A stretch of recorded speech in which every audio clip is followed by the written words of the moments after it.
Emmanuel.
Mātou te o folo whātu ma whaatalo whātu sa mō tunu pele i le loto ma le nganga i le nei tae au, o le aso lulu nei aso limo le nei ma sino yulai, i le tātu wholaunga nei tu sanga luafe lua se fulu ma tolu, o le tautua nei al si ufonga la mui Wellingtone, le Samo Capital Radio to amatalira na tautua, mo oe sa mo i le nei tae au.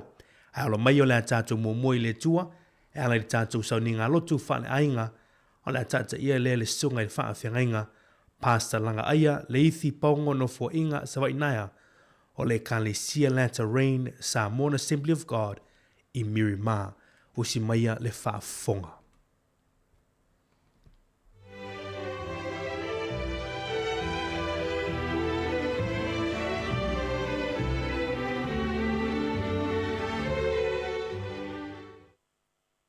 O te fie whātalo whātu, Samoa le atunu pere le nei tae au.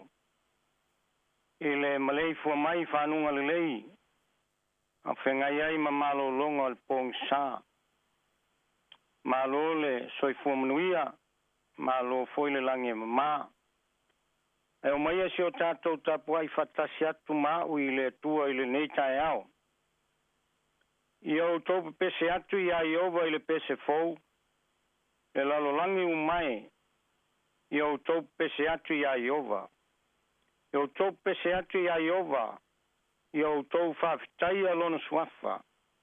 I au tau tala iatu lana whaolatanga i le aso ma le aso.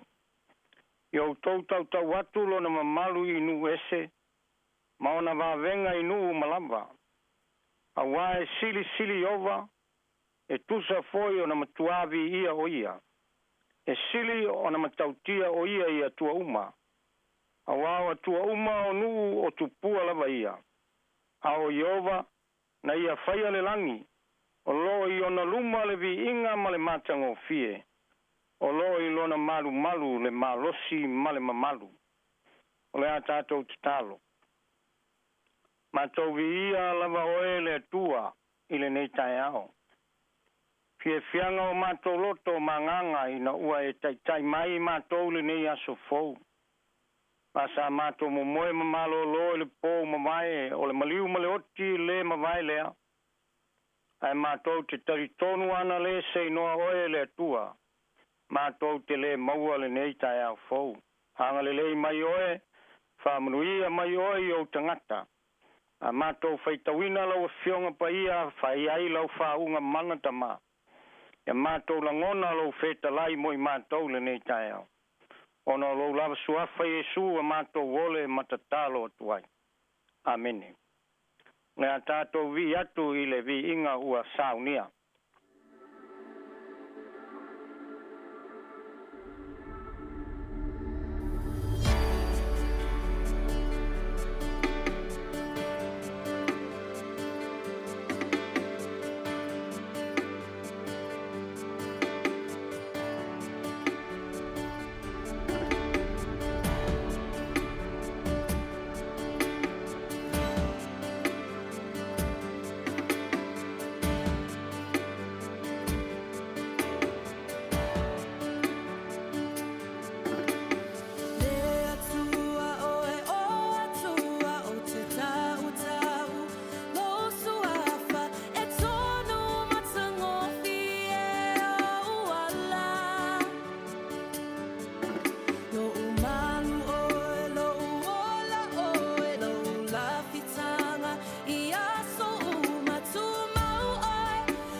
ia le vinga o le tua pe on tatou whalongolongo i ai. A se tusi whaitau e mawai se manatu whale nganga e tai mua ina ai fe au mga luenga o le nei aso. Salamo se lau tolu iwa, whai upo e sfuma le iwa, e o le whai upo e lua sfuma le wha. O le wha mutanga foi lea, o lea mata upu po lea tusi salamo se lau tolu iwa. Whai upo e sfuma le iwa, e o le whai upo e lua sfuma le wha. Wha fonga mai ai le whaitawina a fionga paia le atua. E moni lea tuai, te whasioti e a mio leanga, o lea ia o ese atuai a te au o tau tangata ua toto lima. O e whai upu ia te oe e whatupu ai le leanga. E tau fua i lo suafa o e ita ia te oe. Io mai, o te lea ino ea ia te ila tau o e ino ia te oe. Mai e langa atu ia te oe. O te le matua ino ea iai. O te ino lava ia te ila tau male matua ino tele. O whai la tau mo fili, le atuae, e sue mai ia te au.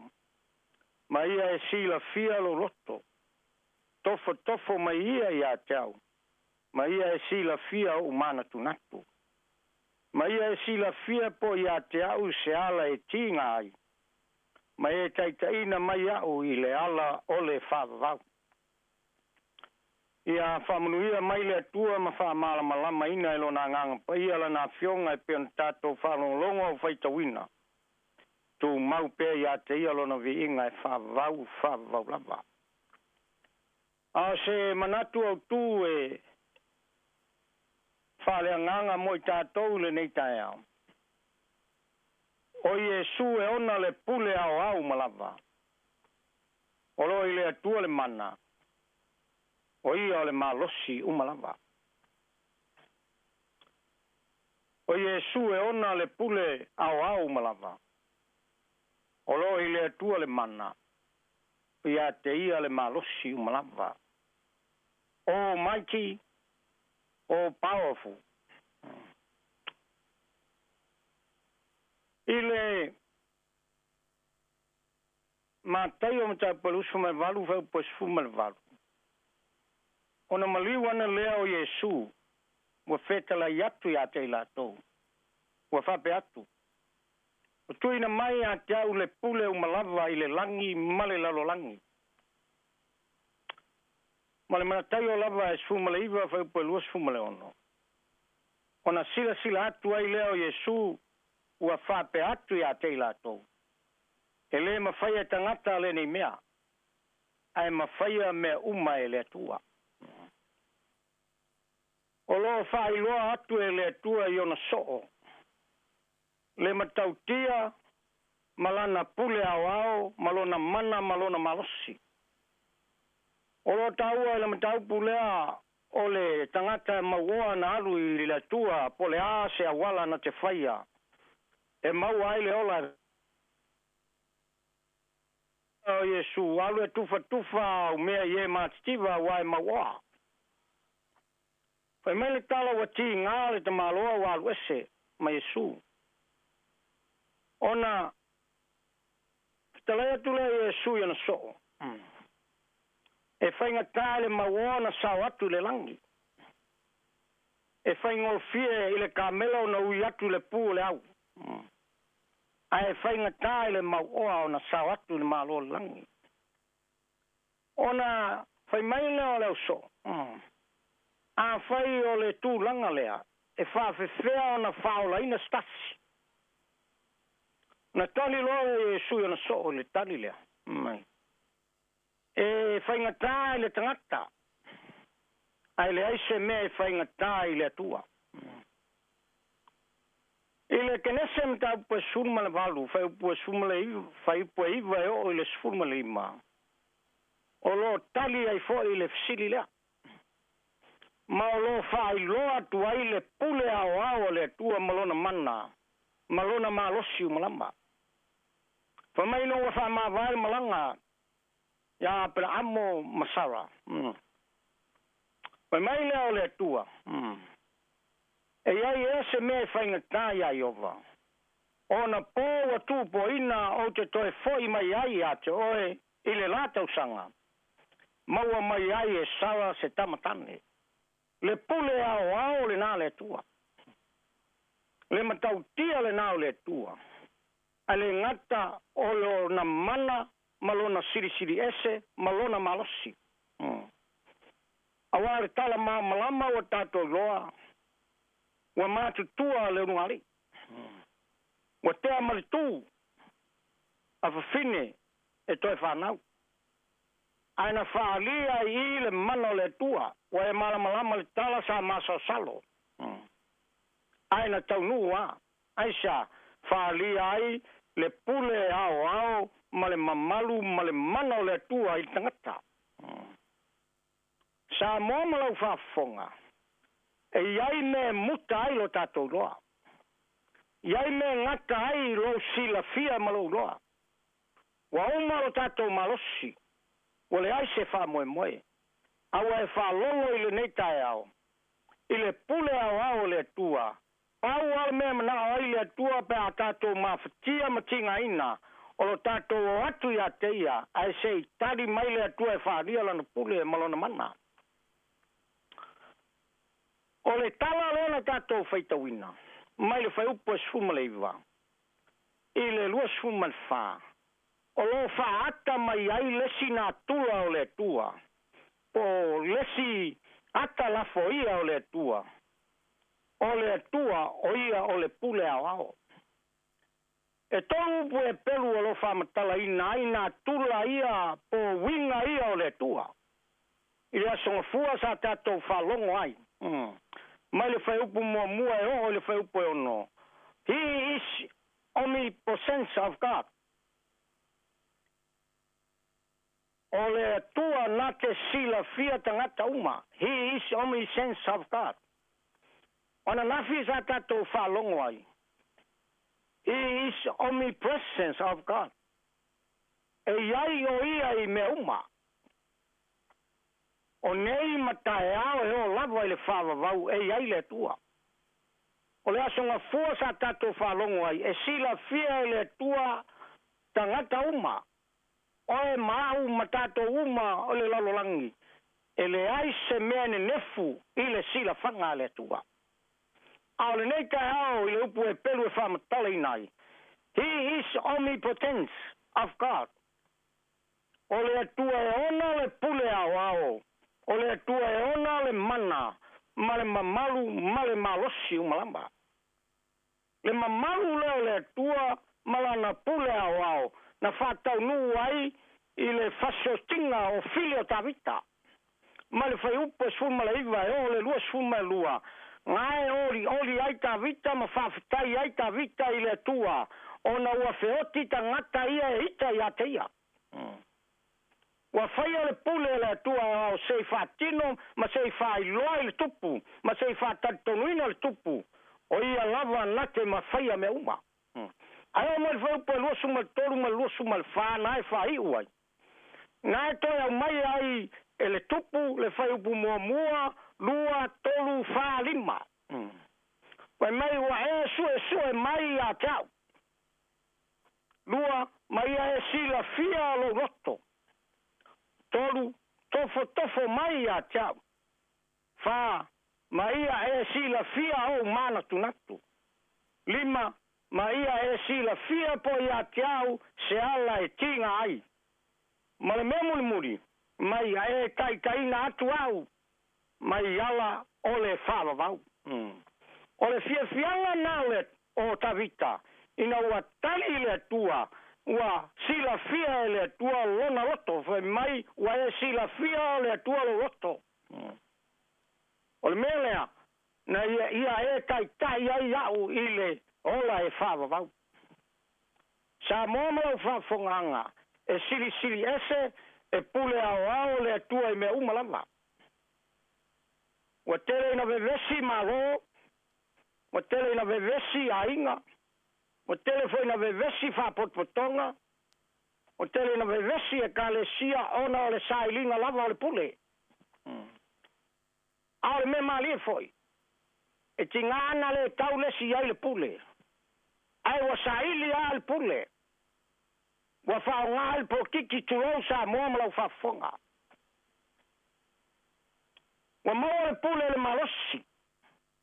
Wa mo le pule a isi le tamao ainga. Ya wa e lo ale unga. A le upo le atua le neitaya. E pule ao ale tua. E alu wa tato pule ngata mauma wa o male taimi mala wala au le tua tato foti. Ai tu mau ale pule le tua e pe no taua le one vengalia mta bomua na e fa mala malamai mai oia le tua sa oi ai le amatanga ile ai se me na faia. Ka ko te lo ai le matau tia ma le pule ao le tua malona mana.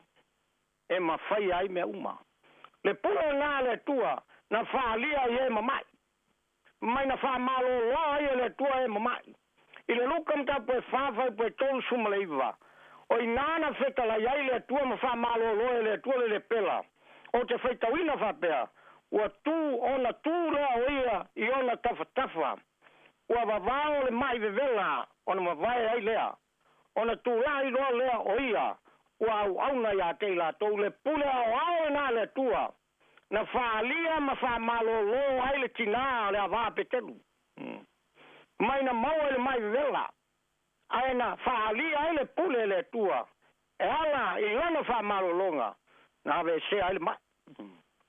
Ai fai mai ile matemta pe valu fai pe lua ma le tolu. Falta foi. Ua saule le pela wai fo mai a teia. Ua fa pe mai. Lele ie a e fina ngalo iai e te mawhaia lava o na e wha mama mai a tau. Whai upe tolu, o na apatu leo I e sui lona ao, o pai atu ia teia, o whape atu, o te loto iai, I nā mama ia oe, o na mama lo leo lona le pela. Le matau tia o le pula ao ao malona mana, ma malosi na malo lo ai, ma wha mama ina le pela.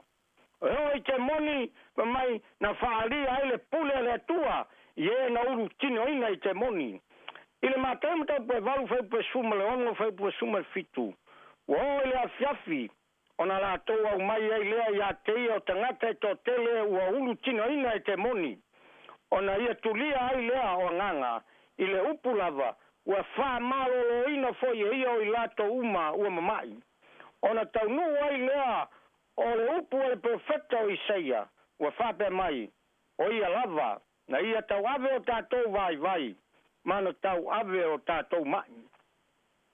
Sa moa malau whafonganga, mo e whalongo le afionga ma le whiau le tala le leile nei tae au. E pule au ale tua.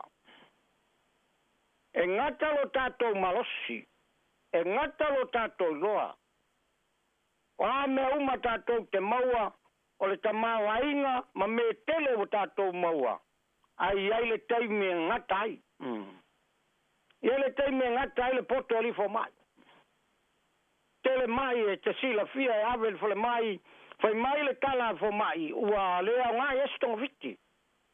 Awa e whalongo I le fionga le tua. A fai tātou te wha moe le tua I lana pule malona mana. E tali mai le tua I lona manaonga aisha. Langa e pule ao ia. Sa moa malau whafonga anga I leita e au ia whamanuia le tua I lau whalongo le upu. Na ia tātou mauti noa. Ma ia tātou I loa ina. O ia na te sila fia tangata uma. O ia foi e iai ia tei tātou I aso uma ma teimi uma e o lava I le whavau. Au le nei foi tai au e whalongo. E pule ao le tua. O le tua lo iai le mana. O ia lo iai le malosi umalava. Ia whamanuia le tua I lau whalongo ma lau whafonga sa moa le nei tai au. Ona o le suafo Yesu. Amene. Na tātou whai u le talo. Ma tō whaftaia oe le tua I le nei tai au. I le nganga mita ma le nganga whaafitai e moli atu ia te oele vi inga le whamanu ma le whanetanga. Wawa mātou whalongolongo le atua e le ai lava stasi e sili e mamalu ma mawalunga o oe o le pule au. E te mawhaia me umalamba. Le ie o le atu le wheau o le tala le leilunga o pe au le ea. Ta mae o ai o lo la ngona ma whalongo ma malama le mātou ngana. Ia whapenana mātou la ngona ina lo feta lai e ala ia o fionga mo I mātou. Pui tawina ai lo mātou wola wauna ma lo mātou wola tautua ia te oe ma lau tala lei. Whamuia siu fonga lau mua e maiso le au whai ngā ruenga. Whamuia I o tangata I le whenga iai wheau mga ruenga le ne yaso. Mana tua nai whanau a onga. Le tua iai e whatupu whalawelawe wa fia le soifua nai whanau e meiso tangata lau tele. Whamole I ave sea lawe ina ma leo ina lo lato wola. Mana tua nai mātua e le ngalo talo I lato. E whamanuia ma whamalolo ma whafualolo lato soifua. Mana tua awauna le tala le lei. Le au miso nale le au whaimungalia le au keu shano. O au na mawhaletua mai kalesia keusiana umai so se fata whai taulanga. Ia anga le lei laua fio ma ia e whamaruia. Mana tua si o mato malo Samoa. Le atua le vevesi ona o le sailingo le pule. Le ie fe soa ni atu lou nganga pa ia. O e lava e mau ai le toa file mua Samoa. Mato talo ia taitaina pea e laua fio. Anga le lei tai o le malo. Ina ia whapenana taitaina Samoa I le ameo tonu le alofa. E taitaina aina I o mātou tangata. Ave sea mala ma puaponga ma fita ma whaingata. O matangi o lolonga o mafui e mawha ma tsunami ma whamai. Pui a Samoa a maise le vasa Pasifika I o ao lafa. Anga le malo nu sila lo mato wau mau ma mato fai malo ai. O ati nae a wale manuia lo telo tangata ma le malo wha manuia oe. Mato talo mai tinga ina le tua pa iatu lo mana I so se no foanga pua ngā tia. Wha malo lo atu lau fio. Mato talo ai o sawa ina ona le tala le lei. Lei tangia le tau muina ma le whale angaina. Lave ina ma soani oe. Mai se foi nai whanau ma tina o sawa ina o no lima te ma le pule sawa. Lave ina I latou I o au. La mātou te talo lea ma la mātou wala au. A mataina al tātou wholaunga ma tātou whainga malanga ma oe le nei aso. Se ia o I no po tu mau lo lofa. Wha mangalo mātou se ma le anga manga sala le tua wha mole. Ono lo lava suafa Yesu a mātou wole matatalo atuai. Amene. Amene.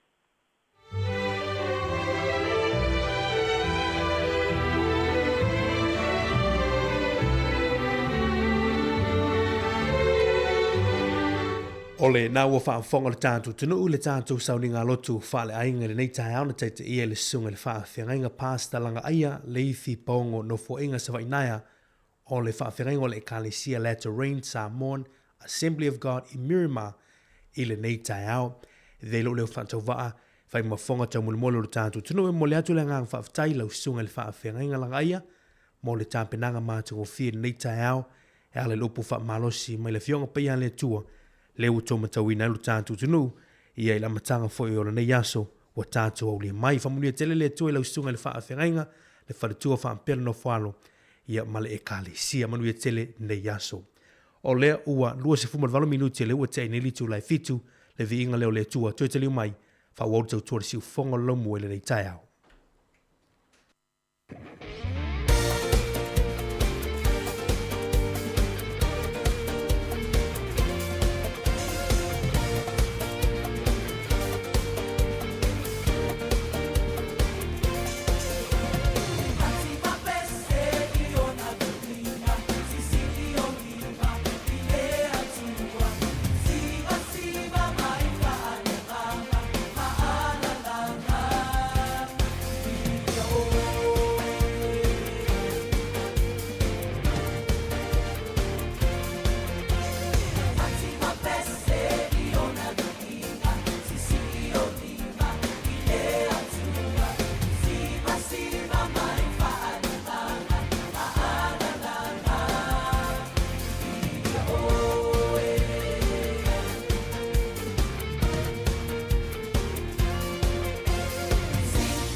more.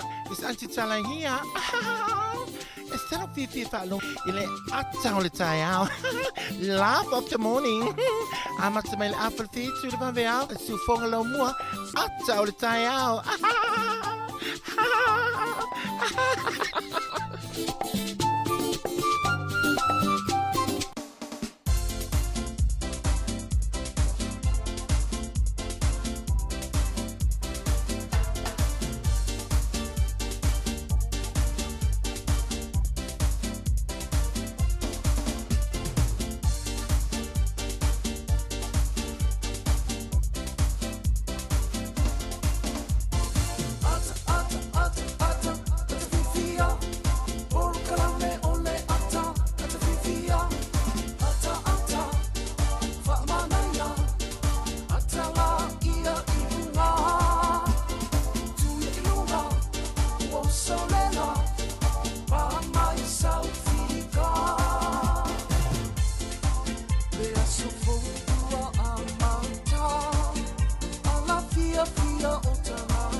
Polo kalame la atau le tae si ufonga lo mui Wellington le tae le Samoa Capital Radio tasi ono tisi matasi fa mo le utu amateli nei foi tae fia lo fa tasi atu ia male tu fine ia ana fa solo tau tu ino tu pa ia malu tu malu nei tae ta lo fa ana malu se fua Talo fa malo le usu Mari ia toi fa malo tu tata o fa fonga ale ia la fon fia la usu mai nei aso pe esi fa mani anga te lina mo waya oe tono la tu stupid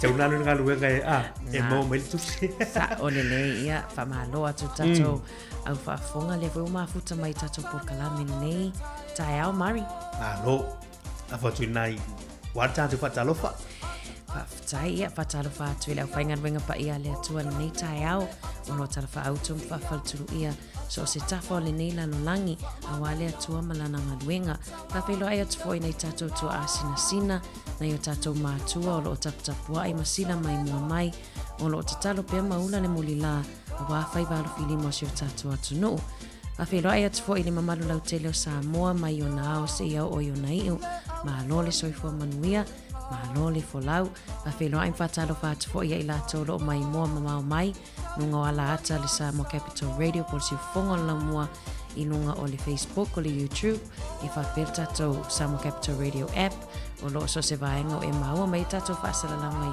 i aso taitasi whaftai mo le whaavanoina o lo mauta malo lau ai o atoi fo i whaasala launga a le tato le tio ia le whangaroina i lato ua malefo mai fo i nei tai au fo i le noi mata malingi o nor wala au pa i a le atua ia whaamawhanwhana atu le porkalame nei tai au ia malole tawatai malo fo i le usu inga luenga i lato lo whaafonga mai tutonu o whalwhainga luenga ia manga lueto o roma tuanga ni a Mari ia wafo le tato tautua le nei aso Mari ia o tato o le ato tai au o ata i le tato pesele ta i le oso le la ai le pei le mai tau atu le talo tau pei ai le oso ai le la i nei a tato ele i oso e la ia ai o le tai au la vai e oso e alla ia mo tu e fisu ia ia tau ai oso ai la na sa le ia e malo le tatu tu fa malo foi ia le mafuta mai a vela va uto fa munianga ia wana le ila tu finana ia e sta tu por kalam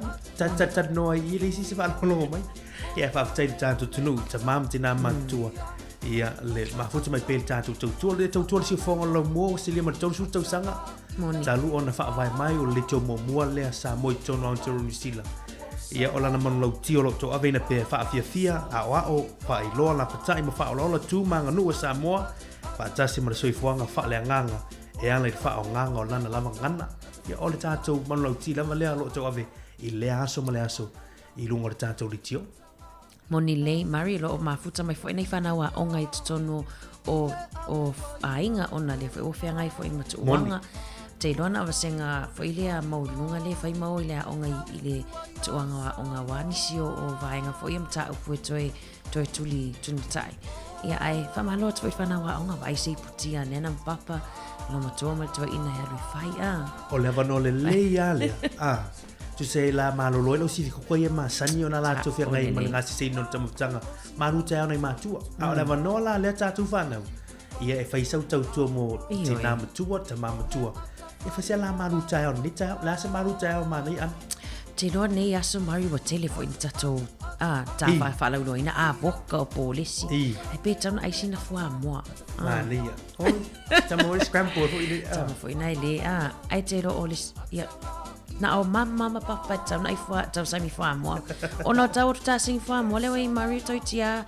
se fu mon tu puana le fu mo fua mo e tia le o silia ma le do sfulta la isi kasi Palaila se fua mo le toaster lom tu ave male aboka ave pedavo Malo ia o le ata tu tala mi fa solo ni tao ma hu tama tu tu mana unanga si fonga lo mo ni tao por clamo ata o le tao pes pes nei tu tami taliu mai ia fa o tu tu ni tao o te tali tonu ele te tau silingia po ai awa wa to to I fala le matanga ole fesili e ai ese tasi e mafai o na ia fa umi onas nof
Wednesday alert. Today's the day more New Zealanders lose their wing mirrors.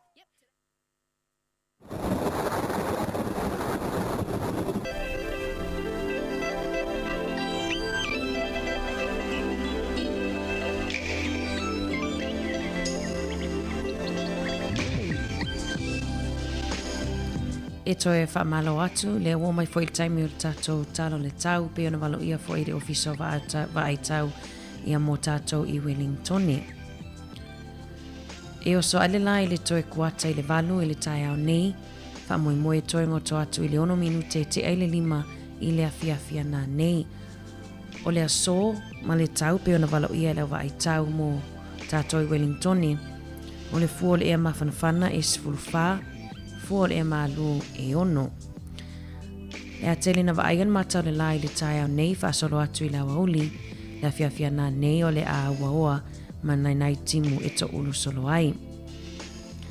Aso a tai au, ia o le a whaia fwele matau le la, a waoa inisi o taimi whaasolo atu lawa i le asfaraile, o le whaia ti munga whaiunga vai aso lo walo ia e mamawhai ti munga i le aso saa. Se whainga i le tala o le tai mo i la tofu i whangotaina ngā tai whale o Wellingtone. Tai Wellingtone, sua le tai i le tasi minute te ai le ono i le tai awana le la, toi pe atu i le 3 minute te ai te furulua i la wauli. Ona toi sua le 22 minute te ai le ono i le awhiawhia nā nei. Mo ngā tai whale o mana mporirua, na pele tai i le 20 minute i le 5 i le tai awana le la, wawe awana le la. Whamoemoe sua i le 23 minute te ai te fultasi i le tai au nei. Ona toi pele i le itu la e ono i le awhiawhia nā nei. Tala na tau ma le tala o tai ia fuanga ia iau fuanga nei aso whaafitai.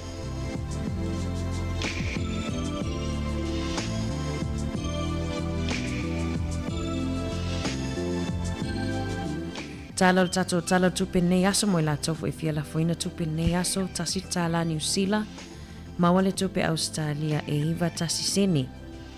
Tasi tala New Zealand mawale tupe Amerika e ono tasi sene, tupe fiti le aso tala tolu lua sene. Pa anga tonga tasi tala New Zealand mawale tala tolu sfuluvalu sene tonga. Ia mai tato lo whapeo na tautua aitau maleli Samoa, tasi tala New Zealand le aso, mawale tupe Samoa e tala 5 fitu sene, ma le whaalo alo lava whaftai manuela fongo tau tupe.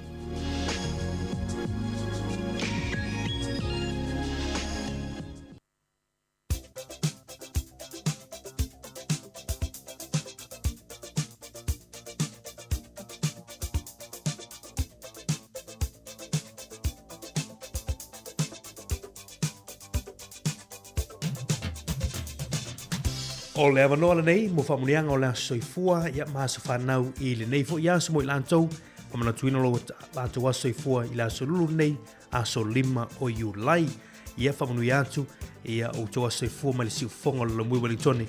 I le nei tau, mana tuana tātu i meli aso whanau at samoacapitalradio.co.nz, e mwhai on whaasea mai ei sau whamunianga, e tōla o lau inatu i lungo o tātu le tio.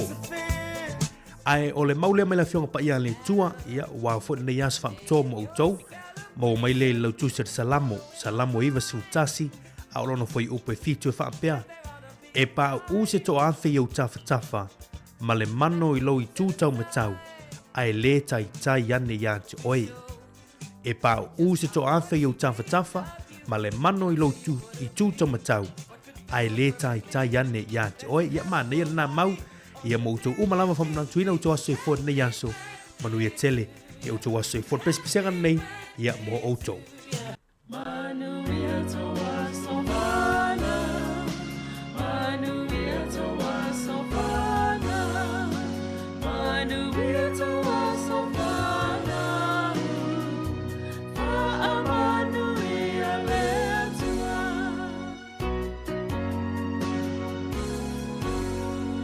Happy birthday to you. Happy birthday to you. Happy birthday, happy birthday. Happy birthday to you. Manuia to Wasovana. Manuia to Wasovana. Manuia to Wasovana. Manuia letua.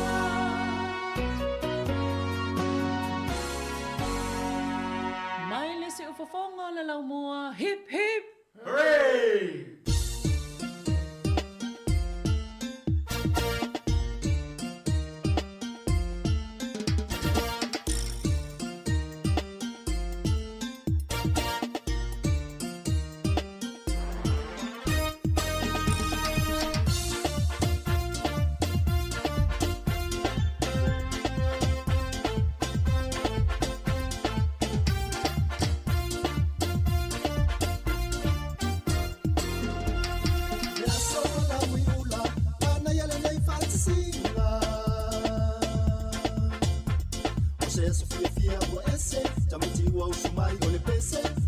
la moli o lau keke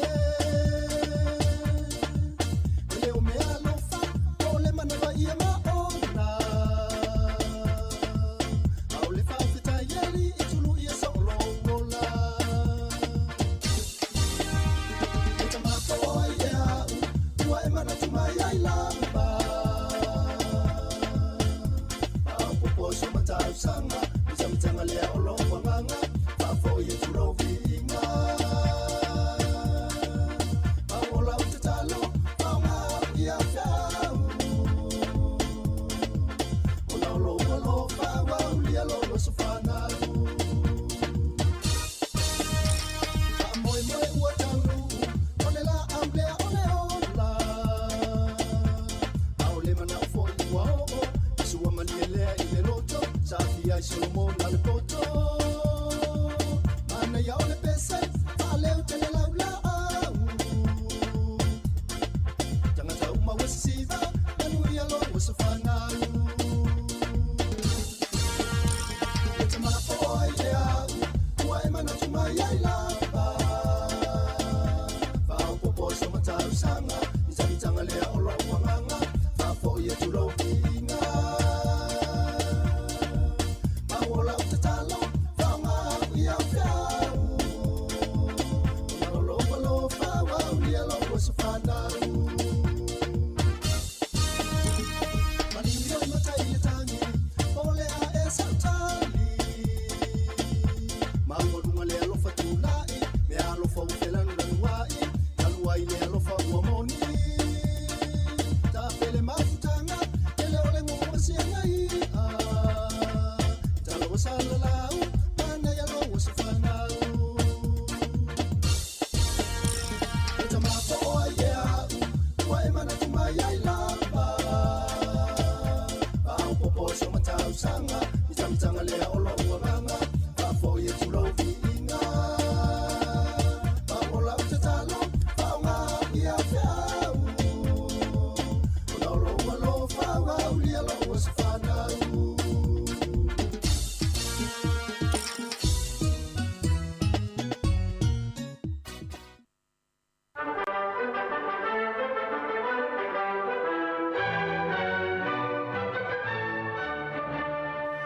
Ia whatala whātu le tunus mai alwha whonga le wawai fo ile tala whāsora pito le langi tausanga wawai le aso lima o Julai. O le sol tausanga tasi valu ono lima. O le tangata suafa ia William Booth. Na whatautaia ile so le tausanga tasi valu ono lima. Se whatasinga tele na whaia e le whanaptonga tau le East London Christian Mission. O lona whale ie sa ta ua o le Whitechapel I Lontona. Ai o mai a me tausanga tasi valu fitu valu wa suia le ngō le whaalaputonga mai le East London Christian Mission I le ngō fau o le Salvation Army le alawa laolo iai te minei Salvation Army le fau iai sa mo le taimi ala nei o le sol tausanga tasi iwa tolu sifuru fitu o le tau mafa fo I leo le spam ia e le ngā o sia mai I le luncheon meat na whatawina I le aso le nei I tangata lau tele o le fale tau o le Hormel Foods Corporation I tu tono Amerika na lato whaia le apa le nei. Ia le lawa whaatau de tele o fale o loa. E o fwoi fale o loa I New Zealand. E na urua I whaatau wina I le aso le nei mo le mo tangata lau tele le tausanga tasi iwa tolu fitu. O le sol tausanga tasi iwa whaasifuru ma le lima na maliu ai ia John Curtin o le palemia le Australia I le taimi o taua po le taua lona lua lalangi o mista mi o maisto ina ia na maliu lava la ia te yeltof palemia o mai lo leso sfuru tolu Julai ia o le se e mai lo tangata so fa ia Ben Chifley e fai ma palemia Australia le sol tausanga tasi iwa fast furvalu na te ute wale tu la fono le National Health Service Act ale malo Peltania fatu langa iloa ia le health system ma Peltania ia le ia terminei o le sol tausanga tasi iwa lima sfulu o le taua leo le Korean War le taua ia Korea I saute matu so mai lo Amerika au ia saute o le sola na fitau I fita Amerika ma Korea matu fa mai le tala le Palestine o Amerika o le mafuanga le no mai la tau le taua le nei e tau fia I le ono tula I mai se taua ono tolu le langi O le sol tausanga tasiva lima sefulu na pasi ai le kapeneta Israelu ia le toi fo'i ia po le tulafono e tau Law of Return. Le winga le nei tulafono tu'ulea ia te tau tangata Israelu umalava e mawhai na toi fo'i atu e no nofo i te tonu o le nupa ia. O le sol tausanga tasiva lima sefulu fa na whaasala na wina e mo le taimi mua e lunga le televisi le PPC ni telefou. O lua ia lātou telefou lava ia na whaasala na wina i le sol tausanga tasiva lima sefulu malwha. O le sol tausanga e tasiva lima wha na urua i pu e ai se pese stasi le tangata leo Elvis Presley i taule. That's All Right. Ia na pu e se whale pu e pese i nā e taule Sun Records i nā i Tenancy. O le sol tausanga tasiva fitu tasi na teu ele tula fono whai ngā pālota Amerika ma tu watu ai le avanoa i le auta isfuru walu tausanga e whaatanga na pālota. E lufu tasi sa iai a watu uifo i lalo le isfuru walu. O le sol tausanga tasiva fitu lima o Arthur Ashe o ia le urua i tangata uliuli wa Champini i le vaenga o lii ta alonga te nisi e le Wimbledon. O le tamisanga te nisi nei tonu o Peritania. O le tamisanga te nisi pitusili lea na umi lalangi pe ua mua a whaavaina i tau wanga te nisi uma. O le sol tausanga duafi malifaa na whai ai le whainga pālota mua lava le malo Indonesia filifili ai sona Palestine. O le soa tuto tasi, whamanatu le tuto tasi o Venezuela mai pulenga Spain. Whapena fo i le atunu le Algeria o le soa tausanga tasi iwa o nolua. Whamanatu i nailon tuto tasi mai pulenga Falani. Ia o Venezuela o le tausanga e tasi valu tasi tuto tasi e pulenga Spain. A se fulu tausanga mulmuliane whatoa wha mamalu lea tuto tasi. Toi maual whapoponga o tātou tala whaftai lava.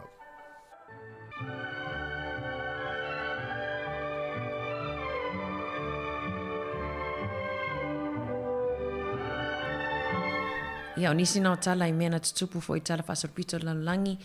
Ia I le nei aso la solimo I ulai. Ia ua pasi mal afa fo I ni tau sanga mari le ua tato savalivali le mu lava ia I ulai le vai aso mua ele umi lava fo I na tuli. Ia ai tato o fo ile ia au kuso whaasoro tu lava lota maiti ia o ke topa. Pave tele, toi ono minute tali tu lai valu. Mawa e o le sawa fo I le taimi nei taimi. Ia ua le o I tatu te ilongai. Ia e tele a tatou fufuanga polo kalame ia au po war taimi. Ia e aso fo I o fuar taimi ve uma. Ia ta ua tele ia le tatou. Ia whangale aso nei o maleva noa mara taimi. Ia o a tatou fufuanga ia whaatau uri. Ia ma ia tatou wha po kalame na le tatou fufuanga o tono tatou ainga. Ia tele la tau le fufu malanga. Ia I whaingo nei tau sang. Ia peo se mea mamao fu le lia. Wala talata mai ia. Ia ta pena mamao ia. Ta pena ma le saunga le mu. Ia ma tatu wawai umai tūlanga umai tauna wawai. Moni le. I la tau leo whafunga mai tono ta avale. Po tono la tau sa mari. Malia ia le runabout lea le awala le I mari anafi. Le awala fau le ilumo tatou I lalo ato le deri le I. Tusa lai fono mai ta avale tu anafi. Ai sawa le sta avale na ilumo api e oso fo ile ilunga ele tami au tafa fo ile ai le awala. Ai adu sa o ilunga ia wa fo e telen fayan me na mari e ta telefi oso au tafa umi. E ta te oso la ilunga le. Tusa na ale lai fono mai tu no ta avale leo. Tusa na alo ilunga le ta avale na le runabout tusa le la fo fele ta te folo tu ai. E molo mo. Ai e mo mai no ma ta avale leo. Pu e lo ma tanga te le mo atu. Ia loa lo mala le sona na fili ai o te le tu taminu mana ia foi fa manatu la tuno e tama ia tutu mama o mai tamalan moana mu foi ia leo e pu e vai o mo foi na ticket mai mau na tu o le ua i tu langa na e mo wala usala I lungo tu roundabout le nei por Roy Kevin mana tu pe e sa o le ia to te lo ta tu pe e le lava vai le ono sa ina ta milo ile ile roundabout tu mero la yo ai dum ia e nala ia we tu langa fo ia mo na mau ia I mau tu na tu pe ia fe go fia le ono sa I pe ai ta o tele fa tu kan le ta fa mana tu ta tu langa na I me tu pu tu langa la tele ia mana tu pe sa ngale mu ni te mo ta me se foi telo tatu ai ngale wanga e fa na u nei fo I lo vai so malolonga fa na ia e ta ua tele matala lungo la tele e sili ar pui pui malu tulanga o mai la fa tulanga ina ia ilo le tau tau vitia ste muli fa la tau ta val moni le ia wa fo ni ngalo tatu api e tatu ngana sa mo po api ngana sa mo na e tu ilo telefoni mana ia fo le tele fo yo e ta longa na ia a tono fo fia ini sir fa na ta aloi ia ta longa na saunia le songa ya Maria Malusia Savelina le nanga due mga patia wal tatu api o le tatu api na mo ngana sa mo na wa noi lunga Google Play lunga App Store mfai fo in fa ngaki a code o lunga tatu api fo linga ia fa monga fa matalanga mo tatu api api mo ngana sa mo ya ngamo tupulang telefon ia e pe ona talina lo ia son tene ta o tele ia o nei fo ngaruanga e ngamo tatu fa na e mai fole le malo longo lo ia solia ia ana o mau mal fa so longo tu spa ia wai moni o tu si o tu spa ia na mau tono tatu api e fai fo isa wa nga fa so longo markene se tau fa ari na fa pele wa leva la pe fo ia tu spa ia la ile to tango ia na inu le api ia fa so longo tu si ia male fa li wino lanu o no mira o vawe ia so se to ainga ia o vainga basics o tato ngana nana mfai na mfai ona e mai mo ia fai so swipe in mo tato io tu salo fa ngalo por salo fo ili salo o mi fa atasi o mi fa alua na ia na tele yo fa mo mo lu tato Facebook ia mo tato apina ngan samo we fa tato penga fa langi www.nganasamo.nz o mau e fa mo ia mo tatu ngana ole na no tinga tatu le tio mo si fonga la mua ia fa tu mawina peale o le sauna si fonga la mua ia mo tatu ngana I tono au tero sil moni le ni se vaenga mari ni te o fiu su ele ngana Samoa e vaselunga ole Samoa a mari ia ole fa mafare na wa e ni si le pela wa no walu esu ai se le o tangwa si pera sa o le Samoa ia mana fa manino vaenga le ni ele mo fie o le ngana Samoa sa e vaselunga le a fa mafale a Samoa ia pe tu I foi lau telefonia po lau device mana ia o mana tu fine ana o le ua al fai fo tu tu lango maruta au nei temi ia pe ona fai lo ia o tama fo le avoka o le foa moa ma tu si tau ia ai mo fa na lo vala tu ia ana na fine ma tano ma tasi o le ulo ko pai ko pai o le asora ni mane san wisi jamana ala atele san wisi fo le san wisi foa moa san wisi eleni jamana tu wai lu mo lau ta fa na umai ia ta mafai ia pe fingo fifo na wa ai tu foa mo mama papa ia ai fai eleni palu le mayonnaise ia tu wai marku kama mana ia ta me ai ta ma fonga ona tatu taimi ia le ua ta pena mai tatu telefon tatu tala mai samo le tau le fa popo mo mo ta pena le tasi salam sam ia marto fini ia ana fa solo tatu telefon I le nei tau si mai fa fonga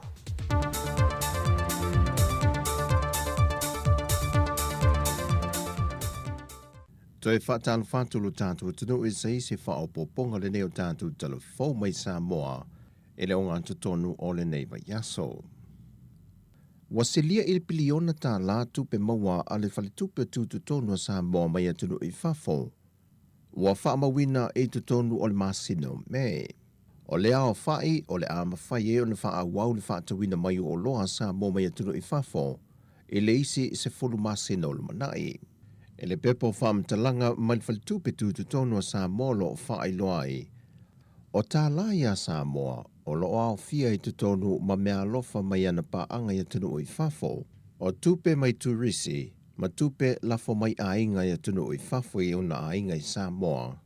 Whatasei ma uloa Samoa le o lo maki te atu I si atunu. O se matawha I oi whaasinu tonu le whaletupe tutonu a le atunu. E nā te whaasosoi nai se lenia lo o teu whaanganga I whaletupe atunu I whafo. E whaalango lango atu iai le malo male atunu. E le ngata moa nā tinae o loe whaatawina mai atunu I whafo. E na ia awani whaale tonu le atunu.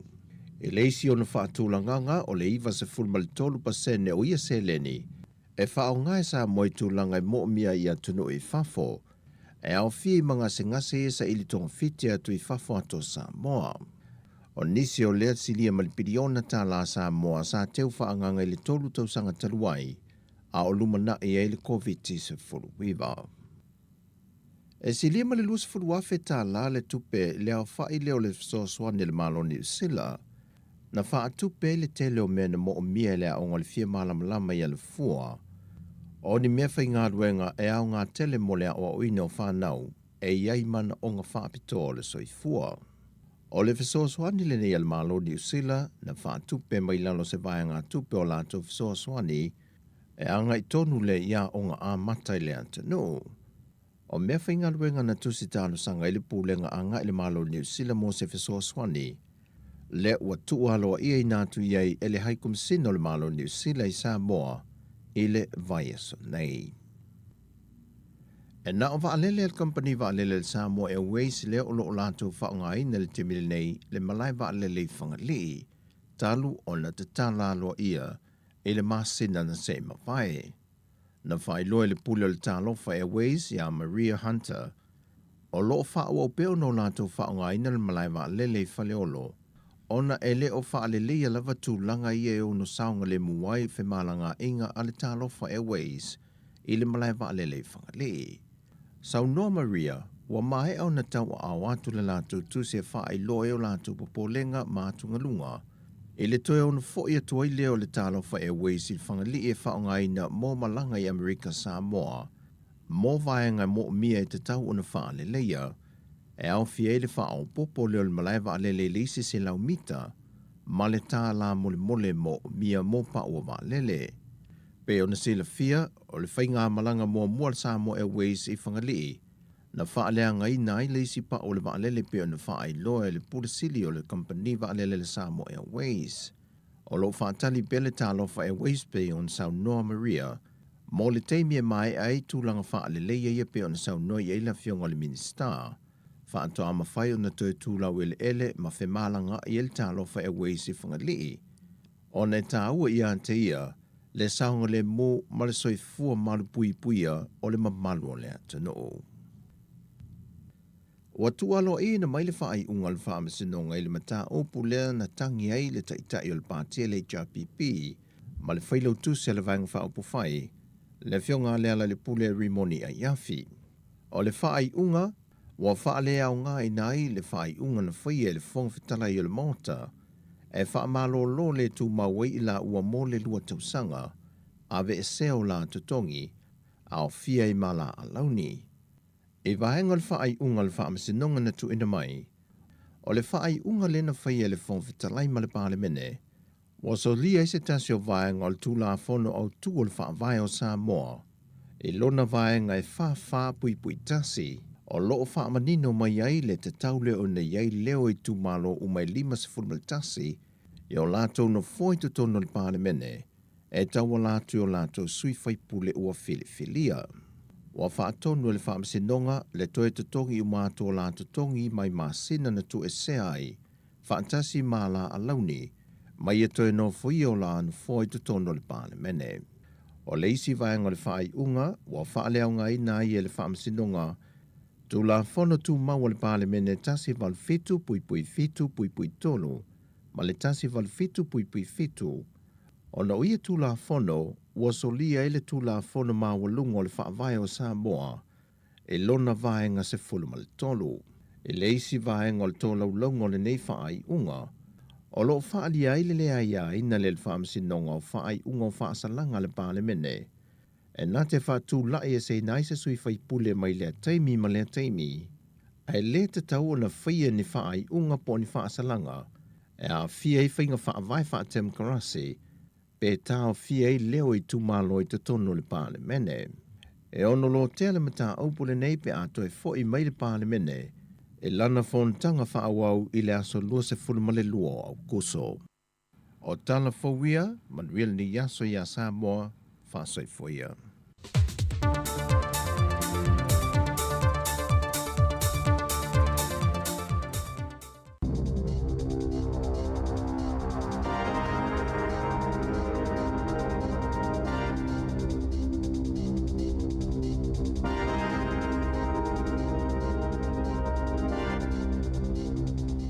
Talo falava o talafong mai le sifofongo le lau mua mo le nei tae au o le aso 5 Iulai lua afe lua tolu. Ua iai se popolenga i le Consumer New Zealand i whaalawi luolo o whai ai taulanga whaatau e whaonga i le AI po se tasi o teknolosi fou. Na whailoa le pulisili John Duffy e whaapea o le ai o ki lani makalai estete o lo whaonga i nei teknolosi i to tonu o malls. Lea e whaingoa ina o smart screen. La to te whamawina mapueina le ata o le tangata i savali mai e fuafo ia la tau whaalawi loa i le itua inga tangata maona tausanga. O le popolenga te leo lo oia nei, ona ele oi loa e tangata o lo o whaamawina la tau whaamaumaunga e ia masini, mai te tau ona iai se marili i nga matangata lau tele i le pueina o la tau wata. O lo o whaia se ilo ilonga ale Consumer New Zealand makamupani, o lo o whaonga ina au aunanga ale AI e whaia ia la tau whaalawi loa. E silia ma le valu afe fōmai ua whaaititi ai le numera o fōmai i au nanga whasoi fōmaloloina. Ma e silia ma le afe ono se lau fōmai e mo o mia awale tausanga fō, pe ona whaalawi loa le minista o soi fōmaloloina Asia Vero i le aso ananafi. Na whaalawi loa le aso ananafi se polokalame ua whaatatia mai, awale whaamautuina ma le tauta o fio mai ai o tangata New Zealand i le tu ua le atunuu, mo atunuu i whafo mo ngaruenga e ai au satalia. O lea porkalame ua awhia i lalo le whaamautinoina le lei i tangata o loo au o ngā whaafomai ma fōmai tau ao e maua le tau mawhafua i le whale mai mo i lātou e ngalu lua i le sifi pō. E te lele vai ngā tupe ale mālo mai le pākete o le tausanga nei, sa whaaso atu i le matanga luenga o le soifua māloloina. Peitai, o loo wheanga i pia whale mai ma le whaafita auli, o le siitia inunga o le numera o tangata ngase ai toa i titi le au whainga luenga. I se ripoti mai a le Centrex, e tusa ma le whase laulu ono afe tangata o loo whaamawina, le whaatu ai o na tutongi o ai tālafu, si itia mai i le whase lau se fulutasi afe sai ai i le masina o aperila le tausanga nei. E tasi tesi ma le torupa sene ua si itia i le numera o tangata, ua tuai le tutongi ina o mō kesi o latou whale. Talu mai le lua afe lua se fulu, ma le si itia mawalunga o le numera o tangata ua whaonga aina isi au nanga, e mawhai ai o na avele o loa ai totongi muli. Ua whaamaunia to a tele tangata ua a fia soifua maloloi no le mawhauwhau, mai le tele po o le tuai o na totongi o ai tālafu, ai mai se le whaingata ua iai nei le taungata o le tau o le soifuanga. E tuso le whai le waweao na nafi, na tula ai mai e se whalavelave i le awala numera tolu i Waikato, na tai ai e se lolini manu papalangi i lunga o le ala tele. E tele manu na whai na ai, ma o loo whai asa ili ngā leo i lea whalavelave. Ua ripotia le toa tele o ainga i New Zealand, o loo whea ngai mawhaingata i le tau whaamawhanawhana i no whale, i se whaamatalanga se tasio tina e no nofo malona toa lua, malana ta malua tausanga, e whaapea e leenga whatia e palani keke ta i lima, whaapea heaters po masini whaamawhanawhana i whale, le malulu o le whale, na saunoa le tina e malosi le tale o lana tama se itulou, mai le malulu, mai o mai le tae awana na whipe o na ripotia e le TV tasi, ua maua umale ainga i le fulu, ma ua le toi whaalaina fo i le hita, o na e leenga whatia le tutongi ina o le pili o le elitise. I le tau malulu o le tau sangataluai, e tusa mali se lau se fulu afe ainga e leenga whatia o na whaamawhanawhana whale, ona o le leenga whatia o na tutongi pili o le elitise. E tusa leo le ono pasene o le whaitaua o whae o tangata i New Zealand, pe ona whaamawina i reporti a le MB. I lea fwai numera e au fia i le 25% o ainga i whale whaatau, ma le se fulu 25% o ainga e no nofo i whale nofo mautotongi. O le taiminei e se fulu 2% o ainga Maori, ma le se fulu 4% o ainga Pasifika pe o na maua i suesuenga e le onga whatia le whaamawhanawhanaina o whale. Whaatusa i le 5% o le whaitaua o whae i totono New Zealand. Ua langalanga whina ngalo o tangata i lunga upenga ta whailangi, e whaatatau i le mataa upolo o a awhia i le tamaita i pule nu o Wellingtone i a Tory whanau. O le pōle aso wharai le taluai, na o atu ai whanau i se tasi o whale ainga i Wellingtone. Ma sa whaailoa i se tasi o le au whainga luenga, Andrew Jenkins, sa whaasua a vale tamaita i pule nuu, ma na i uai ina le to mawhai o na ia toi whaatawina atu i ai le ava malosi. Na whaamatalaina e Jenkins e whaapea, Na fesili atu whanau ia te ia pe na te silafia o ai ia na tali ifo Jenkins. Po o ia o se whaipule, na tali whanau le ai o ia o le pule noo. Sa whaamaonia ma io ina e whanau tu ua inga ale sui o le au whaingaluenga ale whale ainga. E le itutongi ina la pili ina ua tu ua le whale ainga malana wō. Pei tai, na sau noa whanau sa toi fiso o tailana wō i le whale ainga e totongi le pili i le tae au na soso o ai. O manatu whaalia o le lautele lunga o pengata whailangi. O nisi o lo o langolango ina le pule nuu. Ma o lo o whaiteo ina le whale ainga. Ona o lea o tau whaatau aina i le pule nuu o le ai o Wellingtone i lunga o ala atau whaasala launga. Peita ai o nisi o lo o whaiteo ina whanau i lana ngai o inga na whaia. E sili ama le se fulutasi miliona tā la o le atoi tutongi atu pe whaafoi e le whale tupe o le Cookman i tangata e whaonga aina la lato au nanga. O le whale tupe lata mai lea ua maua le muli ta ia o tuutu unga matu la fono o pasene tului mono no ngā tupe. O whale tupe al ANZ, ASB, BNZ, HSBC, Westpac ma le Kiwi Bank sa toi whaafoi tupe a tangata o nao le mafua anga lava lea e tasi. O tina matamaitai a Siama Pasifika, o lo pito mawalalo tutongi i tutono New Zealand. O se tamaitai a Sia ia Sun Min El, na whaau mai i le whailonga o le Masters i le Art History, sa talosanga mo se awanoa whaingaluenga i se tasi o whale tali malo. Mai tusa ma le whase fuluafe tā la le tutongi i le tausanga. Pei tai o lana wotama o se pālangi, sa whaau uina mai fo i le whailonga lava lea o le Masters in Arts. Ma mawala na ngaluenga, e tusa ma le ono se furu lima afe tā lalo na tutongi i le tausanga. E ono maasina talo na whaingaluenga lea lii, ai si itia loa lo na tutongi i le fitu se furu afe tā la i le tausanga. O se vainga na manatuai el e le whetau i tūlanga e ese ma mawalunga i le tutongi o lana wotama, e ui e tutusa whailonga na whaamanuia ina ai. I whaamaumaunga ale Pacific Pay Gap i le lua afe lua tasi, na whailo ai e lua tasi afe toru se laulu ono tā la, e la ititia i le totongi o le tamaita ai Asia, pe a whaatusa i le totongi o le ali i pālangi. E luas fulfa afe ono se lau fitu tasi tā la, e whaititia i le totongi o le tamaita ai Pasifika, mai le totongi o se ali i pālangi. I se whaamatalanga a El, na ia whaamanino sa whaingaluenga i le University, ma se tasi o tamaita ai Pasifika, ma na ia whaamaonia, e wha afe tā la e sili atu ai lona totongi, na i lo o le tamaita ai Pasifika. Tala fōia ma le si ufofongo le lau mua, mo le nei vaenga o le tae ao.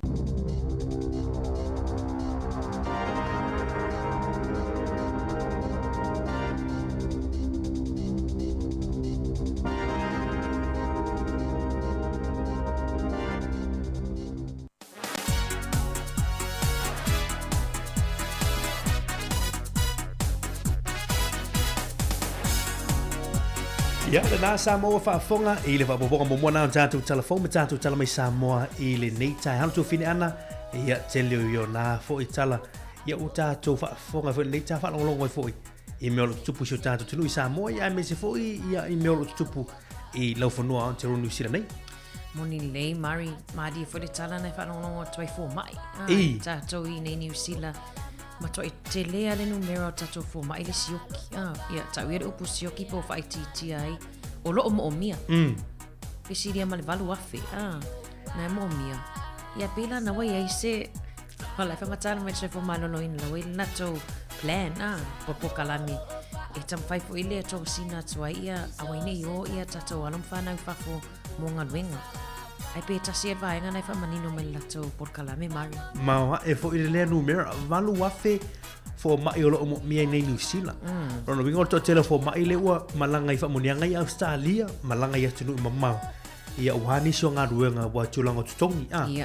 Ia alewa vai atu i le vaenga le ua mai. Tu se peo se awala fo i le e whaato sina mai ini fo mai anga i mai New Zealand. Pe whaapele fo i fo mai e le whaato a umaa onga. I te tono New Zealand. E tau mawhafua i mea ai tono le whalwhai ngā luenga i tono le whalai mai. Ia i le sifi pō la lea? Ia i le sifi pō. Maua e hui le awala hui le whaato sina mai. Whaato sina i mea ai? Free meals. Free meals. Ai pe ave la tupe a pi e toi. Popore tupe le tongi. Ia tatiri loi e pe longo pe lelei i la tolo fe ngai malianga luenga man tol valu afe le mari wana o tausanga nei le mo mi ai o le tausanga fou e afe ono se lau le e toi fa popo e le mai e o ma e mo mia o lo mo mia pe fo mai ale telo tato fa na le wa ave le ia mata o fa fo mai ma nurses e ai le mana ia le mali fo ile le fatosina malo tele mai nga tu pele na ave malo paketi le to le na fasal na wina le tausanga nei ia o lo ia pede fa fita o li fo ile o le to tele tanga singa se to la i tele o fa ngai to tele tanga tu le fale mai tu tele pe tolu le fai tu la le di mai tu la fa talia so ato ia ni se la so ato ia ono le lavo fo mai ia talo sia i le vaenga le free meals ia furir me ai tama fa mo fo mai ia a meser si fu ala me ole fai fo si fiao o te ro fesilina le la fesilina ia ma ne ia fesilina to fesilina ala me le ava mai fo la fa mo nia ngai le ha mo fo mai ele fo nga lu le ia talo sia to sina main fo mai no fo pe ni sila wan malanga tu Australia mai sa tu Australia le watele na nga wa ta rupunga ai wo tele na malanga i tatu tangata Mariano le tele o la to pato sina e se po ne si ma si inu mo tongi ma wo le falle le ai e tu sa no fo nei le was 20 minuti le tele tu la valu ia to tele mai fa o tatu tu ni tao ni si fo e fa la wiloi si fa la wiloi ni timo tao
talofa pa o tono pelongi o lo e whafonga mai i le sifonga laumo i Wellington. O le omo tu e ama tala whaapitoa ale Digicel i asfore le tektasi. E whailonga ta i 5 selang tala cash e te ono manu malo ai. Pe a lafo sau top up lusfu tala New Zealand. Pe sile atu fo i a inga i Samoa mai si antunu o le Pasifika. E anga va ai fo i lato e whaongale tau tu ale Click X e lafo ai se leni Samoa, Tonga, Fiji ma Vanuatu. Whaatau nei loso top up lusfu tala pe sile atu mai dairy, supermarketi ma pamu pingsingi. Mo songa vado ai te ono manu malo ai. I whailonga tu pe ta i 5 selang tala i asfore le tektasi. Digicel, better together.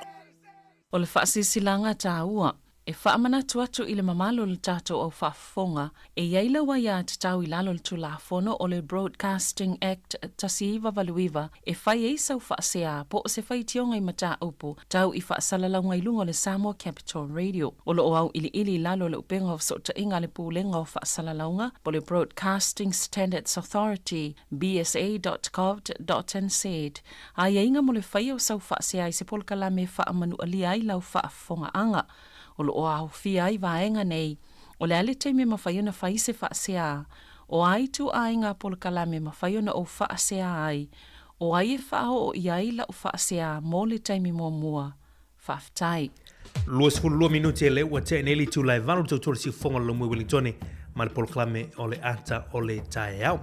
Le tō whine ana ia mana e fo i le la, a matu le tātu whaasoa ma le tātu whisili, ia ina nei fo i tāo ia manua maula vanoa, ia nei fai tio mai foi la tunu le lava se vano ia i lunga tatu polo klami nei te ami se fa so ia sulu te tasi ia o tatu tata noi meo me tau Samoa ma le se fuanga ia so la ma tatu ai foi me na tupu ia fa so mai foi tatu tunu me se tatu tu ama tu ia te mam tina ma tu fa so mai le so sio o ma fo fo ma ma na tu tungo me na la tu se fuwa e foi so tatu tunu Moni le mari pe ole ta whaafisiri fo ile tai au le sai au mai au ole.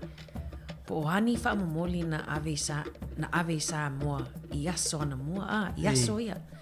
Ia o a le tau lia ia mea fale awani pahenga fo ia na mwhaiona ave wha momoli wa fo ini mea na vini mai sa moa i a ingai nei.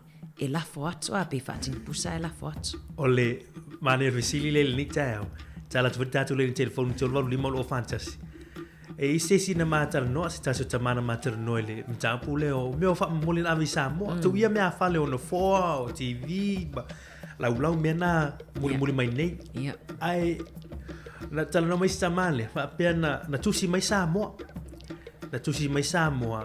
ai o se temi le so fo ngor tanto tu una shoki le angani ia o shoki le angani la tu si mai la i la tu ai ngai Samoa fa mole ala foto stanga ngani termina la shokila ngani Samoa wata la persone ma e voi ele visi mai TV visi mai sela ulau e visi mai tanganya a termina la shoki Samoa langan na la fo le jangan la fo na pusaniani pola tu langa na ye fa molina ya tele yo fa molina na tu si mai Samoa pena vini mai voi Samoa e me sa ia yo tatu ai ngai nei New Zealand ma Australia la foto Samoa ala ni fa mo moli nei te mana tua ni mena tusi mai Samoa ia ese mai me fale ma tu langa masani ia le wele te mini ia wai ese fo ia le tau tu nei yo tatu tangata a malanga me tunu ni ia ele ma faian aviti ati pusa o me o tonu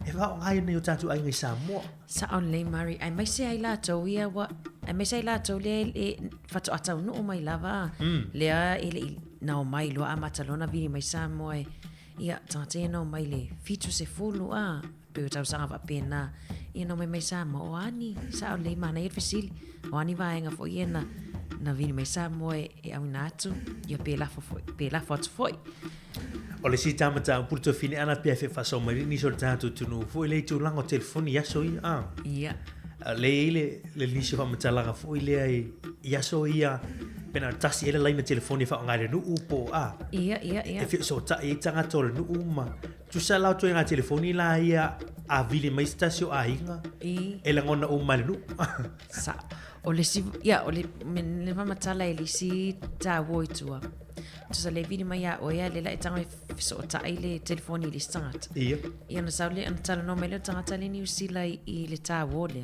ai le fa no o mai le tanga le ia o le mali ia foi wa foi ni vai ngata wa sa le ta ona ele ai se vai foi le pui mai ni tala le ainga ia ele fa pe va tu te mine vena tal noa o ia I tono lo lo fa pu momo ele mfai o le ya so na ele mfai wa ele ngona o mai tagat tu se le tali I telefoni ala la ngona mai lisi tu ile laina le tas ma tele I mawal vainga le Mario te ola mai wa ese foi wa matona I telefoni fa ve ai ia a tamala na yo mato tu ai le anga laina te mai tawa ia le la to ina e wa tanga te fa nga telefoni e la pe fa e tu sai e lungo le ole o Apple fale ia na file o telefoni lungo fale feo ai le bela sa tame fie pe o tanga te fa nga telefoni e wai mawelo tawa no te e lungo le e tati lo mai la lo al mali o swing o le langa ma ia o vesili la le te tu la o telefoni o ani fe au fu ia sa tu sa da e fa alongo fu ili a me tau di sia inga le o fa alongo tu fu ili sia inga le tava la auto fina ana ta lo fa malo soi fu sa no mai malo soi fu ia soi fu manuia ia tu tama ia o e wo le fa alongo por kalam o le ngo wa lo samo ia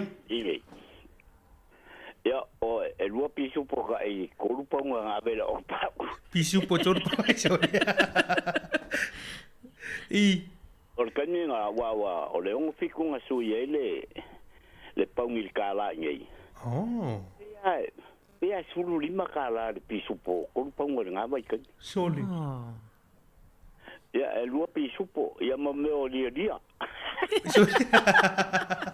o fa bolie da mo isabo o mea e kele mea le akupau ia mea wa ka mea e se ala wa ko ave lunga le o van mako a ren malanga mako pi ma pe fa lo mele fionga titia so le mania ya ma wa ka mea o vo le o fa lo ko ia e skoinga le o marifa ia ya wa la konga ma Samoa le vanga nga makanga le kio Samoa I Wellington mali ia ya o fa moringa nga Samoa o pisupo ma pomoria dia nga ba kan yo le dia nga ba kan pe nga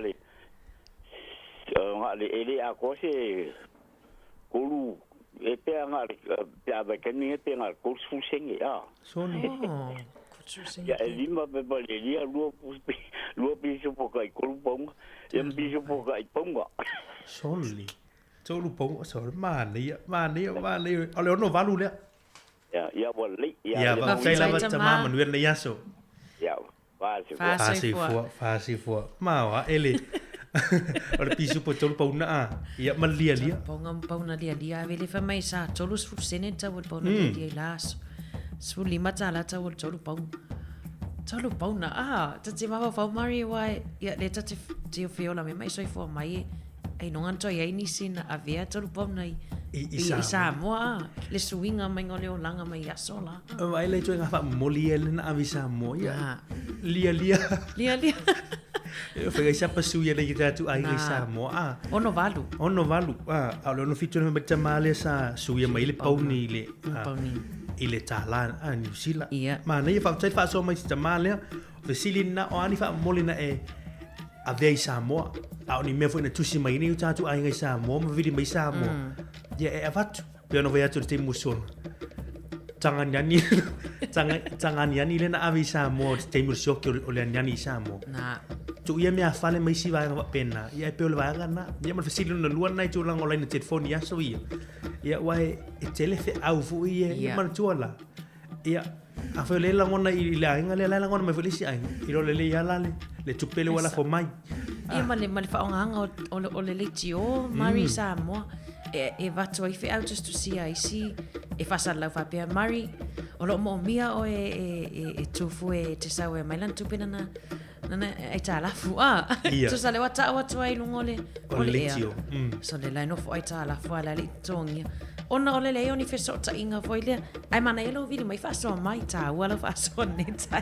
Tolo lima lua fantasi talatu tatu le telefoni mo tatu fa so le o to lua su 5 minuti o tene on tale li tu live.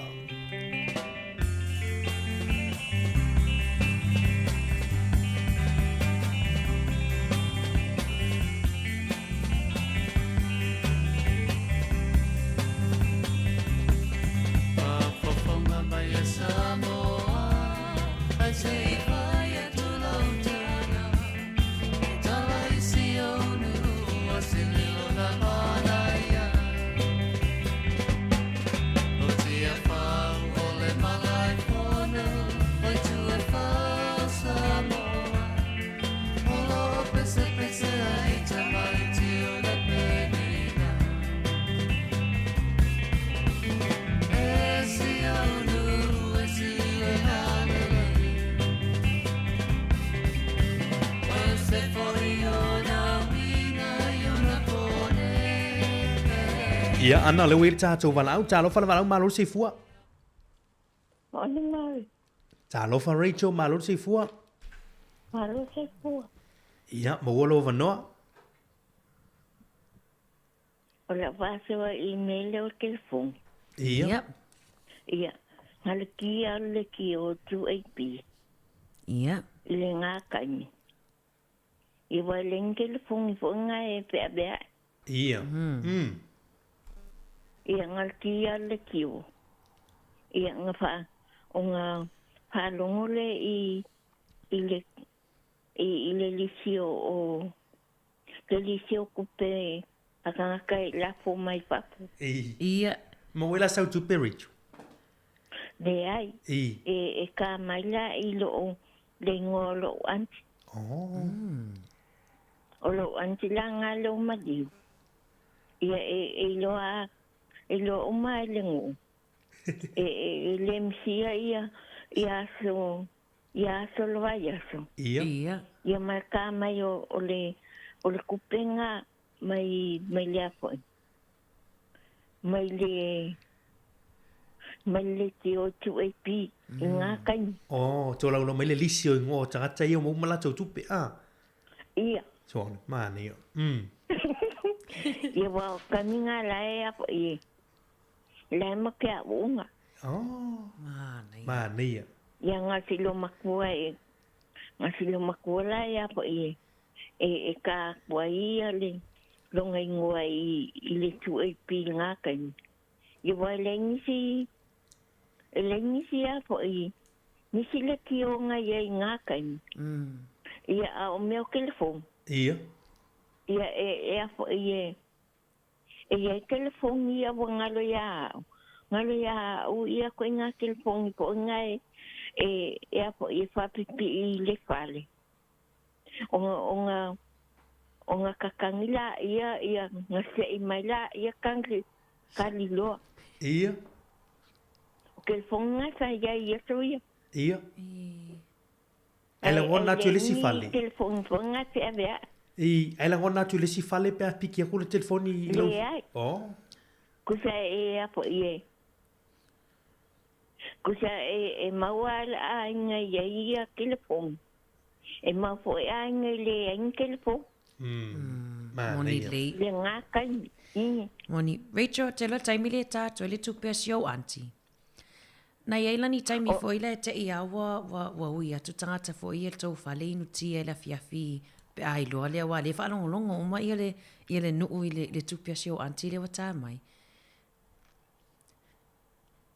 e lo a po ai wa kupe e ula po ngale fa pe ia la po wa ma lo ia le lo makua malanga pa nga i le kupe mai fa pole la po ako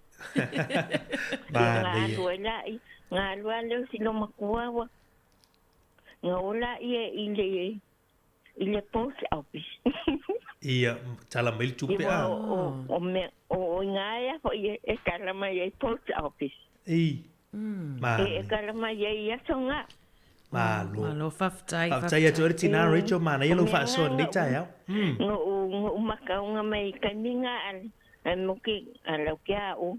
Mana ia. Ia whaftai lava Rachel Manuel le yaso.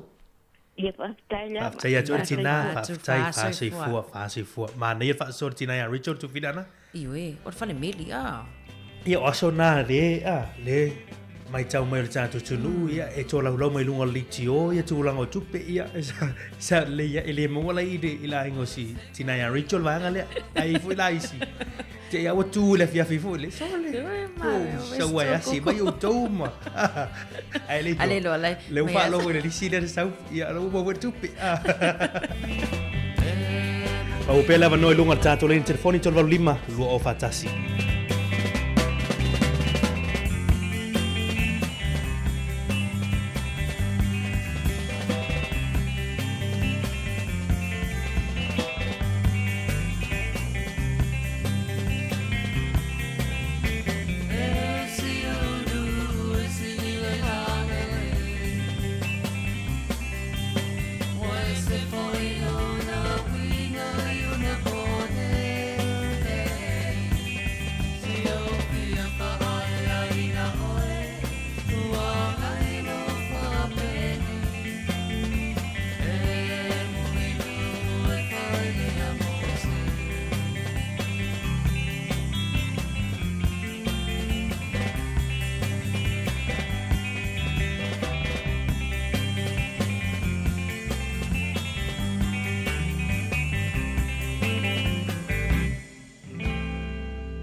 Ia pele wei tato wala au nunga laina whatalo whātu. Tei whomanuia e lau fionga tau sala le tai au.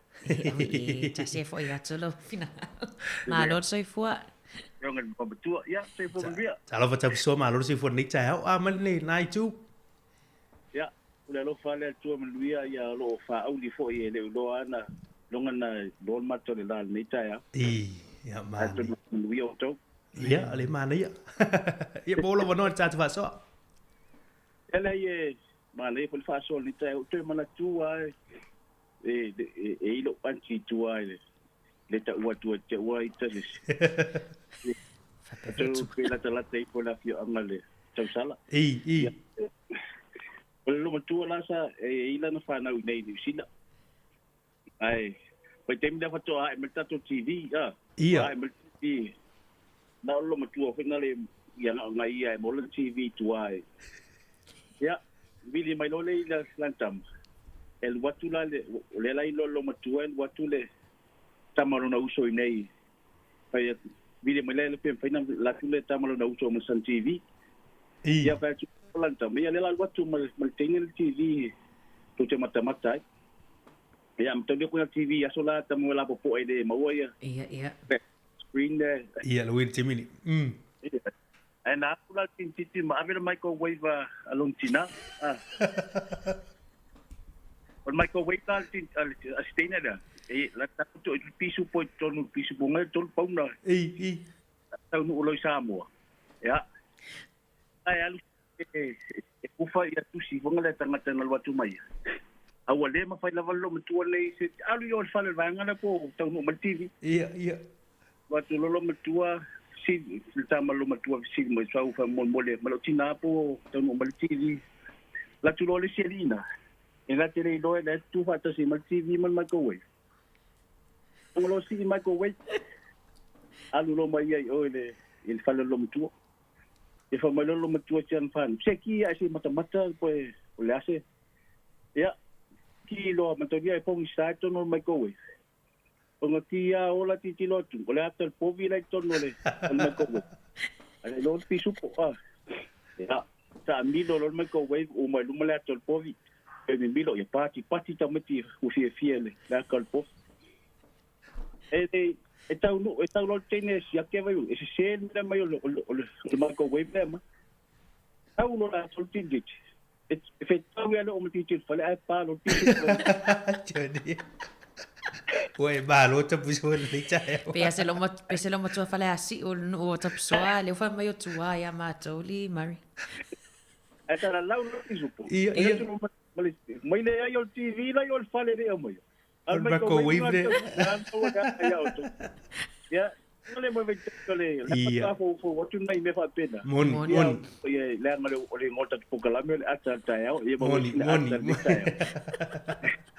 lo fatu manuio do fa la bata puso manuel ya so lo fatu mo uso fa se fo ya se fo ya ba de fo ile ta basa o yo ba ko wifa tu sa ole ator po fine per to pisu por ito palo ma wala tille fa peo se si or fa na no mutsu vai la ile po vi la e tono TV ya le vai se tamane o tapso se ya tu so fa so man lita hel mana tu soli tu nga me fo ile o le mana mai melo ba e fo o terminal le fo o nei fo i va ngo technology de yo tatu ai ngai i Samoa mana fo ile si fa mo le ta o tele pe ona la usi fer tatu tu o me ane ne ma na mai tatu ai ngai Samoa pe la ne la mo le mana tinane ole o Sun TV e mata ai le watu si atu le microwave si atu ale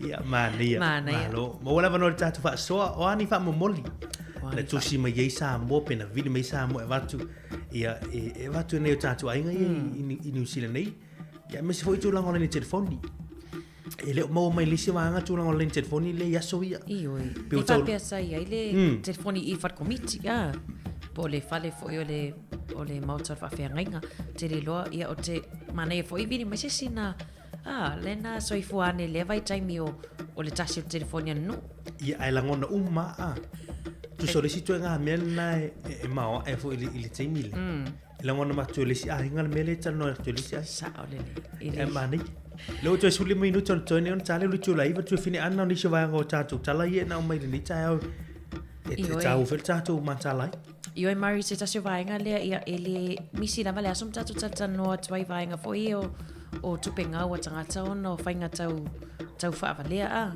e si tina lea i Queenstown na loi i le motu i sauti fast food lua feta lala na tupena na alu ono tau whaavalea fwelea le awala mai i fe autos to see up o le text sau le telefoni pe lau whale tupe tina le o PNZ le la fo atu le text tangono o mi le link le senda tu ai ia tu umai ia le password o lana internet banking ia vai atu wa ese umale fase fululua fetala ia malana tu stupe le tata lie ai tu tava ai atu fase fululua fea ai no ai atu tata ili masela le tono tatu stupe beta it was lau ai Fa se furulua feli tonto stupetinalia. Tātou tanu noi ai le wasi ya tātou walau talofa walau. Talofa. Ai tupu mangia ni kai au fo. Ia, so i whamanui atua te mā. Ia, lua wa se lua. Mai vole pukala me whalongonga kuni kai au. Tai. Ke mungua vai te mira vole, kasi iwa whikuiwa vole, ele sau ingai. Ia. O te hiwa wātu furu vole wātu kasi sa sio ke sikale ki sa mo. Oh. Ia, a o mākua mkau kia re ula ma mākua o mākua. Ia, ia. Me konga le vole feo aisole su me mo vole ai. Mai se vidi o ia paira i o ni se vidi ia kukuira e la fomo se pusa sikale. O feo aisole pe o vale o linkapa. Ma dio nga vai kau e le feo aisole pe ale ni me ai. O feo a vale ka sa mo linkapa. Yang chau lo le ngi le valu fit. Yo como mai ni ia maguru foi sia foi ni pusa foi da show e avisamo. Ia. Yo ko sa foi kai kai ko kene nga ku fa fingo i da onga. Mana ia. Sa u ro ko fa nga luenga mo. Pa pu ngai ko pe yo me mo la ngolo fo ko ngolo fo la le pos. Mo la ko akwa onga o pingkala. So. Naia. O meu vase o meu va penga fa onga i o la onga. Ia. E mo ko ar kai ho. Le ai mo nga me mo wa sa mo. Mali. E o man ka kala ga kai o le pos. E de se me ka u. Oh. Sol. I vai kai nga ki lo o sa mo i fo ni sure ko u. E vi mo o ki nga po fe me ka mo ki nga la fo mo fa ko le ko ki a ko vai aso. Wala fo. Io e le se me mo i fo le se me. Ia mo go vai ka u ko ke mi la a ke ilonga ki le sa ku penga la fo le nga ka le mo le kio. Ai va penga se ko se fo le nga ne ku se ku si. Ia nga la fo le. Wa le ja nga la fo nga ku penga ko su kala e ai la fo se ku si fo nga le sa mo. Ia e di ka mo fo nga ku si. Son. E de ka mo o le mong yang nga mo ya. Mali. Ia ku lo le ko fa ya. Au le valu e bo le valu iwa nga suye o le pausu wa kakala e sele wa e sele pausu ko ai sui pausu fo. Nga la le nga mo wa i lo mo le ke le kusia nga ka ka la fo ku ni kupe e kakala sa mo mo kia i kongole o mo pat pa voi. Son. Ma Ia yo ke le kusia ka mo fa mo moli le ka mo nga sa le fa ma o ka ka sa mo. Mali.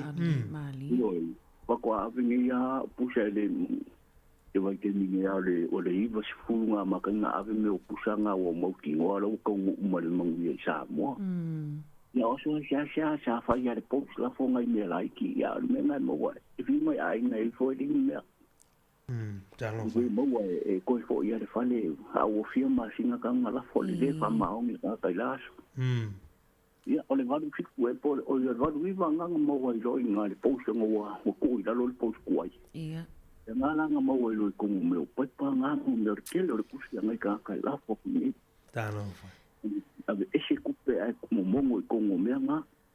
Mali el faso. Faso nga ni ka lo proclame ma kongo fi. Fa tai lava tina. Mang wi fo ngo ni as. Fa pena foi manuel ne yas fa tai faso mai. Tai se foi ya, fa se foi. Ma ne il faso ti male tu finan lui lo tu foi ni si va ngani. Sa o. Ia po la wa to tele foi la to na fia le va nga. Marifano no foi le ya o le tamfainga tungal tamale atoa onga. Toa onga va se o pinitalo me la ele. Tau le mau sa. Ai le te tala le se va nga i post a. Ma le fa sorta male le wei lo to inicio me tu puna vai tau.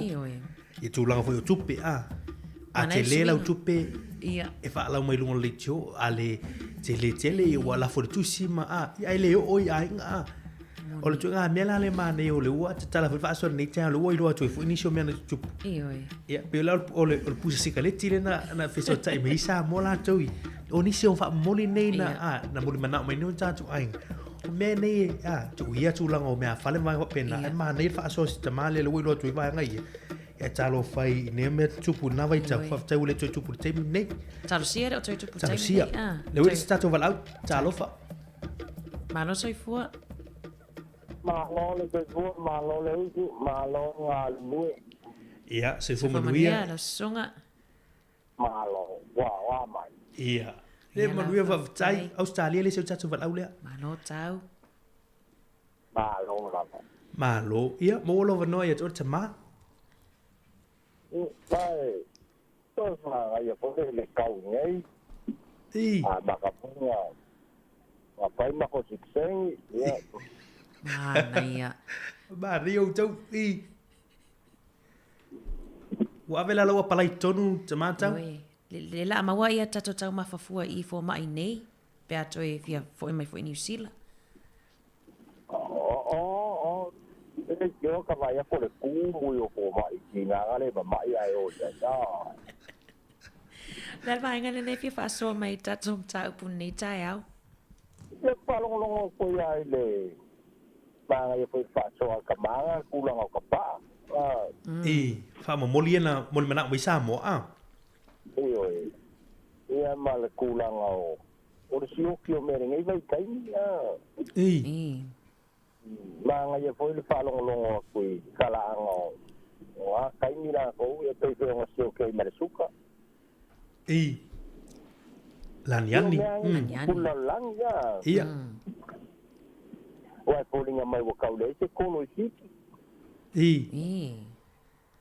ta dai foi yang ia ai e ko ke expecting a foi yang kine tiko si dia kunga ngale anga kupula lang ia nga sola ko e ka ke palongo ai ni yo me tu ave angi no excuse kawa ma excuse me uma mali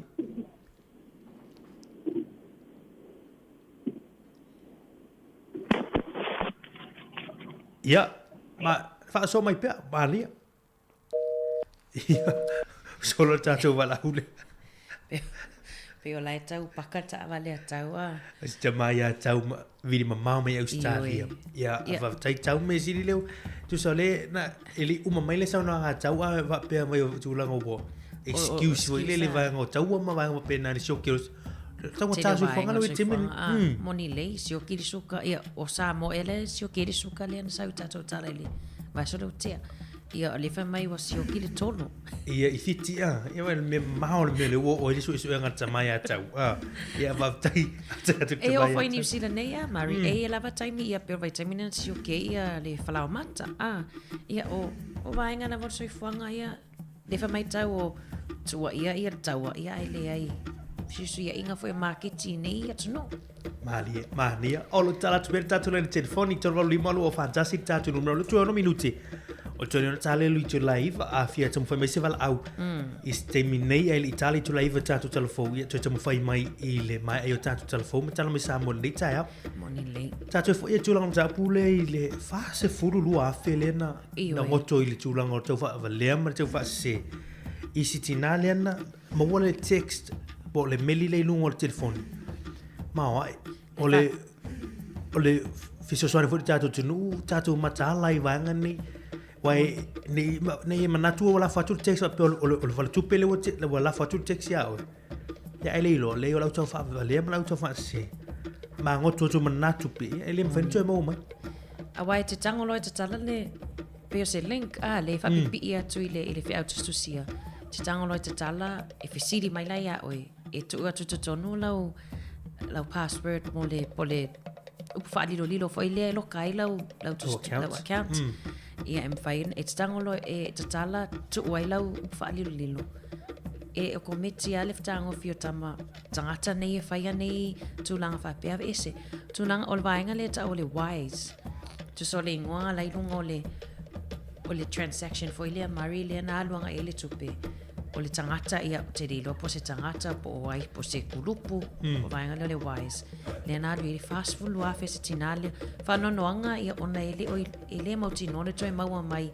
ele fai ona toi mau mai pe toi payback mai fa le tupe ale il tupe tinale ta o te le tatu matala I vainga nei ia su tatu tunu ia awani fa vale nei tatu I nei vai ma wan e tu wo fa mo fa pena fa me fa pe mele o mile link clear ia e mo mia o me fa pe to a village tar no e mo ti no le va ngani a wene tali e na vuina va ngani to te lo ne o tantu ai nga i tu la ngona tu nga tupe ia mo pena ia ni ma ngo tu na tupe ia ona mai maule ole a ole fa le tonu la o le so fuanga te mi nei ma tu lang wele sau teknolosi e le lady teknolosi lisi tu ia a ona fa le tonu la ia ma vai ia talo sia ia la ai le malo si te mi mani ni a wala e to for ai nei me mono no tu mai pe i le te mi ma le te mi wa wa ia fa su lua felia ia ai wai si tu pe silia tu ma le lima su lua fe ai lunga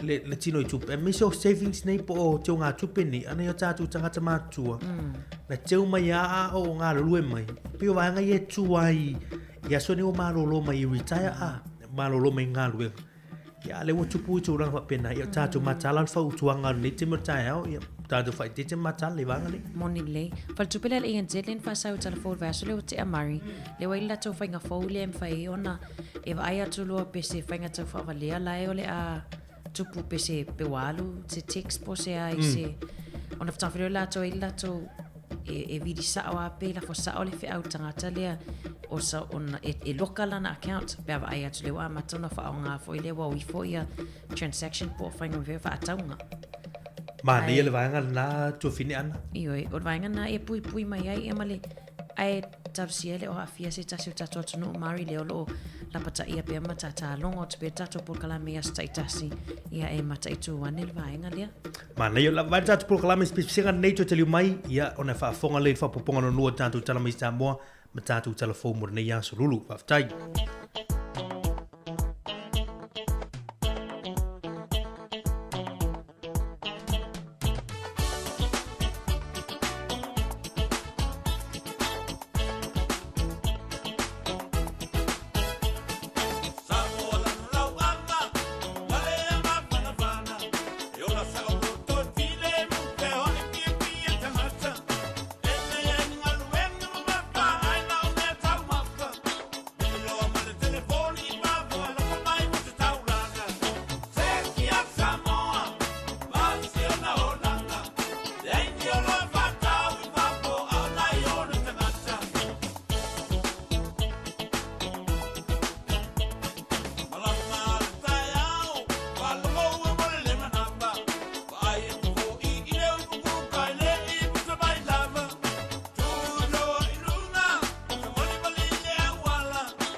Toi whātālu whātulu tātou tunu e sei se whaopoponga le neo tātou telefo mai Samoa e le onga tonu o le neiva yaso.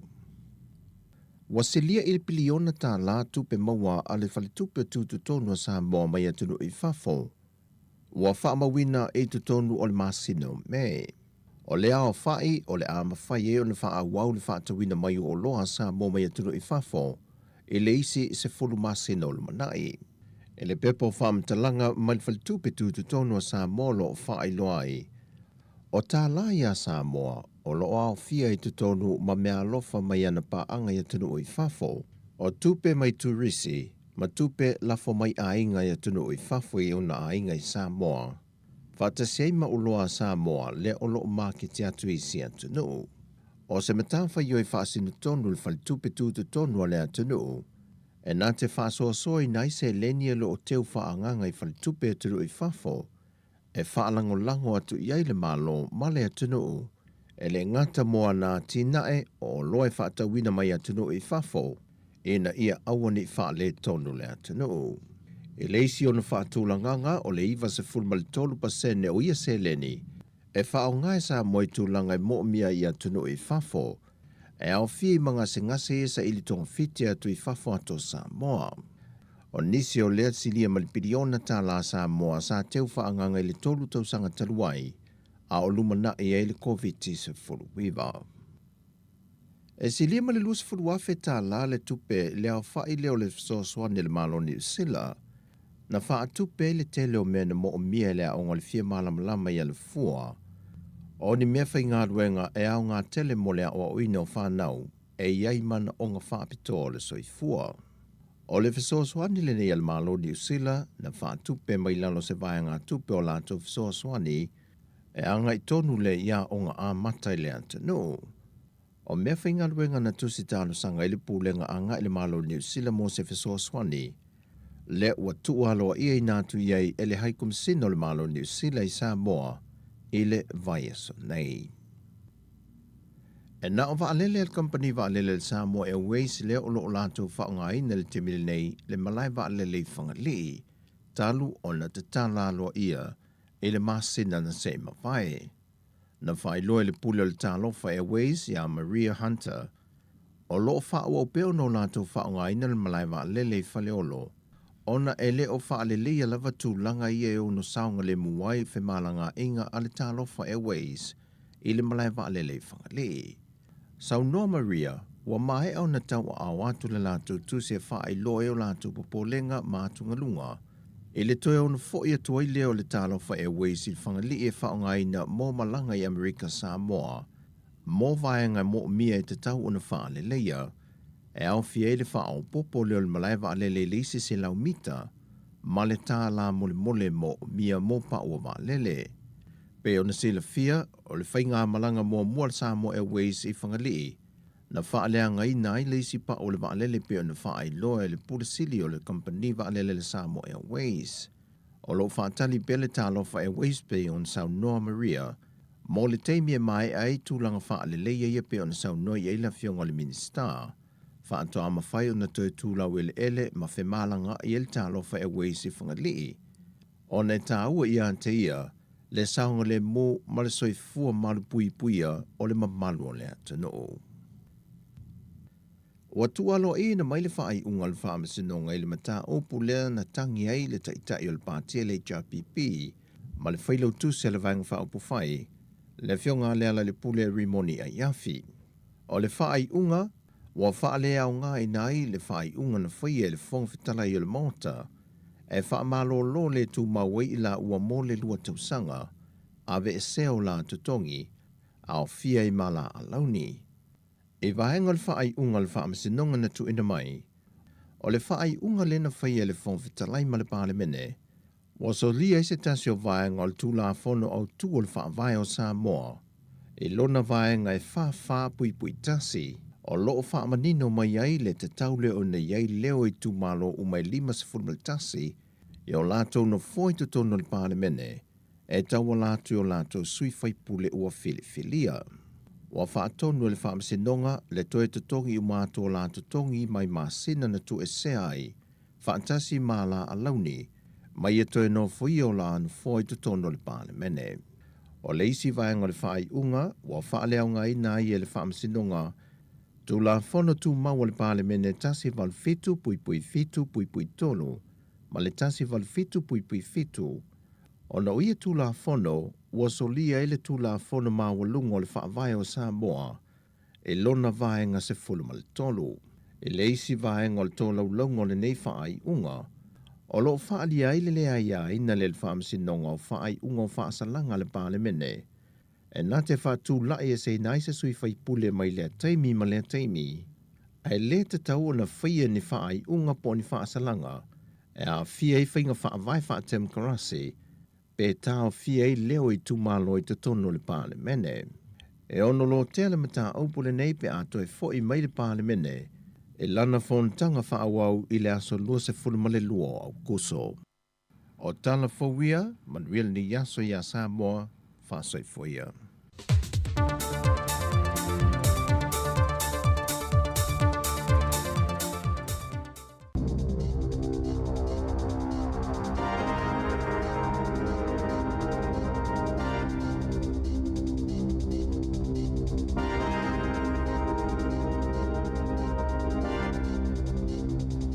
Talo falava o talafou mai le sifofongo le lau mua mo le nei tae ao o le aso limo iulai lua afe lua tolu.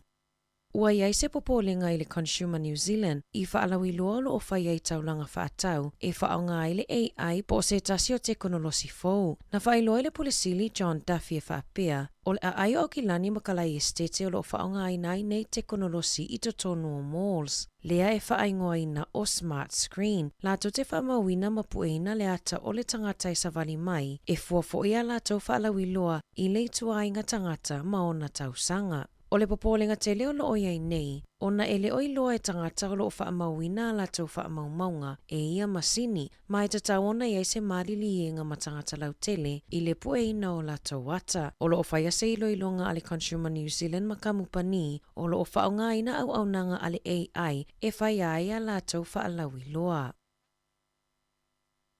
E silia ma le walu afe fō mai ua whaititi ai le numera o fō mai i au nanga whaasoi fō maloloina. Mai silia ma le afe ono se lau fō mai e mo o mia awale tausanga fō, pe ona whaalawi loa le minista o soi fō maloloina Asia Vero i le aso ananafi. Na whaalawi loa le aso ananafi se polo kalame ua whaataatia mai, awale whaamautuina ma le tautā o fiofi mai ai o tangata New Zealand i le tu ua o le atunuu, mo atunuu i whafo mo ngaruenga AI au se tālia. O lea porkalame ua awhia i lalo le whaamautinoina le lei i tangata o lo o o ngā whaafo mai, ma fo mai tau ao, e maua le tau mawhafua i le whale mai mo i lātou, e ngalu lua i le sifi pō. E te lele vai ngā tupe ale mālo mai le pākete o le tausanga nei, sa whaaso atu i le matanga luenga o le soifua māloloina, peitai o lo o wheanga i pia whale mai ma le whaafita auli, o le si itia inunga o le numera o tangata ngase ai toa i titi le au whainga luenga.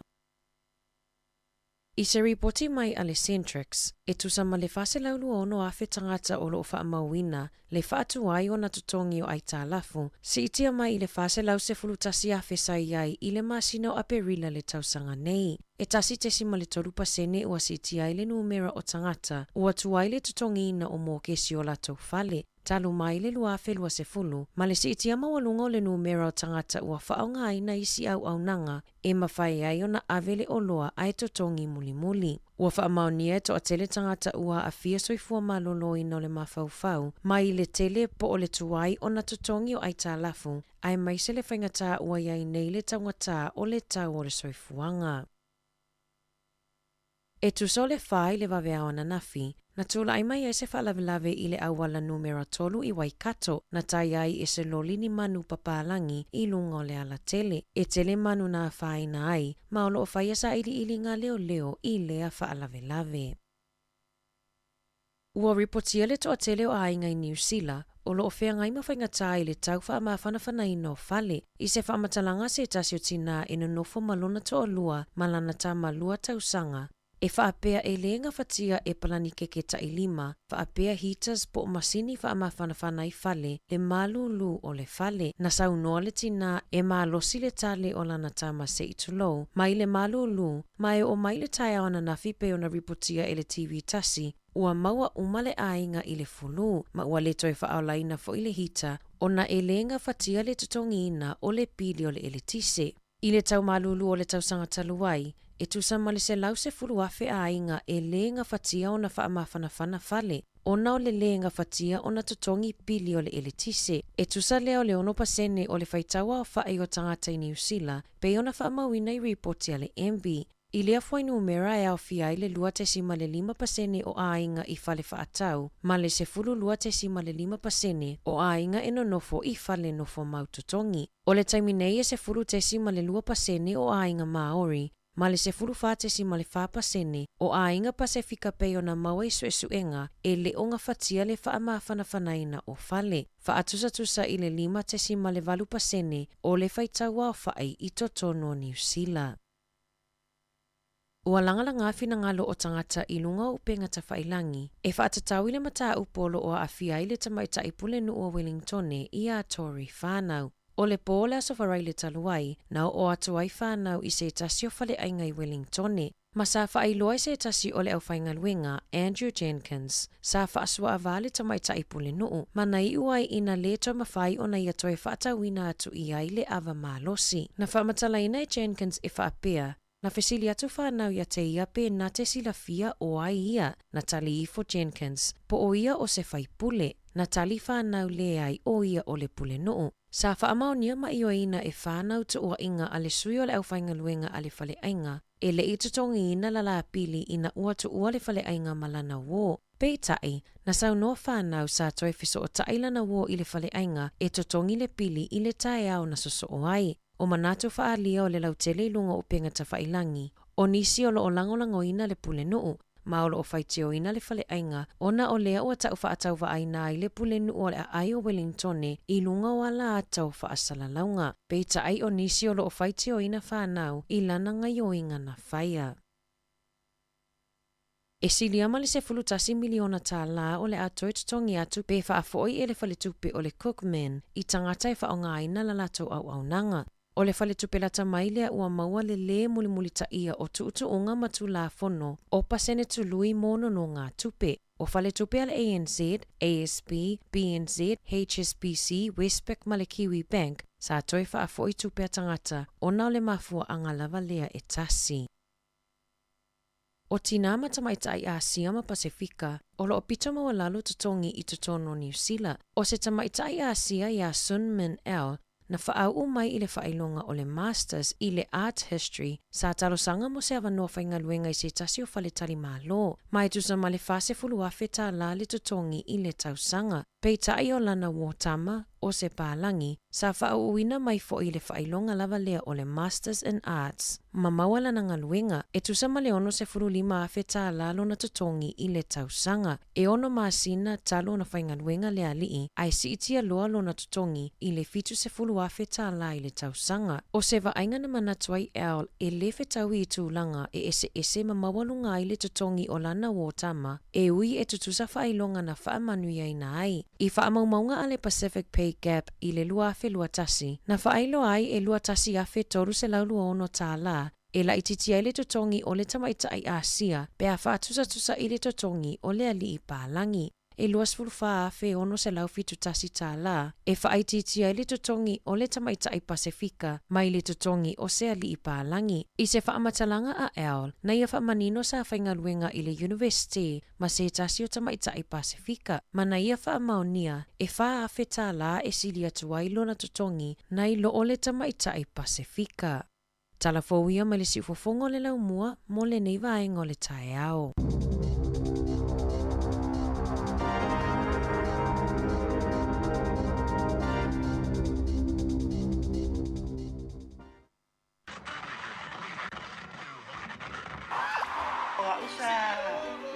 Sa fifia e lo tolu I musika.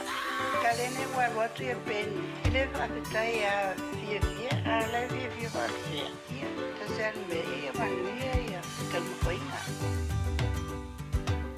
Little imatautu malepeni sun lalai mulinu etaitu pitoia pia sio utaulanga manaya le fepula fimai le sami ota uma fetu le langi wasulungi ya umasia ukani a omasa bali bali le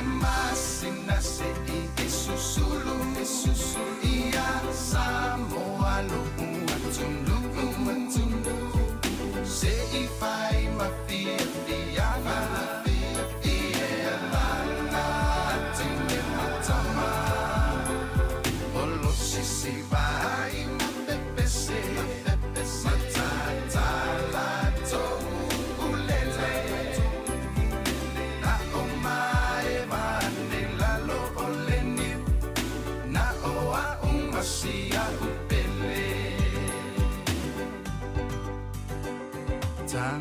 tangi mai lewati olo otumai imatapele ai omae vamasia upele ta oto ai o pese matilo tilo atu isisifo olo otumai ai le casino mauna moli pa ata amilongilo pe osepera mitai ai pupito oh le masina se i susulu ia samoa lo umatundu se i fai mafia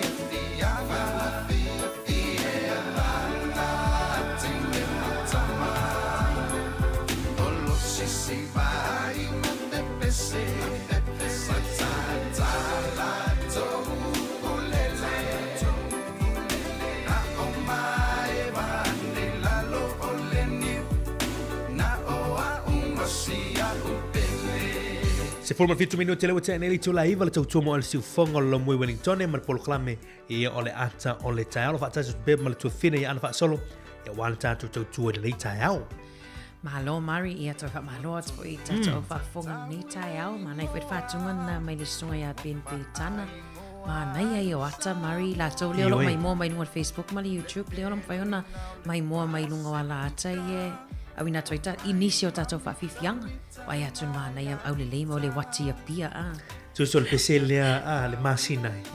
Ia lo tra no mai tu fa va nga fo i onisio o vai nga tau tono le na il peninsula e tulanga ese fo isa tulanga ese fo ia i tulanga ole o sio manga ina ia pia ile ile tulanga o sio tan tunu moni falon malo mana ia malo ia o tala tu per tatu ni telefoni to valu lima lo fa tasir tatu fa so ni fa momoli ia na telefoni mai sa mo pena tu se mai fo sio tatu tunu sa mo tele yo vai nga ia lita ia pisupo lia ia on microwave o le TV ave fata si mo le microwave ia ma wa e fo inisio va nga ia na ia o pu sigaleti o va nga ne atua o nga vasi penitala pi inisio na va nga na au te lo taimi nei Mari ai longa o toi ni te leo va nga avi Samoa ona te leo me o mau nei la fo mau Samoa na ole pepa voi le nunga le ata o le sapeta lai vai mai Samoa taimi nei ole va nga vai nga tawana e olo tatu pe foi tatu fa sol nei tale o sa tatu vala au fatalo fatu ya talo fala ba ana manuia Mari ya se fo manuia tama malo o lo no o te fifa so atu ole ele tu pena ole ya msal fo ni ole iba solo ele tu pela ale tu ngane o su to lo na la fo sango o si ya o stama sa fa nga luenga ile le fale lo mitusio le la mosali tamalingi stama ya ole tokelau ya stama na la folio le limo se la una vili mai ya na la folio le tupe ia ya el wat stama le tupe la sona ai fa ifo ele va nga nai le ofisa o una tala oi sole ya fatu le stama e fa feo na tala ai e fa feo na la tu lol tangata na la fo mai ele tupe ai fe mai na lo atual tangata ta o tu le ngol tangata le na la fo tu ele tupe le tala pelo wai e o mai na fo mai sta o mai ni la wo Australia ya o alwa le lo po feo ngo tu el na limo se la sa lo foi son al melana o fiu stam tu pe fa fiana la o na avel tu pe tangata ele wa tauna su e po fiana va tu el poina va tu el tu ya mali ya e pa wale tali la ulina ele office inga menga sal il falimeli ele ina al virtual tangata ta otule le ngol tangata na otu atu stam o te ofola wale lo na tangata le ngol tu finile na malona fai na la famili tu ya o malawo eu mal termine ele lo poina agen na tu Io e whafsiri ata mā o le taimi lea ele i tapani ni ID fo ia politus fo lau e tala i tua le tupe. Ele ai o vai terminar e tá o que lo ia ai watu stama pa wanga le kala kama lo ku. Kama wa tanga tamo man tala tupe. Ma wa talo fa. Yo na toata welo na fai uma lo na ngoma lo na fai. Ya pa wale tala la wina e wa umana tala tupe wel tanga to wana wel tupe. Ya wa ai fo le ori. Ya stama tulo la. Ole toke lau. Ia. Ya, se me stiulang fa pena. Ai o na o monia e o mal termine ina ya o mai la o le na mai tamala o Australia mo. Se no to lo se an fa na ai. Ele to ma wana tu fe. Talo fai. Ma ni ele vai lo e ha so mai. Ya wireless ne fo le ne mali. Wanga nai sa mo na wa ten eta tele tu ba ia tanga ta uma tanga ta ne te foi le mil na o la na masania na ia o na la moni ai le fa tu ia vo ai tanga ta na no o ai te te ofo fo i male fa pe fa na avele le tu foi le tanga ta ai la te ele sili fo si le poi la batul tu fe wal mena si le tu lo poi la batul tu fe o tawana lo aile il termina le tali el tanga talena lo tu tal tu fe awa ele ne te lo poi la batul tu ai na lo tu sama foi wo na lo tu tanga ta o tu lo ne ngom lo no fai o ya la botar o on talal tu ai o tu tal tonwa ele o stanga ta ai o la o lo wanga nai nga sa nga lu nga nga wai ia moni le la paso atu na o nai o tala moni le mai le to ma wal tu pe mai sta mai nei la o Australia la to fo isam wai pues la si sam wol te nei ai o le tu langa na ele to ma wan la tu pe Faftai lava so mai tamai na vanga le ma lo manuel nei yaso ia fa na fo ia le tu faftai lava so foi ia ma nei fa so tama tu fini ana vanga le ia pe le wa fa lo ile le tu langa le va tu sa mo fa mon ia va tu si le o tu si va tu pe le o tu pe va tu atua onga le mo vanga na ia o le ta ua te lo vanga nai ili na vai tau fu le fa maoni o tangata ia na ngā lui vaina ni. Ya, o tau ti ngā a inga ma. A man tola mari lima se lau tā la tupe lenta awel tamalia o se tupe te le la te le la taimi ai. Ili ropo ani fa la na tu o esi a inga le fa o ngai le tupe ia le wale. Ia ono o mea na tutupu o tala monia le mai il tatu atunu fa soa mai ai.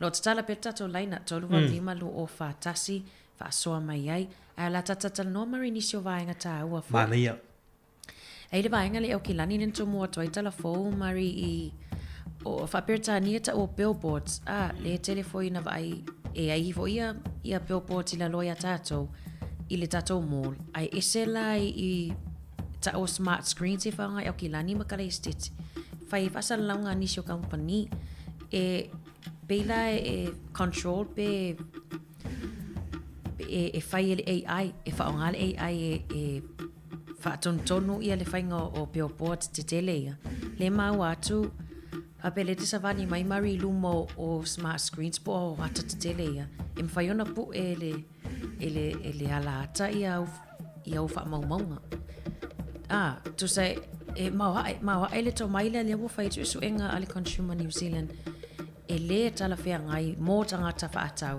e le oi loa lai pu e latou wata ma pu e meo latou wha maunga e masini popoto ni. O le me te ofo ia, o le tu mai o se whaailo po se sign, vo le whailo mai ei, o le masini le lunga atu e mawhaina pu e alo wata, pu e o wha maunga, wa mantua le o le mena na mai tala fou e wha pe, o lunga o le masini ia po lunga o billboards nei, o lo i e camera, e pu e la le tūlanga o AI le artificial intelligence, o le teknolosi le mawa, ele wei le te mine e peo se, e ilo na maa fau wha le tangata. Na te whai e me le e mwhai le tangata. Po e no le ata longo whai na whai. O le wha le tono la o le tala lea. Sa wali fwoi lalo lai po e mele wata. Mantua e whi mai le tala e fua e fwoi tangata wha atau. E ilo e le masini lea. Mantua whale o loa ni. E ilo le matua o le tangata lea. E awa e po e mai o le tala vo. E ilo la tu e ngā tangata le wala tu i tono.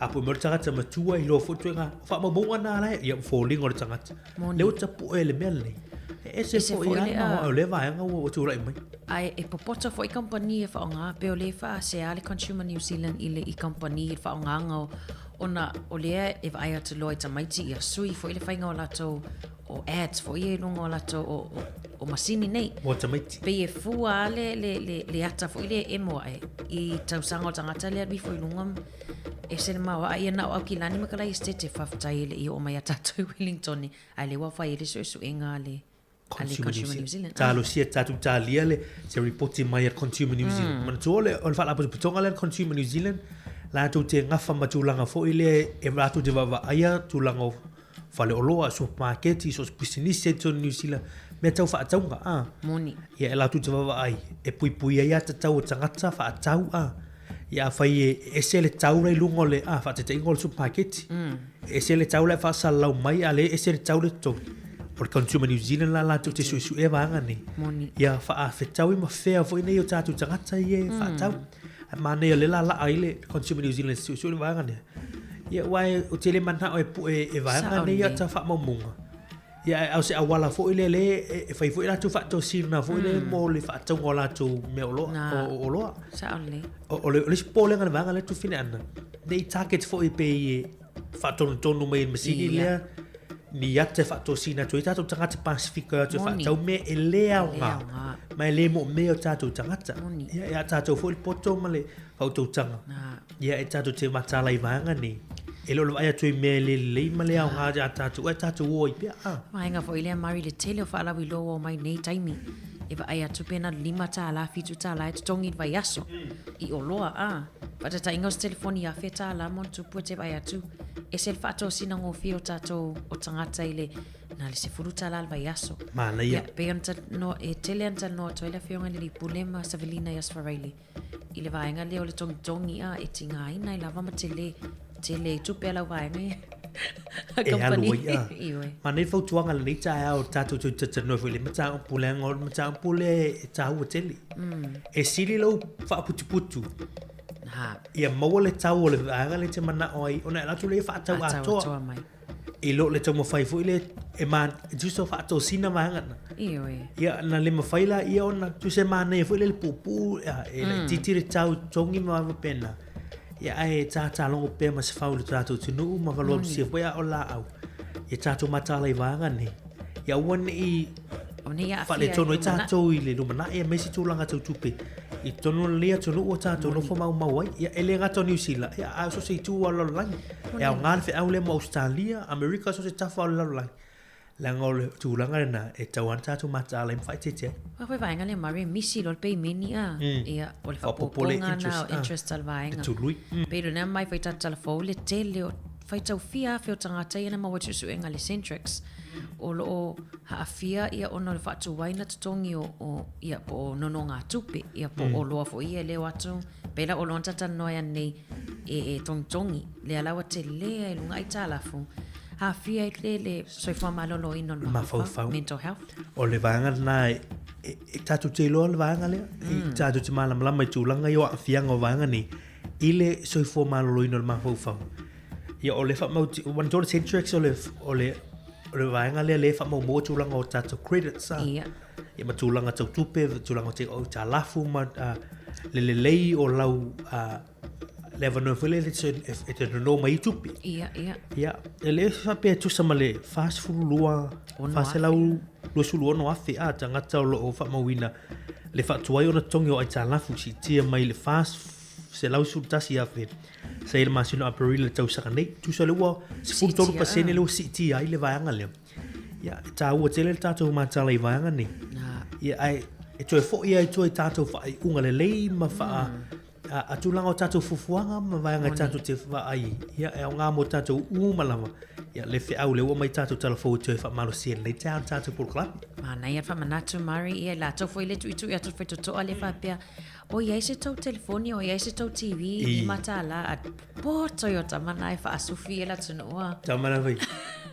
A wato mai man tua e le vaanga o Consumer New Zealand le la tau fa sticker. Me o fa pipi i foi. E sai le tu la fono ona tu tangata pe vai vai atu. Tangata fa tau ia feo ai lungo la teli. A mai tau lungo le o se fa tu o se ainga pus mele la ile le sticker na por failo na. Do not knock on my door. Yeah. Wa atu la tu ala ile sticker na e sala tu. Telefon sala tu pe vaanga na. Ma ne lo tatu tano le tatu fa manatu vaanga ni. Pui mai tatu le tele o vaanga ye tau fa se. Ya fa le tono tu tatu. Well, tangata nei o te whai to amari, tangata to ai uma o na whaila tau ha onga a. Oiso. Atama mai o la tau lea, to mai lei ai o le whao sofio o e tangata whaatau. Ia, manai o whamanatu na awane i tatou tau singa no fie. Ai o te lola vai foi o lo tatala pe tatou leina wasau whaasoa mai fo i tatou fesili ni whaamomoli ma nisi o telefoni sa mo i aso na mua. Manai le ua to e 2 minuto to ni on tale tu lai se fulu.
Samoa ina ia pule he matai Aua olo na sua faua vaerua ia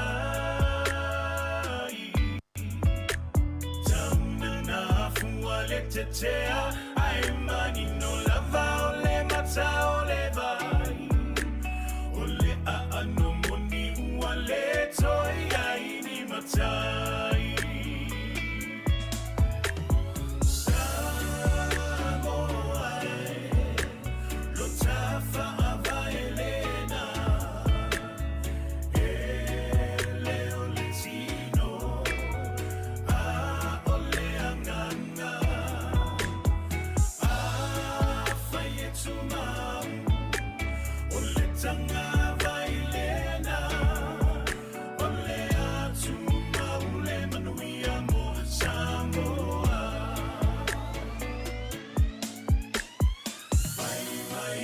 Se ona fili sui o le fono sili Ina ua malo le leilo a ingilisi O isi fo iwa popoto i le ingilisi Ai le ai o se whaauta uta Pele o ta wha ingata e alona i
whaafifianga mai le songa ia puni ala waa ia ma le pese na tofi le atua Samoa fa malo atu leo whaafunga leo atoe 2 minute tali tulai se fulu ta foi le tulai se fulu por kalame fatautai ele afionga ia la wano ati lawa ia Mari ma na ia lewa wa sala lauso le longa wala ata fo ila langi ia matotono New Zealand nei ia tala fo ile tato sui palmia tamaitai ia a kameo se puloni ma nei yo le tala lewa mai mo atu ilungo tato a por kalame le vitao se lo ele te po mane fa fo tato tinu ila to lo o muri tai tato sui palmia ia or Samoa i to ye fo pito tonga ia wa tale le malo tato sui palmia moni le esel o le vainga matango fia vai atu lai i ata i au mai lungo venga te whailangi leo lo ono no fo mai ai le tato tamitai minister ia Barbara Edmonds ia mo fai pule tu sa lewa te lena pito Samoa nai lo no pito tonga ia mai te le tu pito Samoa tato sui palmia ko shona tama ai tu so le vainga le ma mai tawina le so na fil vai atu i fo ia ole wo fai mai le sui palmia wa ole tau tuli apu e ia ole tulang fo ile olona fasir manga ile il tatu tulu fa Samoa i ona ma ilona tamama manon fasir manga iona ainga ma tu so tatu me sina le wa ia o to avena le sui palmia ia e ta u tele ia vai tu sa ale ina wa ia ole va pena e mana ia va vai mana ia fo ia ol vainga ta wa Mari pe ona ia sa no se station fa matalanga ele ai ma se isi pe a se tulo o tai se te vainga o lona tino te tulo ona na faatali la vale taimile e mana o mo la vauna ona tala na malu o malu fi ia awa fo ile na ta inga la vale o le tau aveina o Samoa ile tofinga fo ile o tofie fo ia ngalue nei atu no o fe tawi ma o no mea ile sui palmia ia kama se poloni ia ona tau aveina le fo i a mea sina o tatu tu ona lana fo i tau tua ia vai le ire me alu nei palmia o ai fo ia le va pe se tala va nei tu langole an por kiki ma tu lang wang fa fai e lo fa pe fa tu se tala o se va ai ona ole ma e fo tu lai mai fo sui palmia le uto malanga fo il palmia i Europa le malanga fo le fa malanga mai i saina le malanga i fo i nei vai aso na vai atu nei le la malanga fo Europa o le sui palmia le o to avena to fio le malo te mini e ma vai to fo no palmene e to la ile tanto sui palmia o se miti bitanga na yo tatu tanga te Samoa ia o le tula i mai o le tanto sui palmia o le Samoa ia e ta u ele ato avena to fio le tinu nei a tula i fo o yo tama ta Samoa po a pala langi ma tula o isfai pule to o le palmene e tu sa o asa no anga al sui palmia al mari e fo ile tele o malanga ia pe malanga fa malo Mari e te vai lava o la e lava le puletasi tele ia na vai ia se pulonio la e le puletasi il tele o fonotanga e se foi le mana ia lo ainga mitanga foi tato Samoa ia le la o fa po tuai ia malana malu o le tamaitai Samoa ia o matango fie foi tele foi o mitamita la Samoa le tele na pela foi solo ata o tamaitai sui palmia ia o nisina o tala o faiona mau nei tai au ma nei ia la tu fine ana fa mal tato tu du fa taile telo fa sona na fa soma nei tai au tele io fa so ma pero va no pe fa soma ile tu los full minuti ia o le tato proclamar ator tai au nei fu tai au tali tu les full proclamar na o le ato fa ia ai me le fionga la wano ati lao tali tu tasi proclamar fa le ngang o molio leva ia fa o tu tato tu si pa ile tu la lua e wani misia leva no tama futa mai tatu tu mar tatu na mar tu tatu apel ngana Samoa ia fa so atu tatu link ia e to mo fai download e tu to no telefoni pola sama se masini o ia to ia ma fa so atu ia long fa no tatu tunu ma ni na vai nga fu le o se me fa nga lu nga tau ia le nei maro lo nga tu anga lo ia sa o le o ia foi ta longa mol fa nau ia ta longa foi le ala e le vai nga lim fa na awa o mai ai fa pe foi le nei misi ale tala ina o tato api a po le launching o tato api fa na mai mo ai lungo tato Facebook na ia mai le aso fa le taluai o le aso tolu sfulu leo Juni, le ile aso na ilungo tato Facebook ale Samoa Capital Radio, pe na alu toi mai moai pe fa pia le na emisia. Malo whaatai. O le vaingana na mai tātou telefonu tu fini ana o le wha ele vavea ona na fili na tūlai mai se wha lave i la wala lea numero tolu wei kato. Iyo e mari tele o nai manu na mamate ai ananafi o povi manu palang. Tele ia ona watai ai le loli. Iyo lalo wha au su inga wai ai manu mamate o i whai manu o lo whai e tonga vitinga le taimi nei ia ona tele lo pe fa fiantu la email fa lave lea. Por mea na tau moe le ave loli le ino. O le tūlanga po le ona o vanga nei o le mawai ale tama ainga o le tātou tunu. Ni Sila mese ala u whamala tau ia. Ele whengo whia la tunga luenga le tau whi export le a tātou le ave i whafo. Ia tūlanga o manupalangi mawanga pe o povi te lo isi vanga. Ia alela ua mai tātou tala i le tau nei. Ia oni vanga wha pe ona tutu. Ia afia i fo le economy ma tūlanga fo i o le la fo i whato anga le nā. La voi vanga o loo. Whawhailelei vanga ni? Saole, ai mese ni atu o e set whata o mea ola. E set whata o le turu ni silo mea. Pea whatus tu sa le Samoa a whapea e la vea le manua e ana e o awha mali e le ainga e leini. E le sau i lunga o tatou talafo i Samoa ia. Ia vaenga, ia ne ia. E tupuloni vaenga whapea e tele la vaina e mawhatia i o le au whailafu manu. Ai mana ia tase ese malvainga le mari foi tele vainga ina e vainga ia mai ile tele o fale fa mafana ni taimen malulu tele o ainga ele o mafaina ki le hita pe le o mafaiona nga fatia le tutonga video le tisi tu sala la o loto ala e malulu le fale le no foi ona le lim faiona nga fatia e paseni e tato ainga maori ma ainga pasifika nai a fia vainga le e sitina pasifika nai no formación to lo malantama nai o famaita i lima plan keke le mafanfan ia fu ai le fale la no foi ma le malulu mana tua e tauna insulate le fale e vanga na fisio soane le malo taun tatu wa ai a fai o longona le malulu to no lo moto mo lao ai olo e fisio soane le malo na olo e te tau on insulate se fale New Zealand tau ne o ele tu la fono la we ia e tau i landlord tanga te ia ai fale ona fale tanga tau i fale le malo ona ia tu langa i insulation mal pui fa ma fan fanai na tono mo to malao ne o tatu ai a faila o elo i va hanga e tau ona tu fa so tai la landlord e vai le tu la fono na ia e fa matala o mele fa pe a faila la elo ma fan tono lo mo tono Tau to sile vanga na. Iyo au foi ni musuata to e vili. Moni.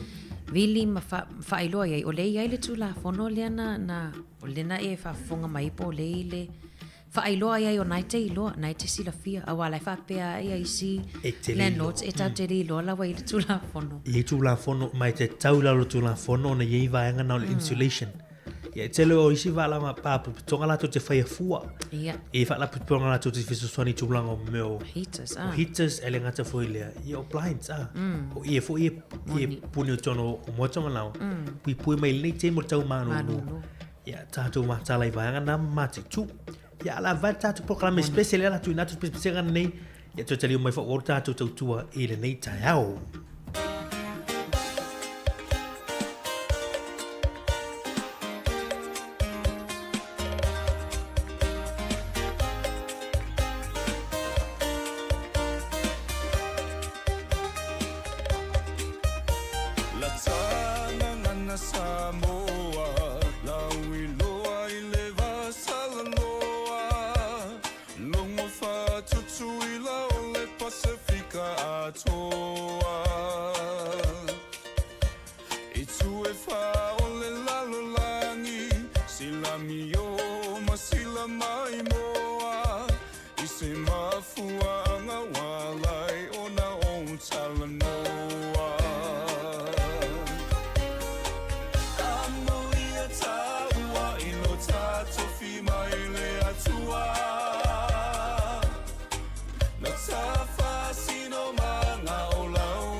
maselenga ngana wai a foa I fua.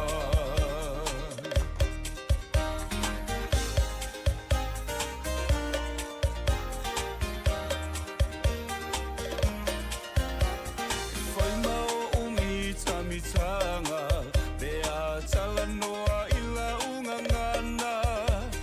E a whele whaalo alo ni saunoanga.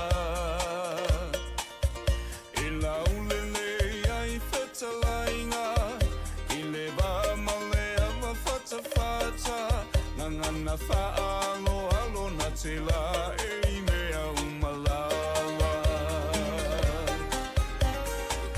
Ano ia taua ilo tatofi mai le atua.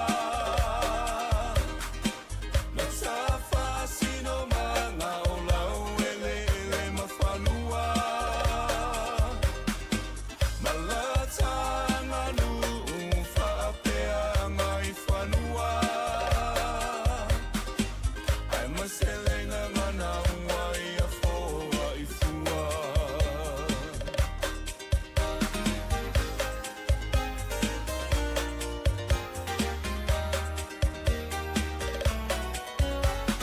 Alitai o ne nu, pe a taunu mai se malanga, tua o le maro pe whae fo ini suafa. Ona mau tua leo lenga ngana, tula whalela na whau tautanga, o whae longa nao leta mau a inga o launga ngana.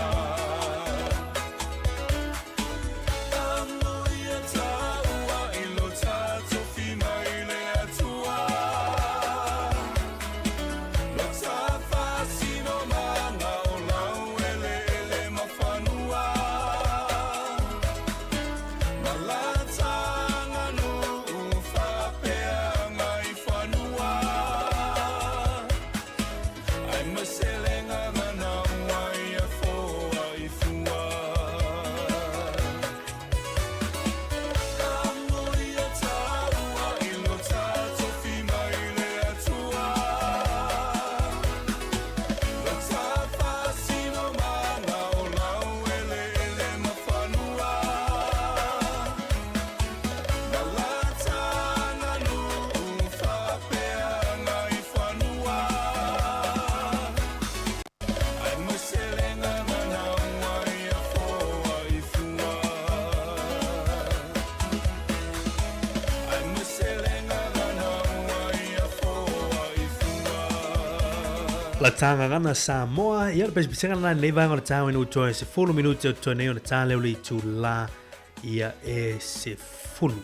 Tale tu la se fulu poklame ia o le atu e whiwai ia i le nei fo ia solulu. Malo Mari ia wa lata fo ile taimi fa amuta ile tato pukalame o le atal tai au. Moni. Ia talia fo ile fionga ia la wano ilan pukalame ile tu lai se funo le ato fewa ili ai. Ai Mari mana ia fo ina I whatunga nana mai atu le whata waina lava ngana Samoa. Ai me se lava ina tunu pe ia nisi o mailo fo iwa tau ngalo atu le wha Samoa. Ai o loo wha mamalu pe tatou I tatou tautua. Tautala lava ngana Samoa ia so uma. Ma neia ole ngana Samoa I New Zealand nei e lona tolu ona. Moni. Pe New Zealand tala no I nei tonu la tunu nei. Lona tolu la tunu atoa. Ia ole ngana I Samoa tonu au kilani lava la tau ia. E lona lua. Lona lua le ngana Samoa tautalangi e tonu ole pitunu lea. Ia kilani. Ia e taua tele le vanga ni e me se lava tu pulanga talo vo tu pulanga la vo le tatu tunu. Ia o lo I le nei vai tau. O lo tomo fai e whaatuma wina tatu ngana awana I mo atu. Ia wana I mumulu atu tanga ngana Samoa mea sina mea alofa mai le tua. Ia wa tofu sia I tātou. Ai nei te loa tu nuu matu motu o Pasifika tu fine ana. Tasi ana nei vai anga o lo le lifai ia le tomo fai. O le whaola leo nga ngana. Le ngate nga ngana o tū maa nuu. Ai meso o mea fo ia o le tue langa ino pe atia. Inga lau tātou I Samoa langa ino le tonga. E tonga mau ia Samoa. o le whatino ino whaingon siapo. Ia. Peo vaianga na, ia aile ngatu wile ai tātou siva. O tātou siva whawhiwhianga wa Samoa. O lo tau whaifa au laola peri temi nei. Sa o lelei. Mana ia o vaenga na tāua mwhaifo ona whamanatu i el tātou ngana tele o vaenga tāua. Whamanatu fuala awa nei tātou mātua mātua mari. Pea whapele wa umana mai a fwile tamawhtanga pol maalu o tai au. Ia, wala au fwile luma ia le teine pol tama o ngai sau e maile. E whala au anum tua mai to ina se vai mo e tātou tupulanga tala vou. Tātou whanau ia wan nofo I whale lea foi. Ni sira wa ave oi mātua nei tātou grandparents. Ia awa lai whainga luenga ia mātua. Ia whaifa leif. Awar whatinga aulu to ina manum tua. Whatinga aulu tina malum tina martama. Ol vanga le ese ia le mana ol vainga lea. Ole anga ia whanau e whaise tau tua mo nei mātua. Moni. Ia manuiana o tau manuiana amu ia o tau. I whamunianga e mua mai mātua. Ele whape e tau mate le tūlanga o whamunianga e mau e whanau tūlanga o tau tuino mātua. Ia mese o mātua. Ia o ta mam. E te roa ese fo ia le ese fo ia. Le alofa fo ila o mātua I whanau. E pe sili I funo. I lo le alofa I lātou whanau. Saole. Sili fo la alofa o mātua I whanau o lātou whanau. Ia ese fo ia. Whainga whai lea peo li whaasātu tina matamao na whawhanga I mesu malie Sātu kalati. Ai ati opi I mono e tau ina malu matua. Topele ainga te wasaulo tina apolo tamai piki oi. Ia, ai waila e le te tai ata ua lau la iti ai mātua lea melena. Te le la tau me aisu malie na tau mawhai o. Ai sao le oi mari e se fwile pele o nei tatou alom whanau I mātua. E o te alo matua po toi ina I le pisau tamaiti. Ai le mawhai on tu ualwa ngana e nau ai I whanau. Whawhitai atu I mātua I lau tau fwoi. Ia, ngā luenga o lo whai nei teimi au mālo lo whanau. Ia langa e mone lea te lea o whanau o anga I lātou grandparents. Ia, aunties ma anko sa tai. Ia, I lau tau fwoi ngā luenga whai. Ia, awai, mese li vai teimi o mālo longa matu anga mai e whanau. Whanau a whawhoma nei teimi, ia. E leo whapeo se malologa fuile te whao ai ma e tu mo whai ai mana tue o mai wha malolonga tue hae la aunga. Tue hae la aunga. Bai mo sea wanoi whai tau isau tusi po la se mo la aunga e tue wha mana tue. Mai sea tātou I le NCA. Sa ua tele si uenga whai ura nito sanga lo anga I mai. Tātou matala I vaianga na, tātou mulimuta I vaianga na. Malo whawhitai ma singa ne iu lai mari leile aso malolo matariki.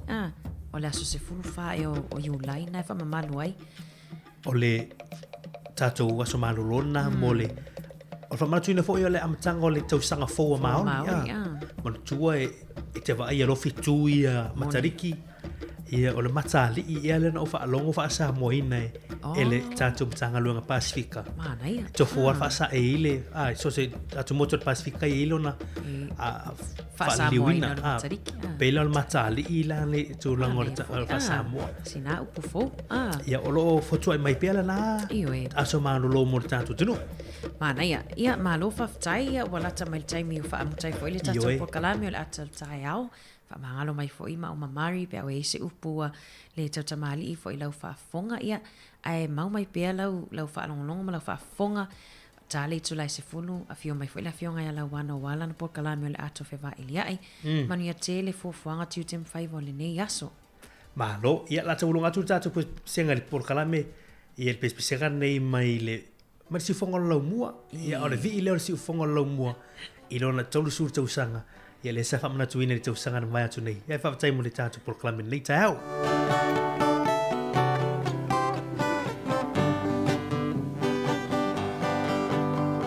Samoa e vivi au te leto e au talaina. I sau tau tualo whai pea au walau tākua inga. O lau e ti o Ngana Samoa New Zealand Watalu se fulu ai nei tau samale atuna ia tau taina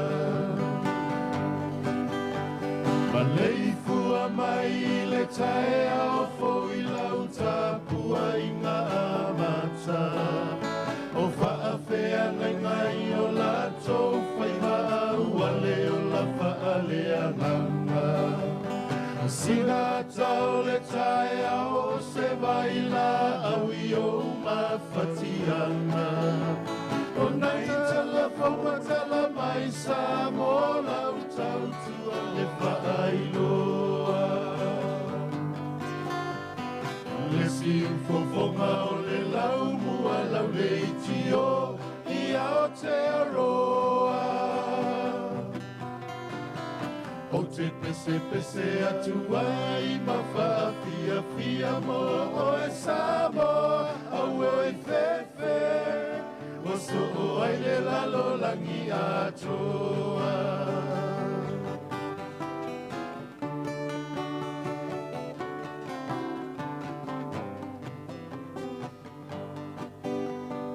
E mo mai le moli o le ava o se whaasoa mo lo uanganga.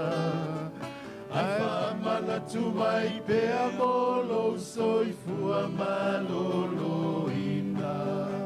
E pese pese mai o le tula fono ina ia ta o la sa o loto.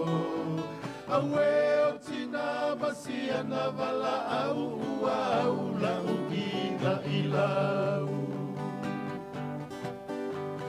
E alua so ai saua so I talalau aluna o le vai aso. Ai o nai asia singa e talosia I o e tinga ina. Ai ole ola oa o ina o nai langa whaataua ina. Le ape foe whaatini o la tāwho langa ua I usa uni tau mawhainga. Le si ufofonga o le lau mua lau le itio I ao te aroa. O te pese pese atua I ma whaafia fia mo o e samo au e fefe. O so o ai le lalo langi atoa.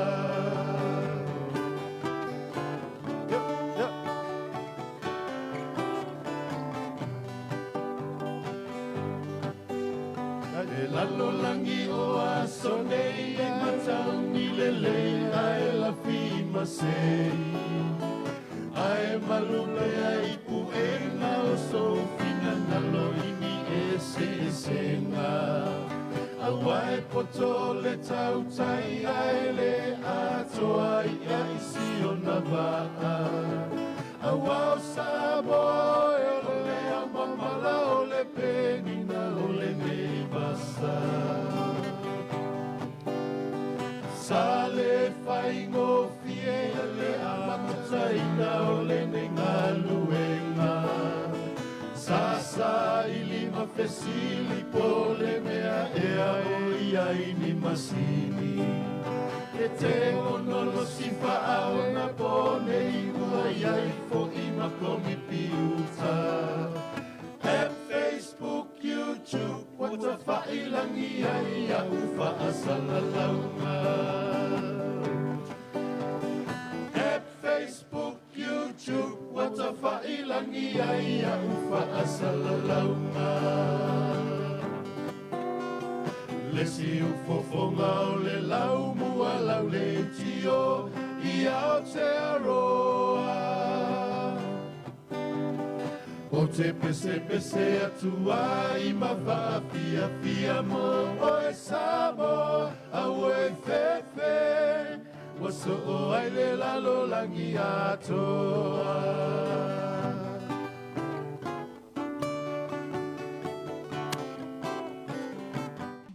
Hey!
Ia, o le si ufonga lava le nei o le lau mua i Wellington i nei.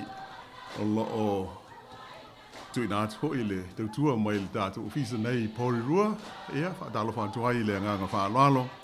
Ma maro le tātou tinu u ma le au whaafonga i le nei fo i a so lulu. Ia, le so o le aso lima le nei o le masino i ulai. Lua afe lua sifuru mo le tolu, ma lo le langi o ma le soifua lau le lei. Ia te tonu, ia tau si o lo o manuia, tāpua inga ma manu le tātu tino. Ia fifi ho i whaatala whātu i le nei tu lau i tai au, o le atali i a Mari whaivalu, la lema o te tolua i le tau whainga o le tātu ngā ruenga le nei. Ma lo le soifua Mari, ma lo ho i lau spo mai. Ia whaatalo whantu i lau whionga la wano ma lolo si fumanuia whaatalo wha. Ia te oere ni whuitai a warta tu porklaman atu whailia. Tai. Ia mo le whaafonga mai no mano le tātu tunu o le so lo ia wha mo moe si sui ho i le whaafonga mai. Tau ia i tātou ma lo ia e wha mo moe tātou te talanoa ia se i whaasoa ho i matuwha mai a wale si le fia le tātou tunu I matata fo I o lo o whapeo na au nai lea ta maali I o si o tātou tinu. Ia ai a maua lole fiso ta inga. Ia on tu ina tu lola leo le talananga nei wha o poponga o le ato e whewha I ai.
Ia, maro lawa le on sai mai ho ile pa ia lau fa fonga ile nei vai ngol tai ao pe ona o ta o mua ia o lo sa tau fo ya tu se so ta inga anga ya tu ile lo mua i no ko lofa le lo mua tonga ia wal ta tu ma lo ia pe on fu ina ile nei fa po ponga le ta tu pol kalame ia se fa fong mai fo ile mano le ta tu nu i fu fuanga Sitasio Company o loo tautuaina i a tangata Pasifika i whea malanga inga tau walele.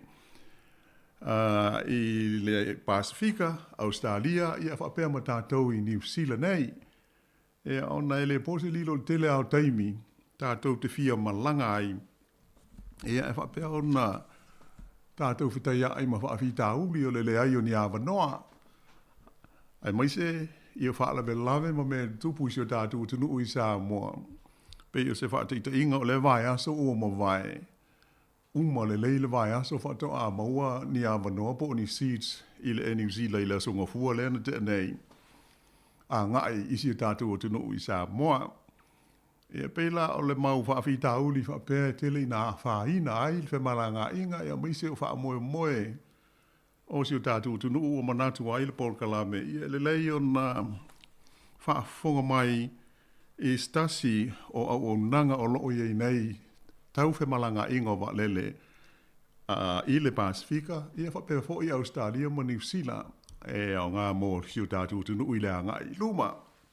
Ia mai au te whiwhia e whaelo atu o le tātou mā lo o le a talanoa ma whaafonga mo iai i le nei whaapoponga o le Paul Kalame. Ia ele fofo i lau whaafonga, mai se tātou i le lau mua nei stasio tamali i fo i wailonga i le tulanga o ngā luenga i whiso o te inga tau wa lele ma whe malanga inga. O le fionga lea i atu i whaasina pese tā a John Nichol wa lewa fo i ona ulu ia te ia le au nanga ale wa lelo sa mo ia so ua tua nai le polensia i lona ofisa a au iai ia le au unanga mo le tautua le vaalelo Samoa i le lau mua i Wellingtone.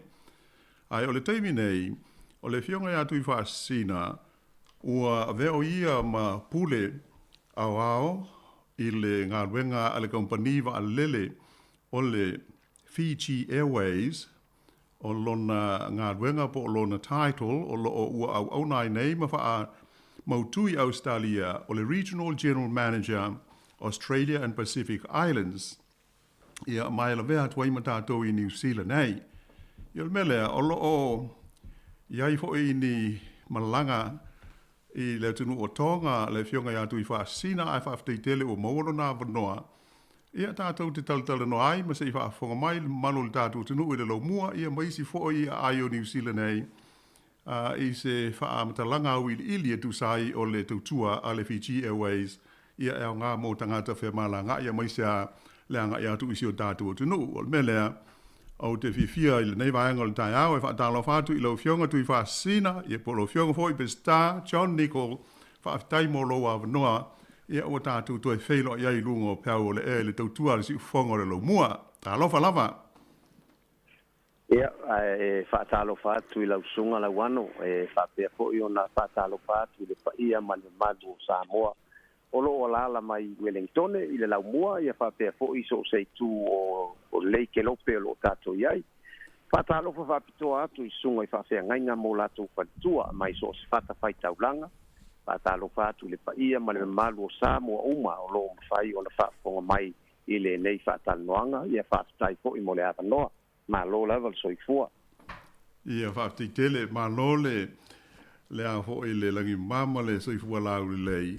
Ai o le mtau pe ona e whaafonga mai o le sa whaila o whaamtalanga i tusa o nai whaafita auli o lo tela i nā whai nai mātou i nei i Wellington i po New Zealand fo i mo a manoa fo i le nei a ngai isi o tātou o tunu Lau whianga tui whaasina, whai ana e sa noa, wa iai se au nanga, ale o tau company wa alele le Fiji Airlines, i le vau New Zealand ma Samoa. Ia e whaftaitele mo le whafisidi ai mua ona o whaamala matu pele tūlanga o lo iai nei. Pei o le vai aso na tea nei o te masalo wa tau ua maua fo i nai Wellingtone. Ia se tasi o award, po se tasi o whamanuianga sa maua le Fiji Airways, ma o le award lea mai le Skytrax, po se vaenga lea o lo lakto ratinga ia airlines uma. On mawai lea le Fiji Airways, le best airline in Australia and Pacific. I le award lea na iai. So in other words, sa mato numero mua ai, ia ai le i maua ni tūlanga o isi o pena mau hoi tūlanga o le isi vaenga mato tu atu I lo mato ele. Qantas ma le New Zealand. Ia o se mitanga le o lo ia nei ia le Fiji Airways o le best airlines o le best airline ia ma le best staff in Australia Pacific. Ia o se accolade fo ile e mua I ona fafta ia le pa ia mal malu o le atu o lo mfai ona latu langoina. Ai fafis ile winga ile fafsili o Fiji Airways o lo malanga I au kilani food tolu ana malanga I le vaiaso.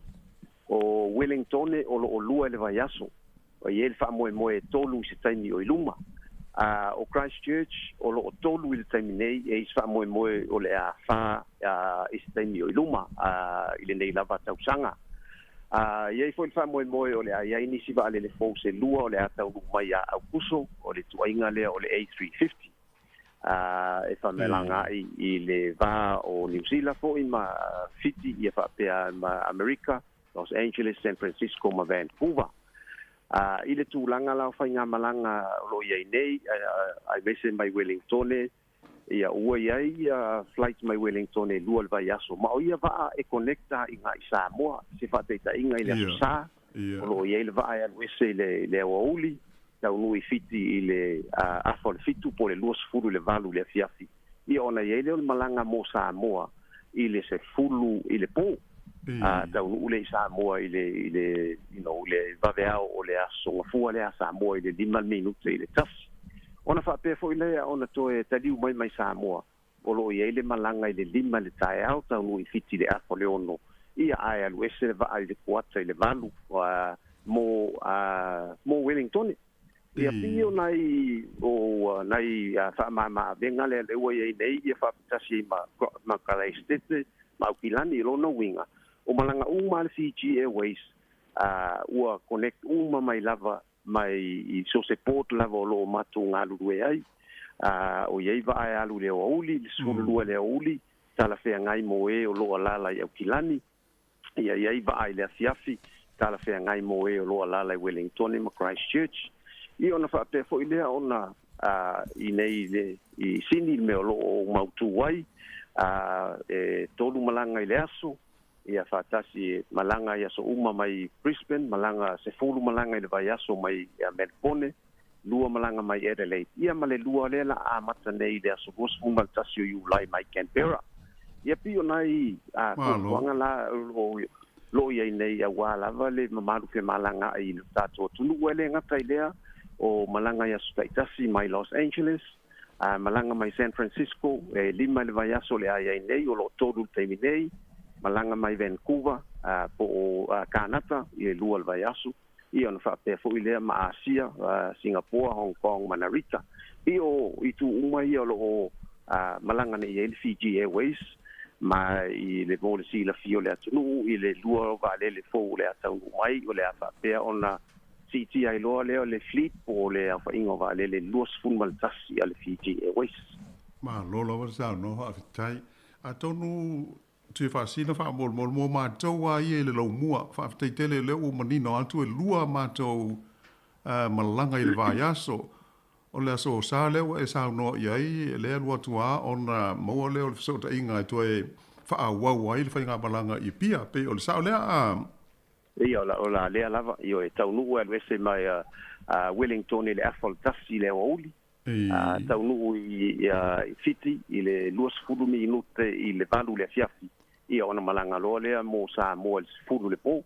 o ato uma fa moli manofoa ma mea uma e fai uma mai lava i Wellington e le aia ma se meto e lotea i Nandi po fiti e transit nga o le transit nga le o lava i le tu o le transit ia mfai lo singa malo longa wale le taimio le finga malanga e whaafitai a o le ale malanga lona lua mai i le lau mua fesota ia i masa mo fa mole te vasina o le taiminei o lo nga due i le vaale o le asolulu e le o connect le taiminei e connect le sau ai le o connect al watu so le taiminei o le te nga due ai nei connections la ia mo lisi malanga lea pe o no ta o lo ye fa mo ina ia si ti malanga i le toru ba aso i taimi o ele o to mau ia on fonga foi leo le pa ia mal malu si o tatu tu o lo au mau ma mo le si la fia ia pe ona e sa noa la wano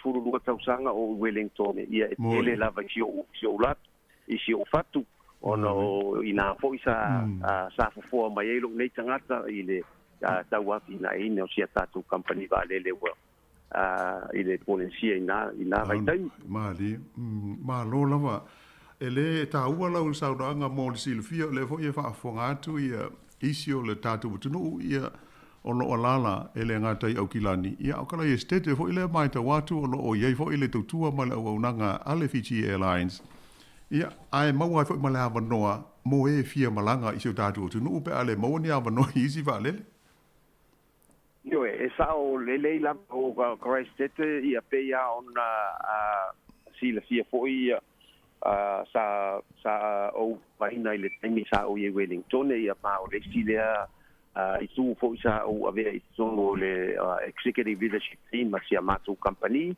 ona o tele le malu le atu nu ele ngata i sa mo tonga o lo ala i so sei tu no sila so e ala ina matu tiru to ia ma o le ala le o ta fai fo fin ngalo le pulenga ma le company ina ia whapea ona whatauia ia whainga malanga ele ngata i Wellington a Christchurch la ua tolu nei le vai aso ma le whamoe le a sa le vai aso ma o ia whainga malanga uma ele whapea na o Samoa Potonga e pe ona o ta ua o lo whaauau ngai Los Angeles whaauau San Francisco whaauau Vancouver ia po nisi malanga mo asia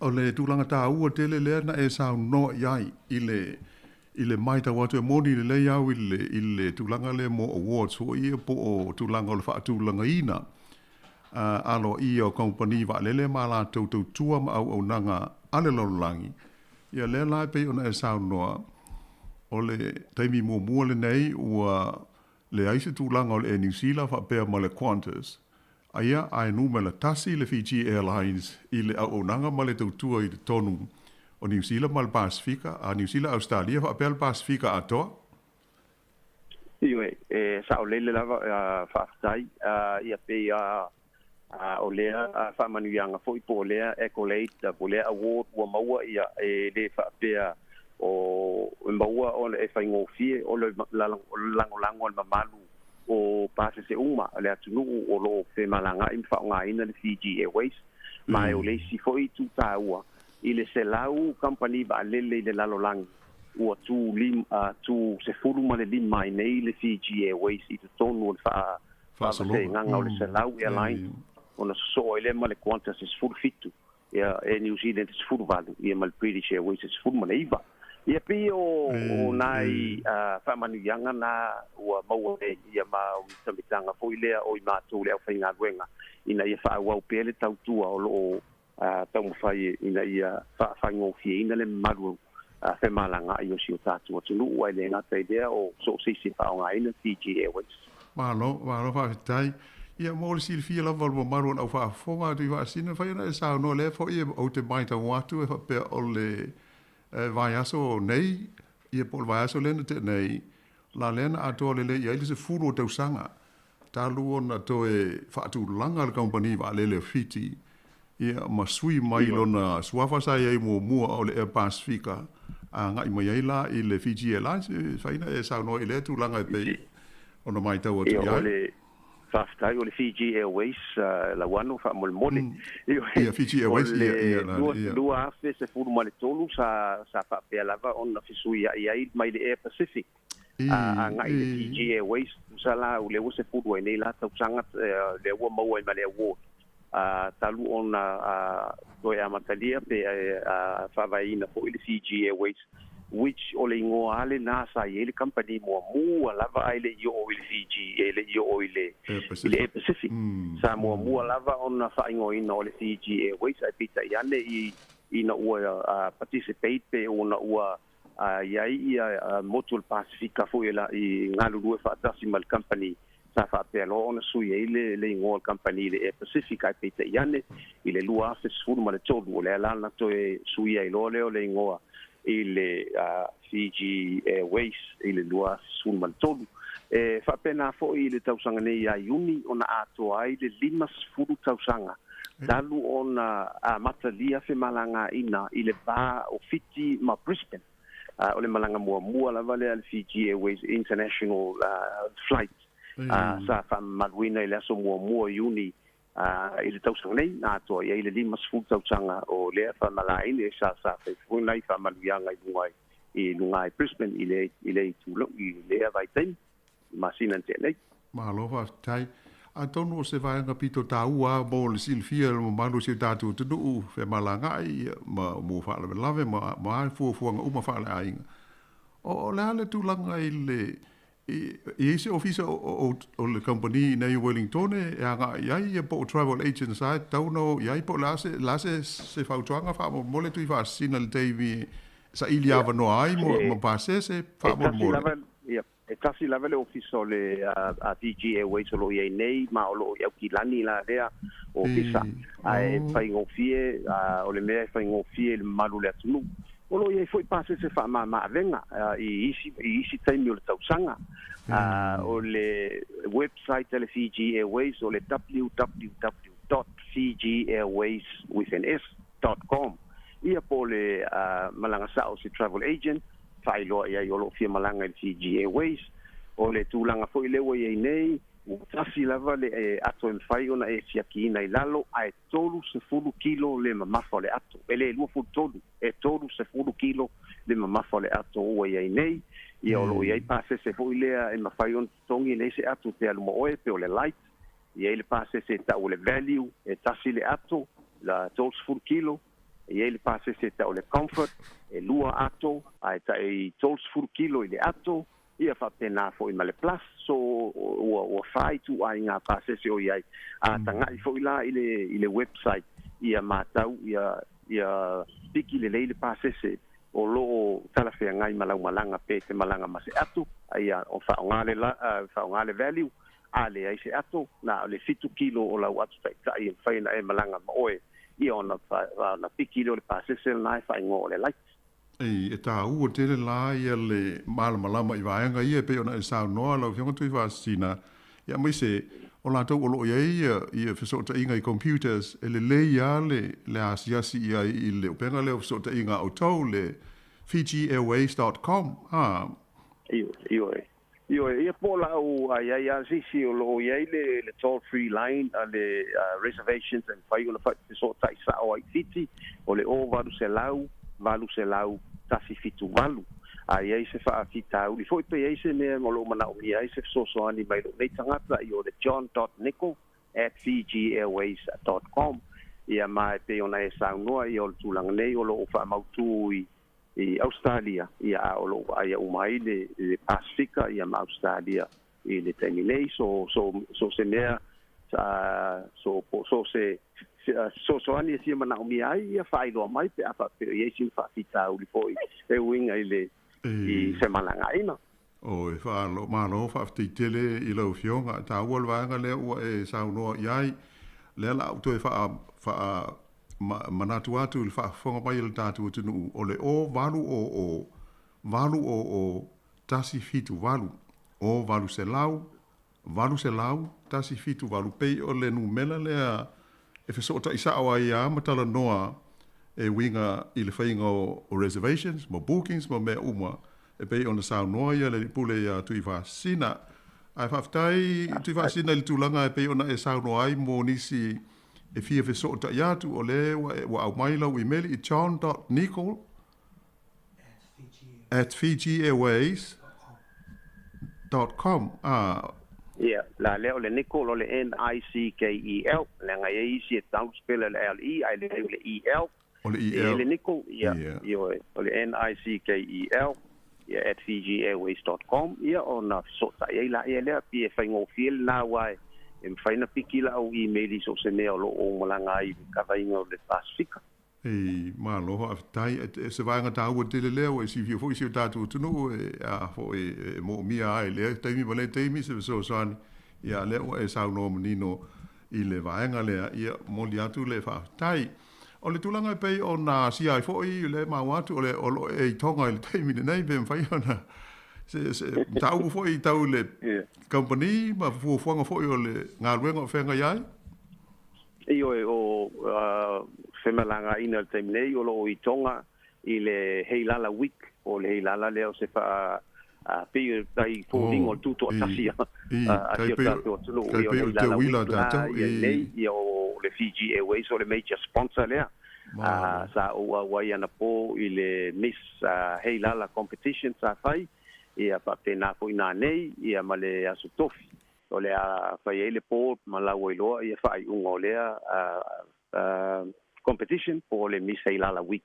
tonga ia ma e pea ona sila fia foi ia a fa pea you know it works both ways a fai o lai o lo lango mai ia tau fu on va ai o matu lango ot ia pi o le ala tonu lea ua ai foi se sinanga lo company va lele ina ia matu so tau au ma le malo tonga ina ia lango fo la tu fa mo pe ona ia nei lo malo la fisili le alwatu fa mo le tu va sina le tulanga fa mata ia se taimi e ono ia se malanga tu sa o lava ale Fiji Airways mai Wellington e se fa te inga anga I foleolo ia motulanga pe I le lumanai yo le nau nga lava na lo iai ai o traffic rights for ile e afi ai se simala va lele o que tu inga ia malo pe o Samoa ma New Zealand Samoa ma Australia ia ono I mato o I fiti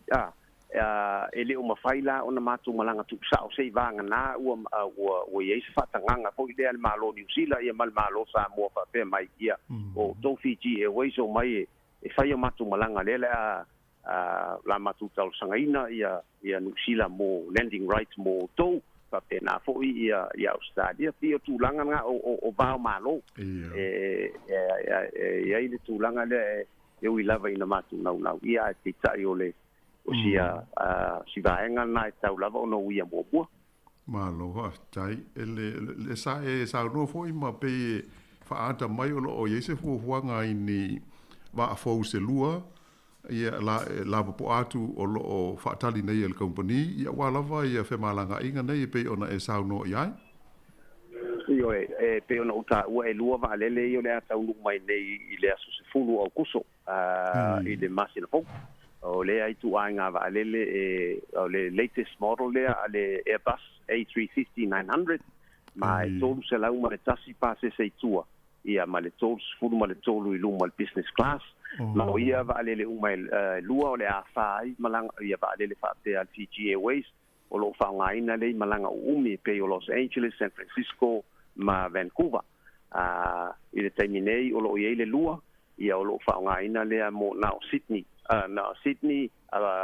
Nandi anga ia tu San Francisco anga ia tu Los Angeles ma I le termina o luma ia au kuso io le afa pe lo ona sa ia tu ainga va lele fa nga I lo mo mai melepone fa mai au kilani ia na fiti ia ona fa wa lo la ia leo va lele ia la po ia lua I Vancouver o le fa Vancouver Los Angeles ma San Francisco malo tu va o te mana tua masalo po le lua fes fulu fa o se vai te pe po sul fa sa mai ai I nai I lo toka o le whai pui ponga stasi fo o le whanau.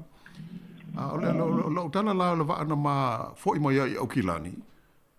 O le mea o le A380. O iai bea wa ai o le Fiji Airways. Ia o lo ia va le na o le fa o le o le A330. Ia va le na fa e mo se la mo le iba ia i fa o le 330.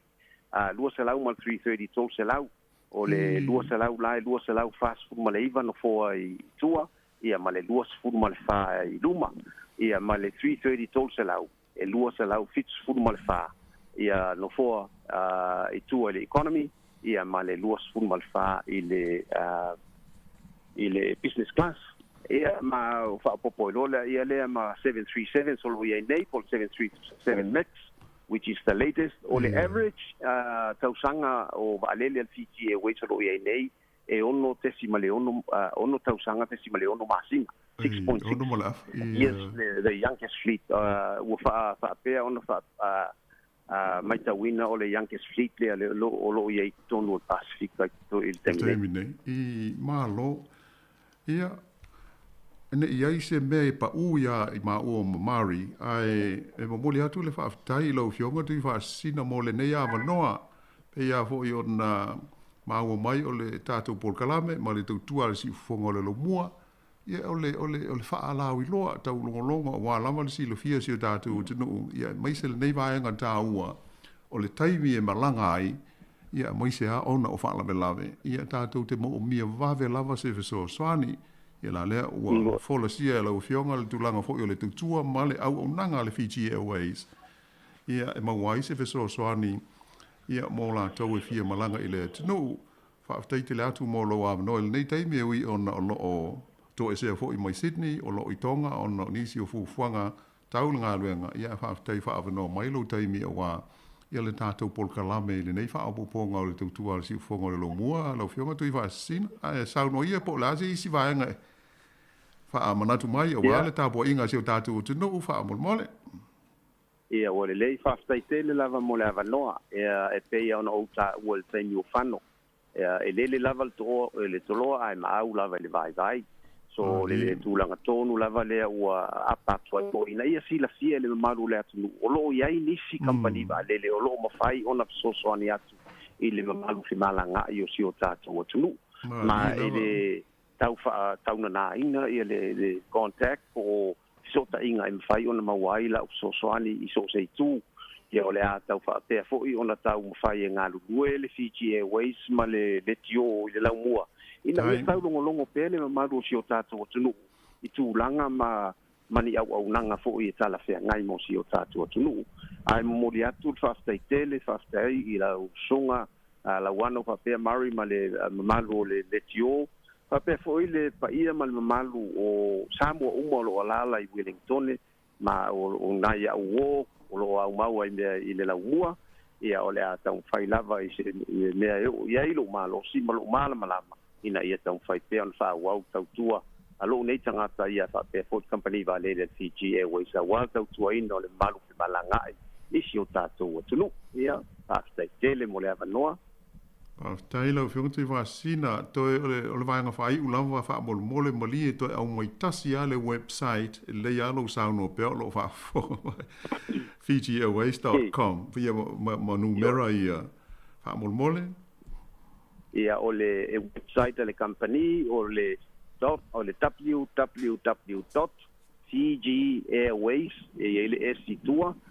.com o la emaili o le john.nickel o le NICKEL @fijiairways.com e mawai ia lo nei tangata I so se taimi iai o e alana vatu le emaili ona e whaingata I telefoni ona mawai a ona o lo alanga solo I tono le Pasifika te ona iai I rea tūlanga o le simalanga so ai nei I o Vanuatu ia ona whapea lea ona asiasi uma isi motu le Pasifika o le ala lea whaingofia I le emaili wae access ai 24/7 po le ufu whai tūlai le aso I whaino I access ai lau emaili ia ma watu ai fo nai whautuanga ma nai sosoan a wale malu pe malanga I si o tātou atunu malo malia lau finangalo sa ona o le tasi o le tātou leina i nei, o e le mawhai ai ona da tala ia le awa noa, fo i mo le atunu e wheso o tai mo iai, a sa iai ale nau ngā tārusia, e maua nā awa noa, ia ai ui o lea, tono iai se taimi ia o na whapena leo, na possible, ia le tatala o le tātou leina, ia ai, e maa ua te toe moli atu le nganga o le whaaftai, o le whaama noa lo taimi tāua, ia wai ale nei whaawaponga o le tātou polo kalame, ia mai ole a whapena tātou ngā lue pei le ngā iluma, ia wai le so tau au ma le wheso te inga ma si o tātou tunu. Ia i tūlanga lama e ono mawai se la vea ima se wheso soani mai le Fiji Airways ma lau whionga, ia e tusa o whe malanga. Inga, ai whaatai te le atu, ia mō le nei taimi i lau whionga tu i whaasina. Ia, whaatai te le peo no whailo atu e le a ngā lulu e fōi le company nei, ia ma tau so tau au atu le tia tātou le tio. Ina ia tau longo pele malu le atunu, so ia o se tasi lea o ngā luengo lea whea ngai mau pia au tali watu nei e sini, ina ia tau whai so ta inga ia whaale lei ai, au a lava tau longo, ai whaftai tele mo le avanoa la wano, whaftai mo le avanoa o whaavanoa ina, mo lo nei tangata ia mai se le mamalu si o tātou atunu, o whaafonga mai e. After tele a lofa te latu si ufonga lo mua ia mai se foi o wong paanga uma ia i Wellington nei mo lo fionga ma le ngaluenga fenga yai so i foi ia faftai ia famania foi le tua mo ngaluenga uma ia foi ia so i foi ia ol nala o fa fonga il datu malo nei pol kalabe ma nei fa opoponga fa apitoa o le datu ato e feva ai e pe ona whaafonga mai ia ele i mawhai, ele mawhai ona te tala le tātou leina, ona o le leina le tāsi i le studio, le sa whaonga ia e maa ua te tala noa tuai ma le whionga ia tui whaasina. Ia e pe o le nganga, ina ia mawhai ona tofu sila fia uma ia me mawai ia nā ia wanoa, mai se ale taimi le utu ua onga, masalo tasi lea mahu anga o le matuma le ai o ni a wanoa i malanga ia e New Zealand. Ai le ngate le nā, ala e pea fo un sila fia, ia i fōn tanga fo i o whaanga solo i sa moe au fia, ai kon whele nisi tele le e kālesia me tisi, ia manisi o e kālesia, ia pea o atonu po o mafu anga ia e le mai loa, ai pea o le tūlanga a le manuia tele, o le fiue e sue a wanoa, ia ai sawa tasi ale tali e wale aise a wanoa, o tumu le flight, ia pe le wale available ia ngi seats o le whaapunga lea e tu mai ia tātou.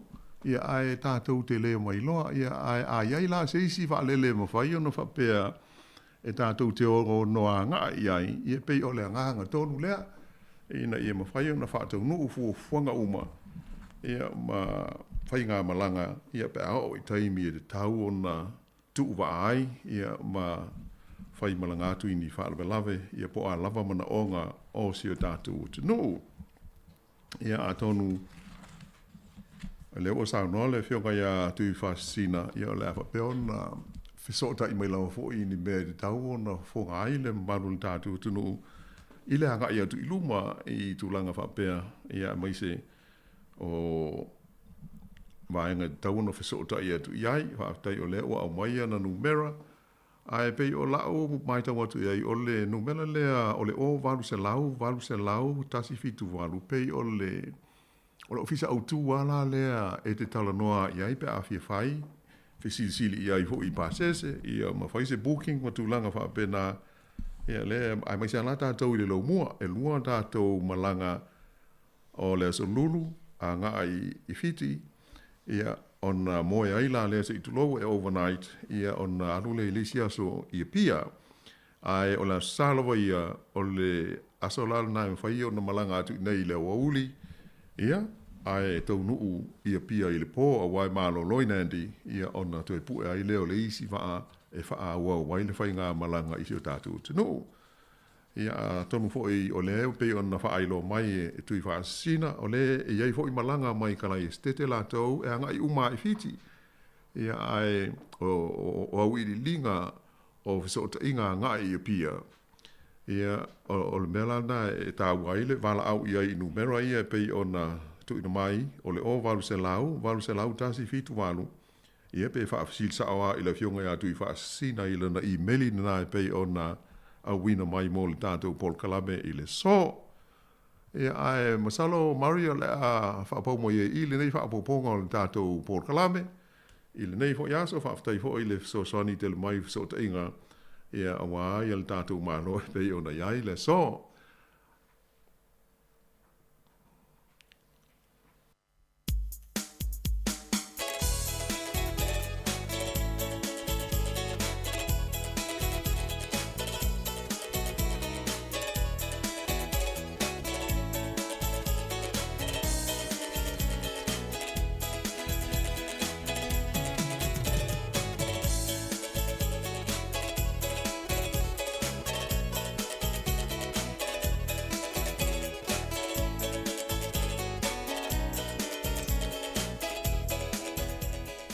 Ia le malu le au whaafonga mo le tātou te nuu. Ia ua manatu o le a whaapau mo i.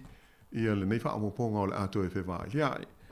Whaamomoe i o le ato e mo se isi whaamoponga i le teimila me tasi i le mai aso o mumua. Ia ai tau ina manuia vaenga o toi o le nei aso fo i fua whanga whai a le malu o le tātou te nuu ai mātou whaato whaaso i fua atu le nei tu la.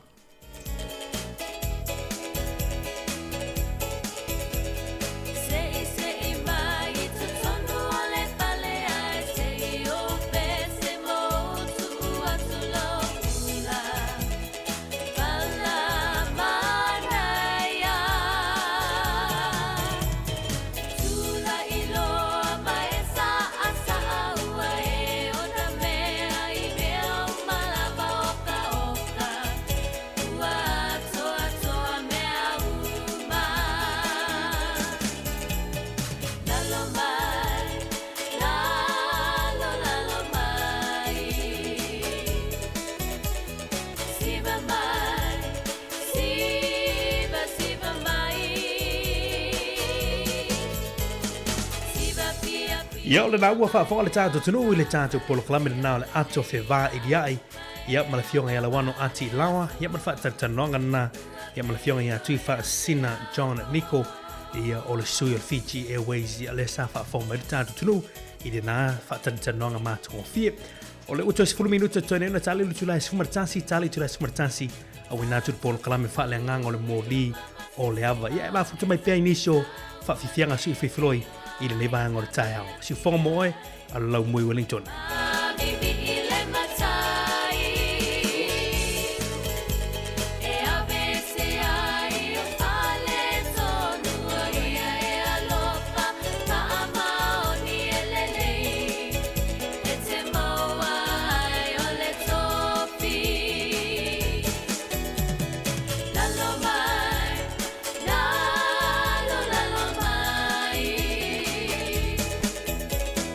Siva mai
le dei la lo la e to I la la I lo malo si si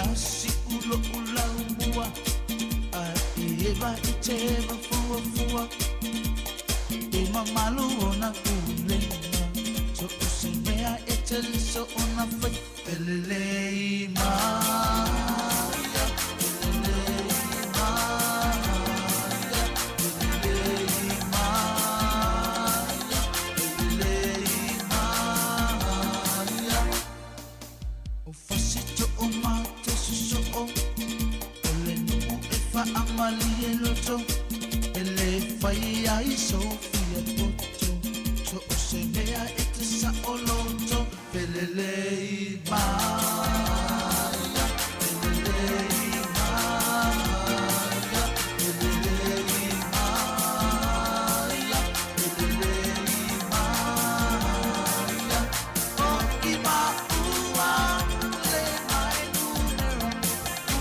ua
solulu manuia i le anga lelei o le atua ma lona alofa tausi mai. Ua tātou iai li nei aso i po kalame o le mōli o le ava. Ia au te whawhairoa i atu i lau whawhonga anga Samoa. Pa i o tai o Kāresia ma lau whai ngā luenga. Ia matua tausi o ta māma tina. Ta paau ma whare upolu, whare tua ma tausi o sao ma au manga. Ia e o lawa fo i alo ma whanau. Mas fo inai whanau o whairi whai ngā tuanga. Whatalo whatu fo i paanga ma sani o le nei por kalame. Ia mai se fo i o se whatalo whai le di pule ma le malo lau whai ngā luenga. Ia o le tātou le itio. Ia o le o amataina le tātou por kalame se tātou talo. Whawhitai tele le atua i lo wanga le lei ma lo walofa. Lo lava wha maoni e le mawai lea mo o tangata. Se o mātou wha manatu lo to e tū ma malu mai le tūnga mau le nā sā o mawai. Ua mātou langona lava lea li ie le whaorotanga o e saunia. E le mawhai lava e le ele o na tāo fia oi le manava o le ele. Ua e to e tū manu malo. Ro lava to e tū manu malo. Ua whaalia ele mamalu o le atua i mea umalava. Mātou iei fōi le nei vai yaso, ma le nei yaso o mātou sauni na mātou por kalame o le mōli o le au. O mātou wala au o fio mailo o nganga mo i mātou uma. Mātou te whaasoa ia ua fionga ma mātou tala tala. Se ia whaatupu ina pero mātou whaatua tua i ato. O mona iei le whaavai o la ngā luenga ma le whi au o oe le atua o oe Jesu Keriso. Mātou te atia e ai lau ngā luenga ma lau whi au. Ai o mātou te talo. Fio mai alo nganga pa ia i le wha moe moe ma le nei por kalame. Whaia i mātou uma se wha soa māta ngofie. E vi ia ai lo suafa e lea unoa. O le mātou te talo lea ma leo lenga wha maa ngalo o mātou wha le tonu. Ke riso wha ola o mātou wala au atuai. Amen. O le tusi whai tau e fia wha o ngā ina mo le neita e au le tātou wha soa. A fionga pa ia le atua le Ioane wha. Ai o le au whaita wina le whai upo mua mua e whangata mai le whai upo e sifurma le lima. Ia, sila ane e lau tusipa ia. Ia ai o le au whaita wina le tātou le soni. Ia ma mawhau whau e fwoi whalea nganga le tātou whaasoa e le neita e au. Whaafonga mai e le awhionga pa ia le atua. Ua sila fia e le alii ua whaalongo le au wharasayu. E toa tele soo ua whaia Jesu ma papatiso ina. Ai toa e titi a Ioani, peitai o Jesu, e le papatiso e ia, na o na so, o na tu ua le e ia o iutaia, a ua toe mali watu i Kalileia, e ao ina ui atu o ia i Samaria, o atu ia i le tasi a ai o Samaria, o su kara le ngua, e la talata ane i le whanua na avatu i Iakopo i rona atali o Iosefa, ua iai le vaipuna o Iakopo, ua le la va fo Jesu i lan malanga. Ona no foi le o ye lunga o le vai, pa ua o le tutonu o le la. Ua saure fa fines o Samaria e utu vai. Ua fitara yatu Jesu i a te ia. Au maia i a te au o te inu. A ua watu ona so o le tasi a ai e fa tau wai ni mea e ai. Ona fai mai leo fa fine o Samaria i a te ia. Pe fa pe feona e fai mai se mea e inu i a te au. O le whawhine o Samaria, au oe o le iutaia. A wai le aini me fe a vea a iutaia ma Samaria. Ua tari atu Jesu i a te ia. Ana e loa le me fua i fua le atua, ma le ua whai atu i a te oe. Au mai a te au te inu, po ua e ole mai i a te ia. Ona fua i atu le ia i a te oe o le vaiola. Ua whai mai le whawhine i a te ia, le li ie, e le aisa o me utua e ai. E maua lalo fo i le vai eli. E te maua e i whea le nā vaiola. E siri e oe lo mātou ta mao i a kopo. Nana tuu mai i a te i mātou le vai edi. Ua inu wai foi o ia. Malana whanau, mana manu. Ua tari atu Jesu i a te ia. O le inu le nei vai e toe fia inu ia. Au se inu le vai o te avatu i a te ia. E le toe fia inu lava ia. Au le vai o te avatu i a te ia. E a vea i tutonu i a te ia o le vai puna. E puna i lunga o le ola whaababau. Ua whai mai wa fine i a te ia, le ali ie. Au mai a te au na vai, ina ia o le to e fia inu, ina ia o le to e sau fo i nei e utu vai. Ia, wha manino ma wha malama mai ele anganga o le atua. Ia le lana fionga pa ia sa whaita wina, wāre tusi tātou te whaasua ai, nei tai au. Ia matu maulawa ia te ia luna vi inga nei e o le whaavavau. Ia, tari tonu lava o se tala malama le tala le nei. Ai, a whapea mai ar tātou pesi o le ataina.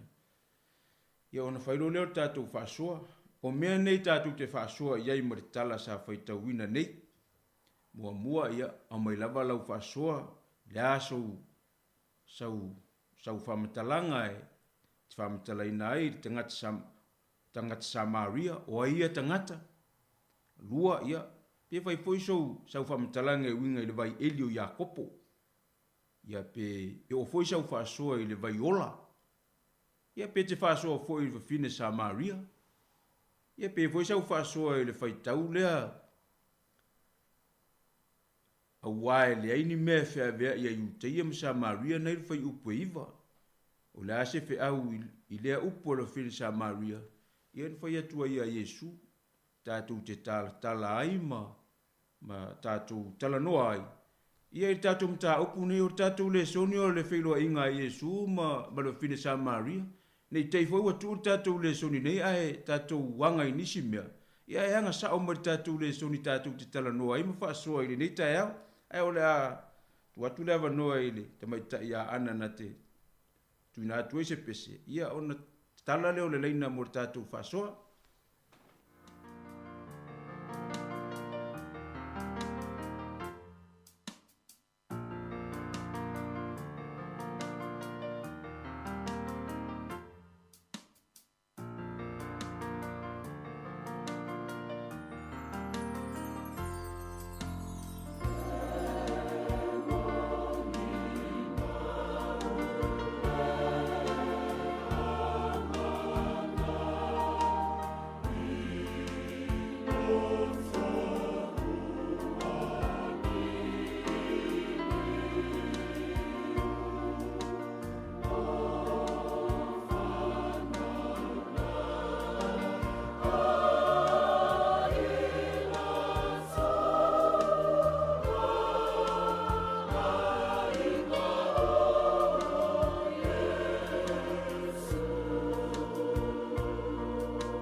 Tātou numera e te walau mai ai, pia whapea whatoa māua mai lau whafonganga tātou pūkalami. O le tolu valulima lua o whātasi, ia mō tuatu o Wellingtone o tolu valulima lua o whātasi. Tolu valulima lua o whātasi, o le tātou tusi whaitau o le tala i le whilo inga i Iesu ma le whina Samaria i lunga o le vai Eli o Iakopo i le whanua o Sukara i Samaria. O le tātou whasoa o tuina atu e whasoa mai lava so whina ngalo po le ase o so sila fia po la fuise mea e te fia tala noa mai ai tangata Samaria o ia tangata. Lua ia tala noa mai le vai Eli o Iakopo ia pe whare fuise o whina ngalo e winga i le vai ola le ena ta ua i Iesu i whine. Ia pe te tala noa mai fo i le whine Samaria. Ia po le whai tau fo i lea e le whai upo e iwa. A ua e lei ni mea e whea vea ia Iuteia ma Samaria. Le ase whe au i lea upu a le whine Samaria. Ia na tala noa atua i a Iesu. Ale no mela o le tolu varu lima lua o whatasi. E se iu tau whaapapula atu i le amatanga o le tātou le soni nei. Ia, taritonu lava na o Ioane o loo whaamawina le tala le nei. I le whiloa inga Iesu ma le whina Samaria i lunga o le vai Eli Sukara i Samaria. Whai mai le mau le mau a Ioane ua sila fia Iesu ua ta ale fili le tala le whiawea i o le ale au Fariseu e winga i le to'atele o so o Iesu o mau le papisonga a e titi a Ioane. O le pongai leo le whina ngalo Iesu e tu ua lo Iuteia e malanga i Kalileia mauna so. Whai malanga tangata Iuteia i Kalileia. Ia e lua au wala e masani o na ui aile tangata whai malanga. Pea malanga tangata Iuteia mo Kalileia. Mua o le awala pupu e ui atu i Samaria. Lona lua o le awala umi e taamilo atu i le vai o Yordana. So se Iuteia o le ale umi ma le taamilo o le ui atu i le vai o Yordana pe asa i foi masusu i le asanga o le ala umi. E ui ai lava. E le ai masetasi e fia ui le awala pupu le ui ai i Samaria. Ona e iai le pongai. A o le mo le maua Ioane. O le fina ngalo le o Iesu le ta ua le tustala. E au lava ona ui atu o ia i Samaria. E iai le pongai. Ia lea lae tala noa iai le tusi ua whaonga ina e whai iai le tātou whaasoa ele nei tae au. Whilo inga Iesu ma le fina Samaria i lungo le vai Eli Sukara i Samaria. Le vai Eli o Iakopo ma le whanuan fo i atu Iakopo i ia Iosefa lo nā tari. Ia e o mai ei sau whaasoa i le tala noanga pe ona o whailo atu. Ia ona whao atu ile so mātou langona muli. Tolu valu lima lua o whaatasi, tolu valu lima lua o whaatasi tātou leina. Ia, whai mai ei sau whaasoa.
talofa le valaau ia faatalofa atu lenei taeao ia faatalofa atu lau suga tausimitaga aluega ia po lau suga foʻi ua taitaʻia tatou mataupu matagofie lenei taeao po manaia ia o le faasoa atu foʻi tusai ma le mataupu ua polosia ia o te aumaia le faiupu le iva o le vafi e mo ia le na le man la ma le lau fa mtala ina mai fo ia ai te o tulanga le fina sa maria le na la tu vai ia arena fa mai le fina sa ma ele se avia ia ina o tapa tu yesu i se ina o tu tono la le fa mai na malolo ai ia eta patu ia ina te de talia ina pela o so urango na ia ma le taua i sa u paso le nei tula pe wa ma pau wa i folava ia te ia a wa le do le va pe alo i ma le do le alofa wa e fa mai o le sirio na ne o le alofa le sa tauana na alofa ia matalia ina ia le tulanga le wa fa ia tua ia ia Yesu ia te ia le wa fa manino mai a fa mai ia tali matangofie ana e lor me po i pua le tua ma le fa ia te au mai o te inu ia o ina o mau wai se o nga ia wa le fa mai i le fa upuna fulurua fa mai e sidi e oi lo matu tama ia ko puna na tu mai ia te matu le vai eli a wale ai ma pau ma fe fa so ai po a fate te inga a pai o te lo fai lo tama ma la fa nau ma lo ainga e po ai a sei si e ma na o mia se so ani pe te ma sani pe le ma sani e te tau wa ona talia le mana onga dai tangi mai ai ia a lia la o fai mai o talia to Yesu o le inu le vai to fia inu ia ai ana e lo le vai le o te avati ati oi ia te le to fia inu ia lo na winga la o se o onga e maua mai ati o esere matango fie poi ia na ai manatu foi e vatu e pasto atu le netula e nga uma e moni ai le nei fai upuia a matanga mai o le malanga i kalilaia o le malanga e ta ua male tai mi sa uni atu le foi sa tatu ia le asto pa mana tuina lona mali tinga pe ona ta ua se ia o tu lava lunga sa tauru le foi na o lava le tunga mau a le ale mena tupu na toi manu mando mai lava le manu mando le len sang nuai ona winga la atatu ma pau ti ele ai ya se ne tasi le fai ta ki tama o le lang wa le fai mai o o tama fo yo ton ya tau e tasi ai ma ua ona winga o so ula ngona ma so o ma fau iai e ta ua lo fo so tangata o te fai lo tangata o fo e te manatu i palava o e ya te oi o ane wa e maua o ai fo i fia maua le soswan te ni ton wa le oi o le au nga fo ina o nga ruenga le fai tu sa o le wa fa au wina le fina ngalo le tua le na fai mai ai le taimi muri lava la lena o ilo na au so atu ya maua o tole no fo fea fani wa maua ta tole fea fani maua lo te maulalo maua le ona sa into langa papena ele ai ase ni tas ale o fai mai i le bai ya ai tele o ongolo o mai ya tato ile tulanga ia ai taluai o le ai fa mai ana e lorne fo i fuale tua ma e o fa yati oi ia lona winga fa mai oi e te ko sia inga e o le fa va e vai na ya oi ale vai o ke va tu yati oi e puna pe e o le ola fa va ia o sia fa so atu le pu le anga ai pu o ye ni se pe fa so mai la mta o pu matango pie le nei ta e o pu matango pie por nei tula ia manuia lo walo atu mo le ta fo i nei wa sa ia mo le nei ta e matango pie lo wava la lo fa lo fa tai te le lava mo le ava noa ia fa tai noa mo fa so fa tai te le lava Ia, alo fangia foi le li lo tu soifua. Anga le le tau sipea ia so uma, wa ngā luenga mwheau, paftai lava. Ia.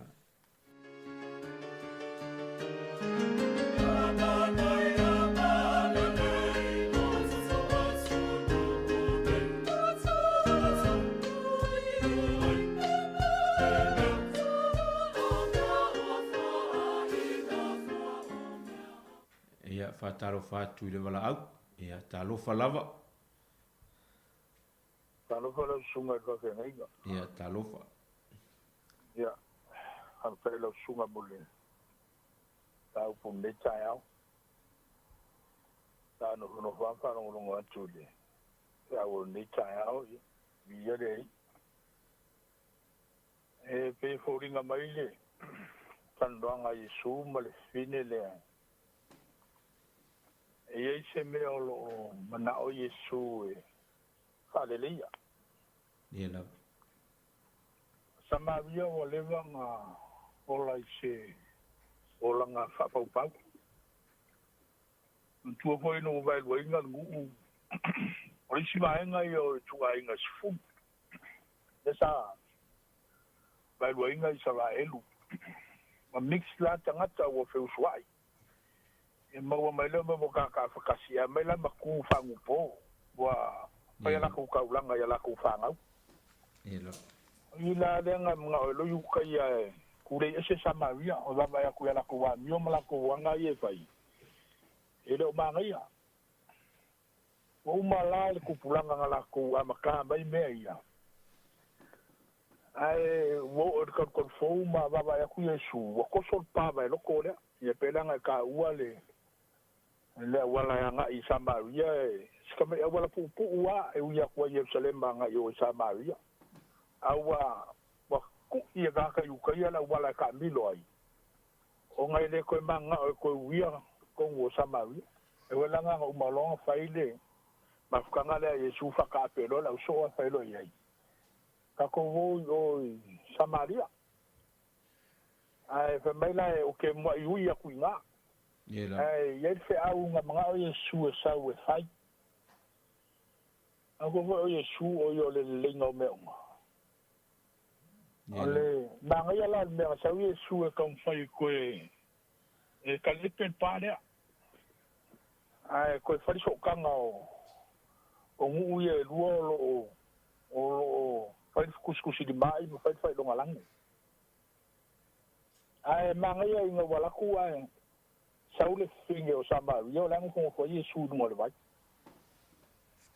Pela o ile ale pe nga kangia mai ai ile le ango kong o le fa o Yesu.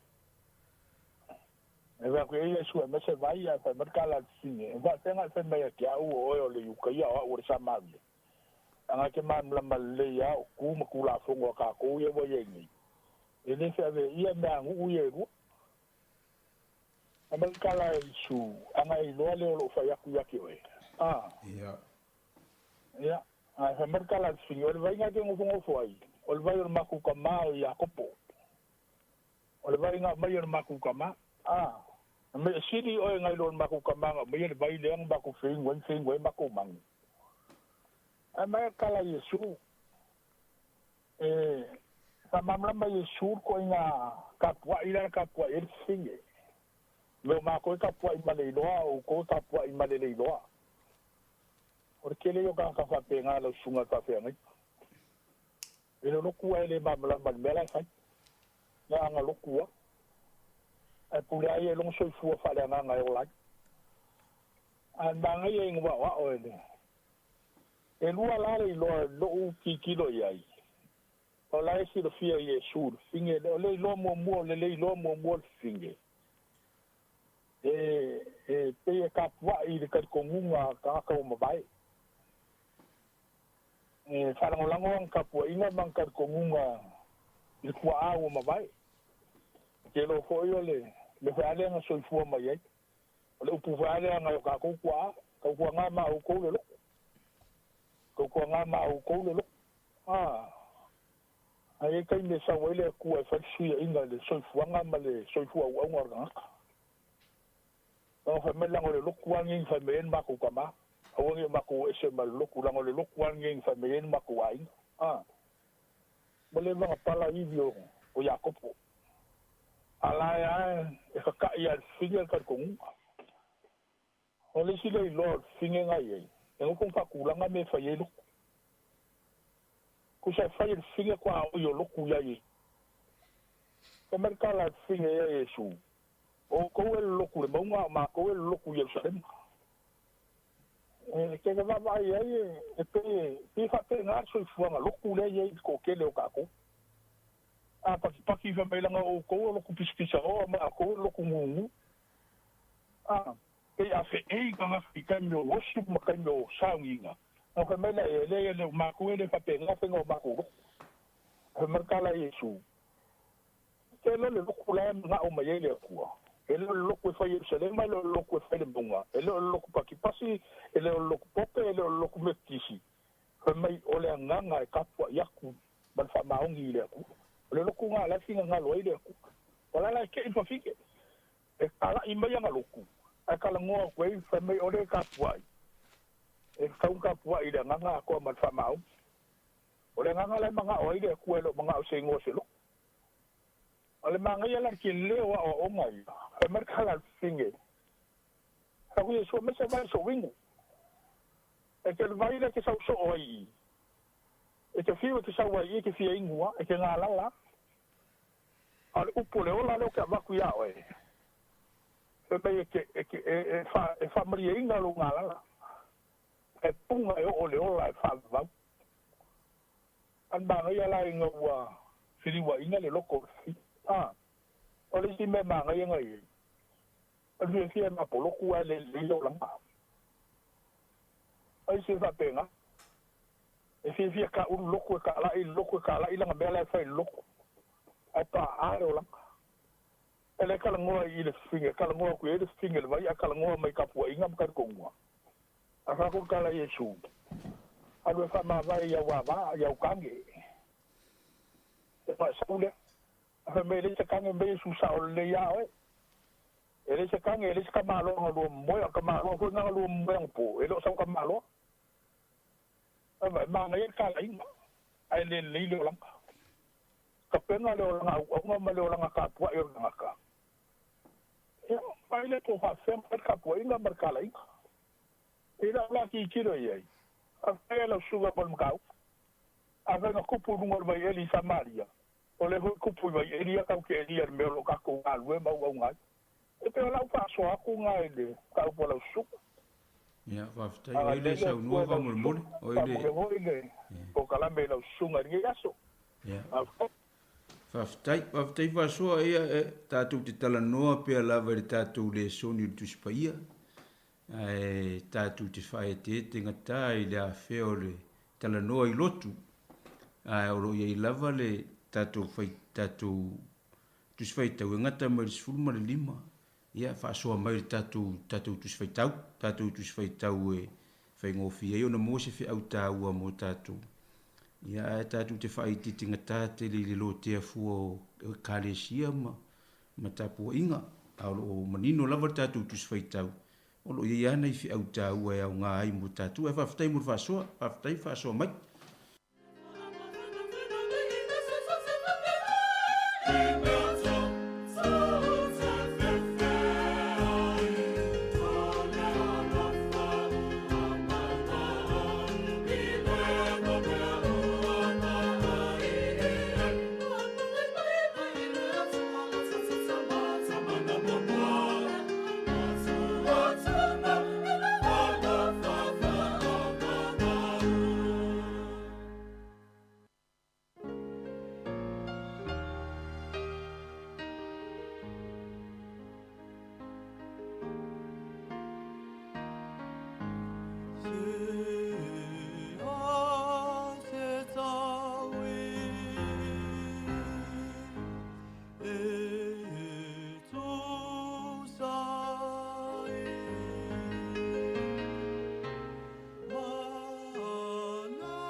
pea le tātou wawanoa, tolu walu lima, lua o, whātasi, ia e leo se pulkalame umi fo i le tātou pulkalame, ia ne i meane ua toe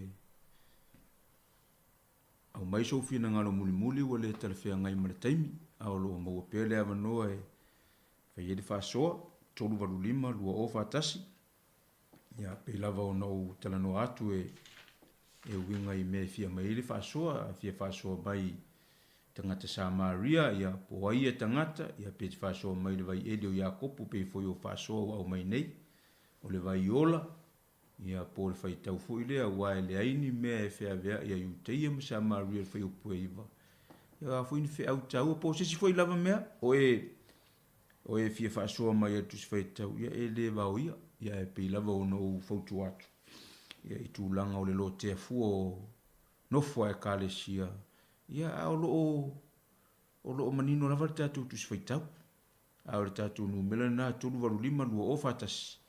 Ia mai sau whāsoa whalea nganga tu si whai tau a tātou whaunga ina nita iau. Ina ne me ane watu ai lau sau whina ngalo. Ia au whau mātu tātou pokala me wale o toi telefo si awa no o toi.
talo fo le bala au ia fa talo fa atu ia o molo wa manoa e fa ile fa so le nita e au ai fa tai vi ile ali ma lo la sunga fa se ngainga ia pe ni na le telefone ia va se fa so le tatu tusi ia vi ile ali tatu no le la batata te ia ile vai tau le fa mana tuina to se fu mai o tatu ali fa ola ile to fili na ia fa matio le oti ia mana ia tu si wa mai le nei tai au vi ile li te fia mai le fa upo se fulu e fa autu ia lo fa so ile tu si le wa mai le sunga mai wa tali atu ia su fa pe atu ia te ia ana e lo le me fo i fu ale tu ma le wo fa ia tu ia te oi au mai ia te o te inu po we o le mai ia te ia ona fo ia tu le ia te oi o le vaiola ia mai amo au ia le nei tu si se o ngata ua o le feilo a Iesu ma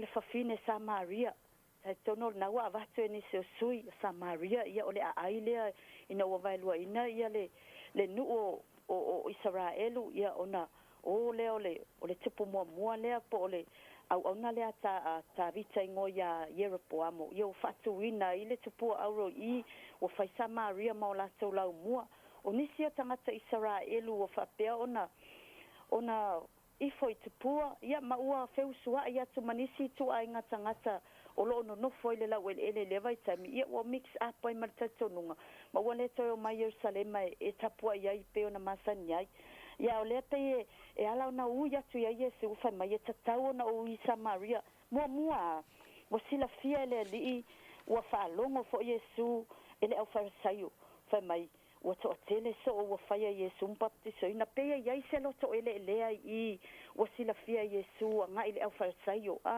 pe wa ele leo la to lo to tele tangata o atu ma o baptiso ina le li pe fo yo no atu so o Ioane ile mata o pule e luma atu mata o petolu le o atu o fai Ioane o to tele ala o e baptiso o tangata le na e baptiso ina ia le ala watu ua Yesu te lo le si mea le sa ti nga ele fina ngalo le ali ile vai te mi tangata ile fatu atua ia e pe e na te tu ua le mua na luese lea o na olo o ia le fa o le tanga o lo fia mana o mia ni stangata ia le saulo na nu e la tau te le tadia o le alu la Yesu fa mai o te fia o ato te fia u ia tua i Samaria ele o fina ngalo le atua e tu ua lo na nuu e tu ua lo o na tangata o lo na nuu lava lea o Samaria e ui na ua ifo i te pua e ui na ua se i lato ona o le fina ngalo fo yo le atua na o mai ele fa salanga na uanga sala Solomona ma ua salua ina ele malo Israel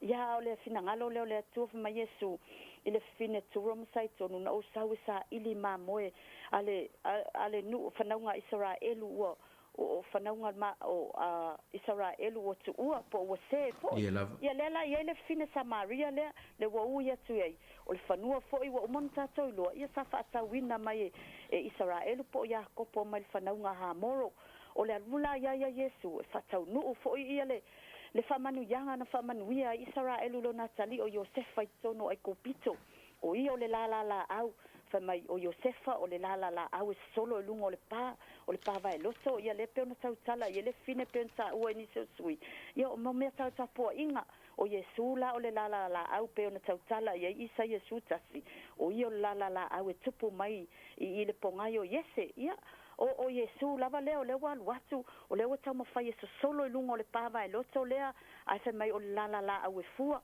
ia lo fua to Yesu fua le ngang pa ia ono sai o le fa pale ia o le alo fatu ia le fine ona o te leo le pongi sai mea tapo inga o le fa pe lava ia o maunga fo ia na fai tau le tula fono o i Paul ma kerosene i Nepolas po i fo se kema ia o maunga na tau tapo ia ile lo na manatu o le o fai atu ia ile li faola ia pe on ta o ni se sui ta to fo tangata fai tau tusi o masani ia le tau tino atu Yesu po Jerusalem lava po Samoa po New Zealand ta to te ia mana o mia lava ta to ta po ile tua ile nganga ma le fa maoni ia ole tapo inga moni na lo sa ili mai lo tata wali o te fia o mai ala fai upe se fulu ina o tali ia Yesu o lo tata wali fa ola ele fia inu Yesu ai o se mea mata Yesu o na ia fesilingia ai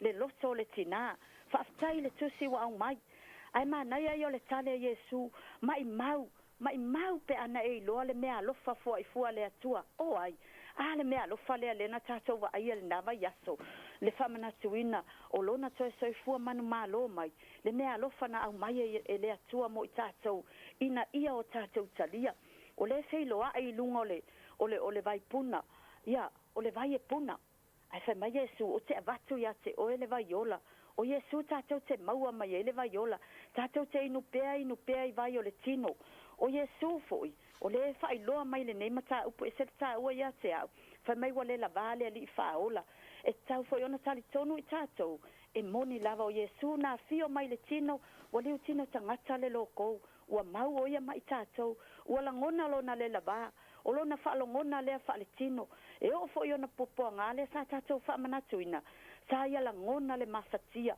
sa pa u a hele i pa u ai tea nga toi tu la i lunga amo lo sa tauro take le ta place lunga ole maunga kolkota lunga sa tauro awa ole sa tauro le tauna tau wa ya tau wa ta tau tanga sala ole fai lo mai le tala le nei tai au fa mai le Yesu ole o fe salai mai ate ole nei tai au mai mape ni na pa na I lo le me fo I fua le atua ma le tangata le fai atu ia te oe o le upo le atua e te au mai pe le vai aso o ia lava le o lo fetalai mai a te mātou ina ia tupu tātou whatuatua ina ia tupu tātou I loa ma le malama ia nā whionga awa tātou te mikisina la na upu o le upu e piua o le upu e mama o le upu e sao ai o tātou loto e fufulu ai o tātou tangata e lelea o le upu fo I tātou te maua I le poto tātou te iloa ai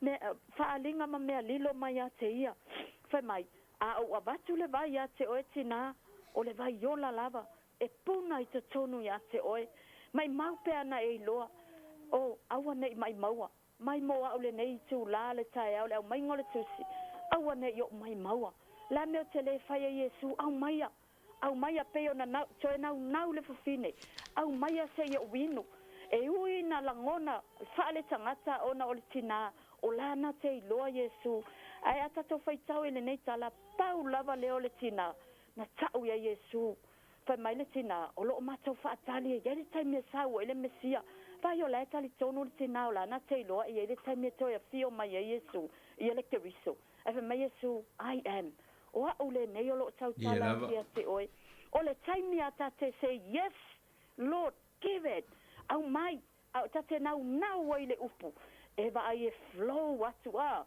e a matau na tainu mata malili fai mai lea o to tonu ta ua e tafe atu ai le vai pe nei tai na wa mai la sunga le upu faftai o le vai wa tafe o le vai wa puna I te tonu ya te au ia le wa tafe atu foi mo fa so atu fafetai mo le afiong pa ia le atua ia o malama o Yesu sa liutino tangata pe ona fai mai apostolo Ioane o e o mata utino o Yesu na fio mai le tino ia o la tau lava na fa na o le atua o ele ta utino ia o antikeriso nei vai taimi ma tato vava ai atu o uma na fetala Yesu ia tato ia o tato no nofo ma tato matala fa ia e o tato ulu ne o tupu o lo o yai lava o ia te tato o lo sile mai pea e abatu le vai ya te oi ia mai mau pe ana e loa aua nei mai mau ya te au le upu e au mai ai o whaangaina ma o wola ia se o malava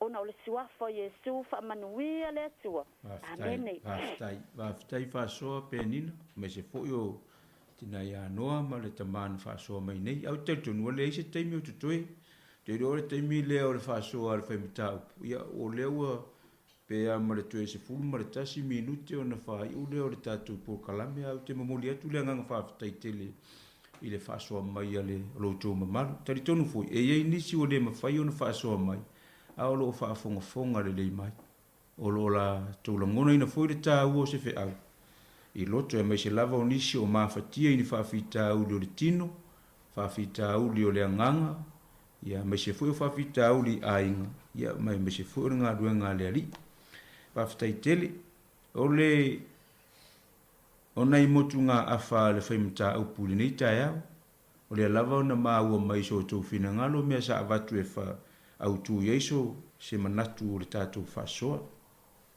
o te mua I fia fasoa lava ile nuule nei o Samaria po ai nei tangata Samaria le ana maua mai ile talanoa mai anisi fo I to ole nei taia ai o te fia o fo iai ono lo yesi fe au taua. Ina o vailua ina Israelu te imi o reo poa mo le mea lava na vavalo mai le te imi o Solomon. Ia ena futata unu ilo na tali I o reo poa mo. Na o le lua lava I tu a inga na totoe ia te ia reo poa mo. Na o yuta ma peni a mina. O na taua leo lo latu malo o le malo yuta. O lo latu laumua o Yerusalema. Pauia o tribes na tau aveina le leina o Tabita. Au tu a inga po tribes umai se fulu, tu a inga se fulu. Tu a inga ia nao umai a Yeropoamo le au na Solomona. Ona taua lea o la tu whainga malo o Israelu, o la tu laumua, o whaingoa ia Samaria. Ina ua whātu I lalo ia Suria, ia Israelu, ia desa ia Yeropoamo. Ona avele fa tangata o tawaina o tangata Israelu I Asuria e whaaleanga ina le laumua o Samaria. walu lea vai tau. Finangalo lea o le tupu ma le malo a suria, au maini fita po nisi e tau whatoa ma va aia tau sia le file mui tonu Israel. Ino, ona o mai ai leo tangata ia mai a suria, ma la tunu nofo Israel uri teimile. O whainga lea, na afua ai ona whenofo ai tangata onu ese mai a suria, ia matangata na totoe i Israel ele i o li ta whianga pi ona maua mai li tai au le nei. E whai mane mori mau, o se mea na matua i ti ngā ai le ai mai a Utah, le rua tribes ia sa ia reo puamo na matua ti ngā ai le ai mai, i tūlanga wa i tangata na totoe i Israel. Le ua whenofo ai matangata onu ese, o soli le tapo Israel e masani ai, ia mawhainga na whaavai mai ai. O le pongai lea na lātou tāwa vai ese inai lātou i o whenofo ai matangata a suria onu ese.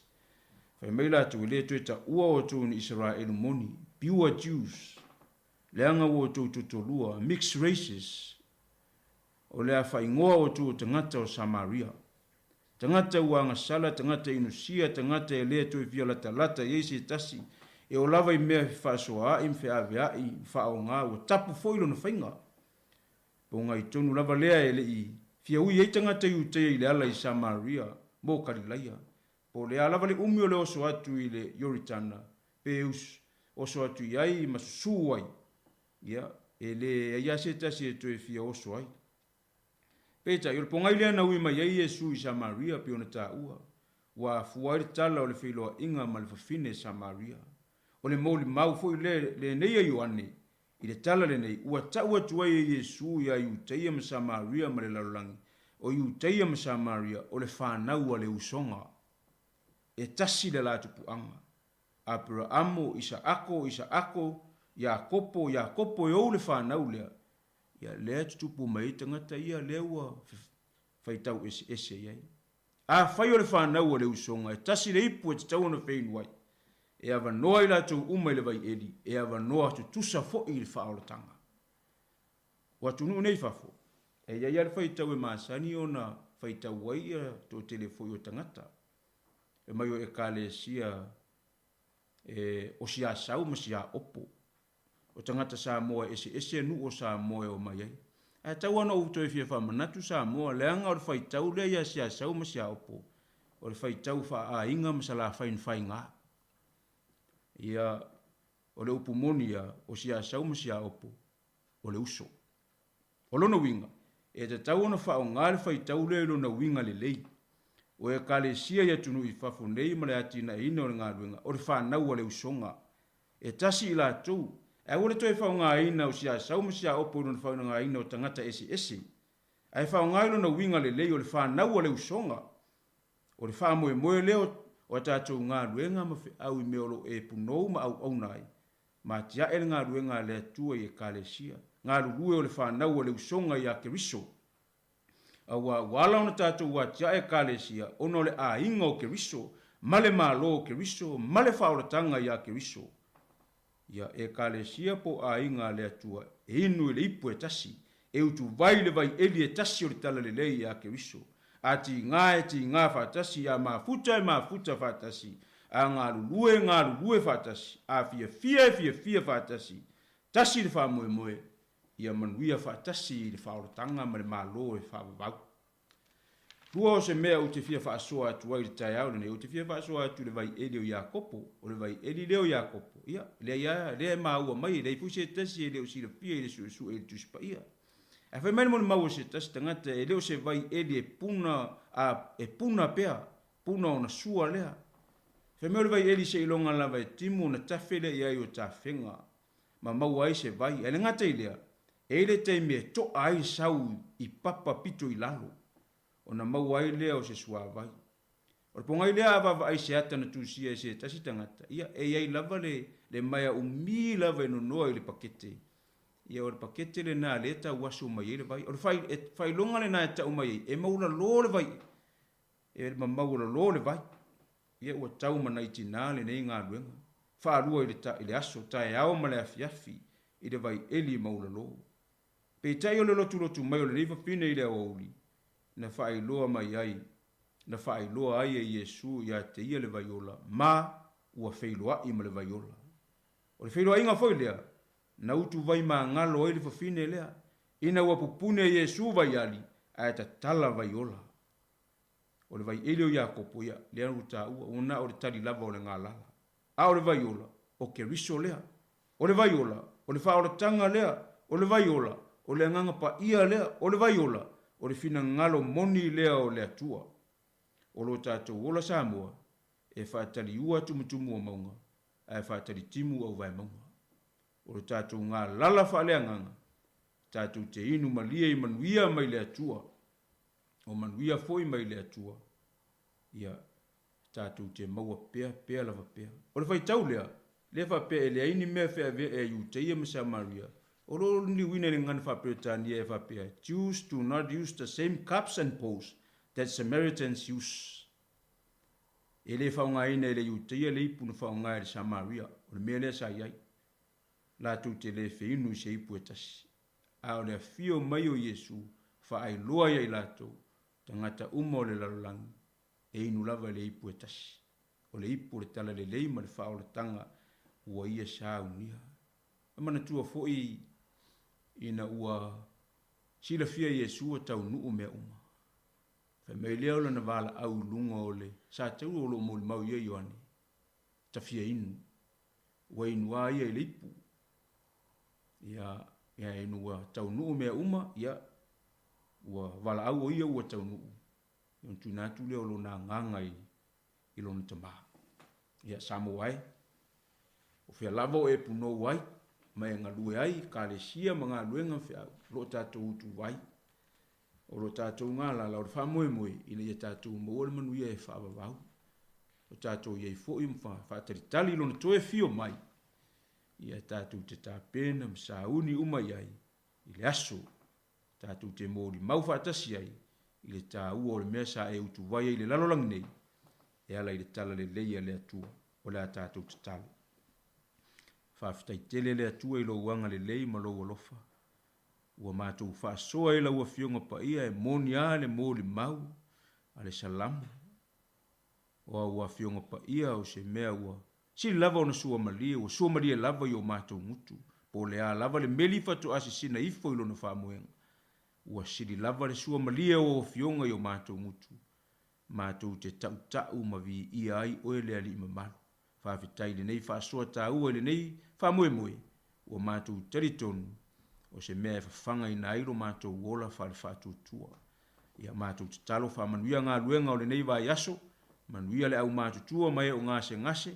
Manuia nei whanau o whea ngai matuanga. Whea inga i le ea o le lau le ele marisami. Ia tausia e loa lofa. Whamanuia le whaafonga mai le atunuu. La mātou whaasoa i la le whātutua. Ia iai loa lofa e le mawai. Whamanuia le li pule. Ma le au whai ngā luenga le leitio. Ma le au nanga o whasara laupea. Le tala i lau lava whao le tanga. Whamangalo mea uma o mātou whaale tonu mai. Se aso mātou o leu i lau sila mai. Ia e alofa whamangalo i mātou uma. O le mātou wala au lea ma le mātou te talo. E ala atu ia Keriso Iesu whaola. Ua ole ma wala au atuai. Tu mau i mātou lunga lo manuia lo file mu. Ta mā oe le alo male anganga pa ia. Nei ta iao eo o i le whaavavau lava. Amen. Amen.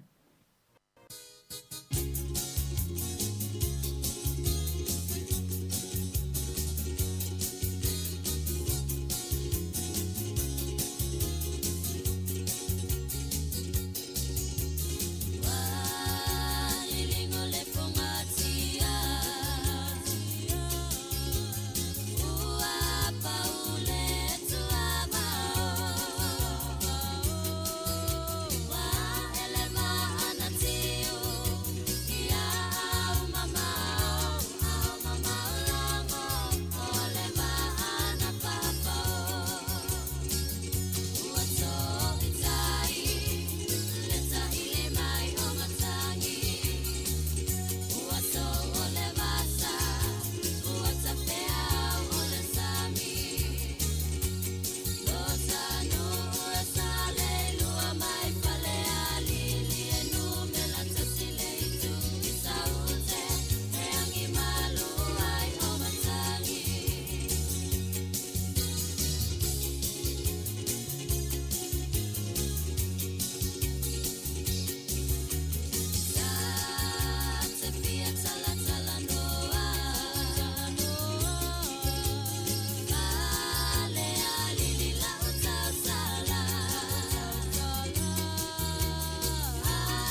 E toi whatalo whātua le whapoponga o telefon mai le siufofongo le lau mua mo le nei vaenga o le aso. E sili ama le ono afe tolu se lau tangata whaingaluenga mo le soifua malolo ina mai fafo, ua atoa le tausanga talu ona avea ma tangata whaingaluenga i tutono New Zealand, talu mai le taimina toi tatala i tua oi o le atunu o mai le whaamai, pe ona sau noa le minista o malanga inga Andrew Little. Na ta ua le minista, o lo o fia i tausi soifua e to alua afe 5 se lau, ma le silia ma le lua afe tolu se lau o tangata whaingaluenga, i totono o fale e tausi ai tangata matutua, o au nanga e tausi ai tangata e iai mana o ngā whaapitoa, whaapea ai ma tangata taito atasi e moomia ina le tausinga whaapitoa. O tangata whaingaluenga nei, na awala mai totono New Zealand i visa whaapitoa, o le Accredited Employer Work Visa ma le visa lea e whaingofie o na mawai le avanoa i le nofo mau. E walu se lau isi tangata whaaupopo i atunu i fafo, na talia ina la totalo sanga mo visa whaingaluenga le Accredited Employer Work Visa, o lea ele i taunu umai i New Zealand, pe ona whaalia ele minista. E whase fululua a wheta la le tupe a se tamaita i Queenstown, na ngawi whainga tau whaavalea, a wala atu i se whe autustu sia na whaafolinga o se whe autustu sia mai le whale tupe a le PNZ. Na whaalia le tamaitai, na ia maua le text o lo o whaapipi i mai ai se link, sa whesili mai mo lana upu whaalilo lilo po o le password e tatala ai lana teo ngā tupe. Muli ane whaafeso ta i atu le whale tupe, e tusa ma le whase fululua a wheta la ua whe whaau ia i mai i lana teo ngā tupe, i se teo ngā tupe ua whaingo aina o le wise. Ua toela pata ia e whale tupe tangata lau tele ia mata i tuwane, a wane i tō sina ngōwhie i ia whainga tau whaavalea. E toa tasi se tangatai au kilani i saute, na a fia i se oso whainga i se tasi o fale, na whaonga aina ai ni tupulanga tala vau ni pate e whaaleanga ai le fale, ma whaau o manu ai i le ua a fia. O lo o whata o tolia le na a fia i ia oso whainga, ma o lo o whaia suesuenga leo i lea mata upu. Ua iai se popolenga i le Consumer New Zealand, i whaalawi loa lo o whaia i taulanga whaatau, e whaonga ai le AI po se tasi o te konolosi fou. Na whailoa le pulisili John Duffy e whaapea, o le ai o kilani makalai estete o lo whaonga ai nai nei te konolosi i totonu o malls. Lea e whaingoa ina o smart screen. Lato te whamawina mapueina le ata o le tangata e savali mai, e fuafo ia lato whaalawi loa i le tuainga tangata maona tausanga. O le popolenga te leo lo iai nei, ona e leo i loa e tangata o lo whaamawina la tau whaamaumaunga e ia masini, ma e tatau ona iai se malili e ngā matangata lau tele i le pueina o la tau wata. O lo whaia se ilo ilonga ale Consumer New Zealand makamupani, o lo whaonga ina au nanga ale AI e whaia ia la tau whaalawi loa.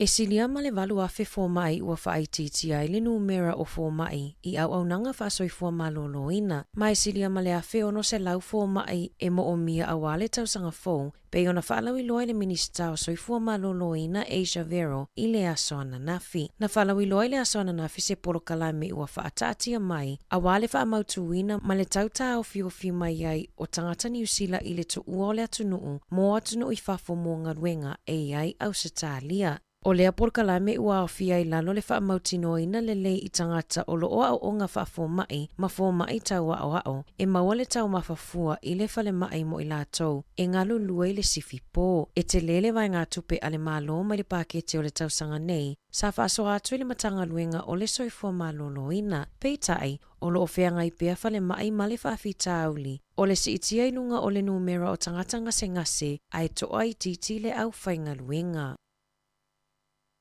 I se ripoti mai a le Centrex, e tusa ma le whase laulu ono a whe tangata o loo whaamauina, le whaatu ai o na tutongi o aita lafu, si itia mai i le whase lau se fulutasi a whe sai ai i le masina o aperila le tausanga nei. E tasi tesi ma le torupa sene ua si itia ai le numera o tangata, ua tuai le tutongi ina o mō kesi o latou whale. Talu mai le lua whelua se fulu, ma le si itia mawalunga o le numera o tangata ua whaonga aina isi au nanga, e mawhai ai o na avele o loa ai totongi muli. Ua whaamaunia to a tele tangata ua a fia soifua malolo ina o le mawhauwhau, mai le tele po o le tuai o na totongi o aita lafu, ai mai se le whaingata ua iai nei le tangata o le tau o le soifuanga.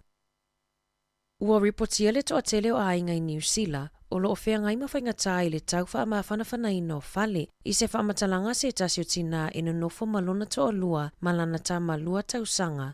E whaapea e lenga whatia e palani keke tailima, whaapea heaters po masini whaamawhanawhana i whale, le malulu o le whale, na saunoa le tina e maalosi le tale o lana tama se itulo, mai le malulu, mai o mai le tae ona na whipe o na ripotia e le TV tasi, ua maua umale ainga i le fulu, ma ua le toi whaalaina fo i le hita, ona e lenga whatia le tutongi ina o le pili o le eletise. I le tau malulu o le tau sanga taluai, e tusa male se lau se fulu afe ainga e lenga whatia o na whaamawhanawhana whale, ona o le lenga whatia o na tutongi pili o le eletise. E tusa leo le ono pasene o le whaitawa o whae o tangata i New Zealand, pe ona whaamawina i reporti a le MB.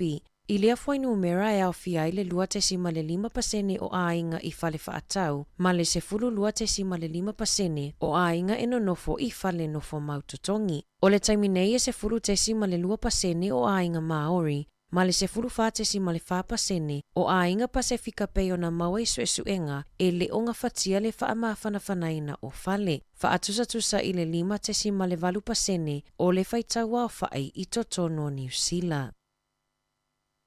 Ua langalanga whina ngalo o tangata i lunga upenga ta whailangi, e whaatatau i le mataa upolo o awhia i le tamaita i pule nu o Wellingtone i a Tory whanau. O le pōle aso wharai le taluai, na o atu ai whanau i se tasi o whale ainga i Wellingtone. Ma sa whaailoa i se tasi o le au whaingaluenga, Andrew Jenkins, sa whaasua avale tamaita i pule nuu, ma na i uai ina le toa mawhai o na ia toe whaatawina atu i ai le ava malosi. Na whaamatalaina i Jenkins e whaapea, na fesili atu whanau ia te ia pe na te silafia o ai ia, na tali i for Jenkins, po o ia o se whaipule, na tali whanau le ai o ia o le pule nuu. Sa whaamaonia ma io ina e whanau tu ua inga ale sui o le au whaingaluenga ale whale ainga, e le i tutongi ina la pili ina ua tu ua le whale ainga malana wo. Pei tai, na sau noa whanau sa toi fiso o tailana wo i le whale ainga e tutongi le pili i le tae au na soso o ai. O manatu whaalia o le lautele lunga o penga ta whailangi, o nisi o lo o langolango ina le pule nuu,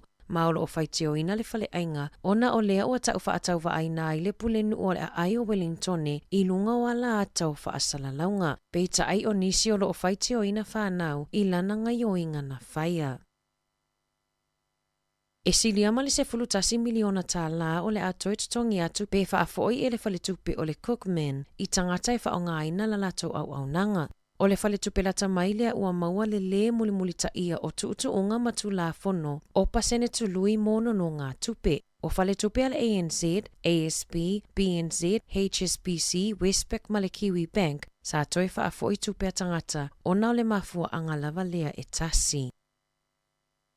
O tina matamaita ai Asia ma Pasifika, o lo pito mawalalo tutongi i tutono New Zealand. O se tamaita ai Asia ia Sun Min El, na whaau umai i le whailonga o le Masters i le Art History, sa talosanga mo se awanoa whaingaluenga i se tasi o whale tali malo, mai tusa ma le whase fuluafe tā la le tutongi i le tausanga. Pei tai o lana wotama o se pālangi, sa whaau uina mai fo i le whailonga lava lea o le Masters in Arts. Ma mawala na ngaluenga, e tusa ma le ono se furu lima afe tā la lona tutongi i le tausanga, e ono maasina talo na whaingaluenga lea lii, ai si itia loa lona tutongi i le fitu se furu afe tā la i le tausanga. O se vainga na manatuai el e le whetau i tūlanga e ese ma mawalunga i le tutongi o lana wotama, e ui e tutusa whailonga na whaamanuia ina ai. I whaamaumaunga ale Pacific Pay Gap i le lua afe lua tasi, na whaailo ai e lua tasi afe toru se laulua ono tā la, e la ititia i le totongi o le tamaita ai Asia, pe a whaatusa i le totongi o le ali i pālangi.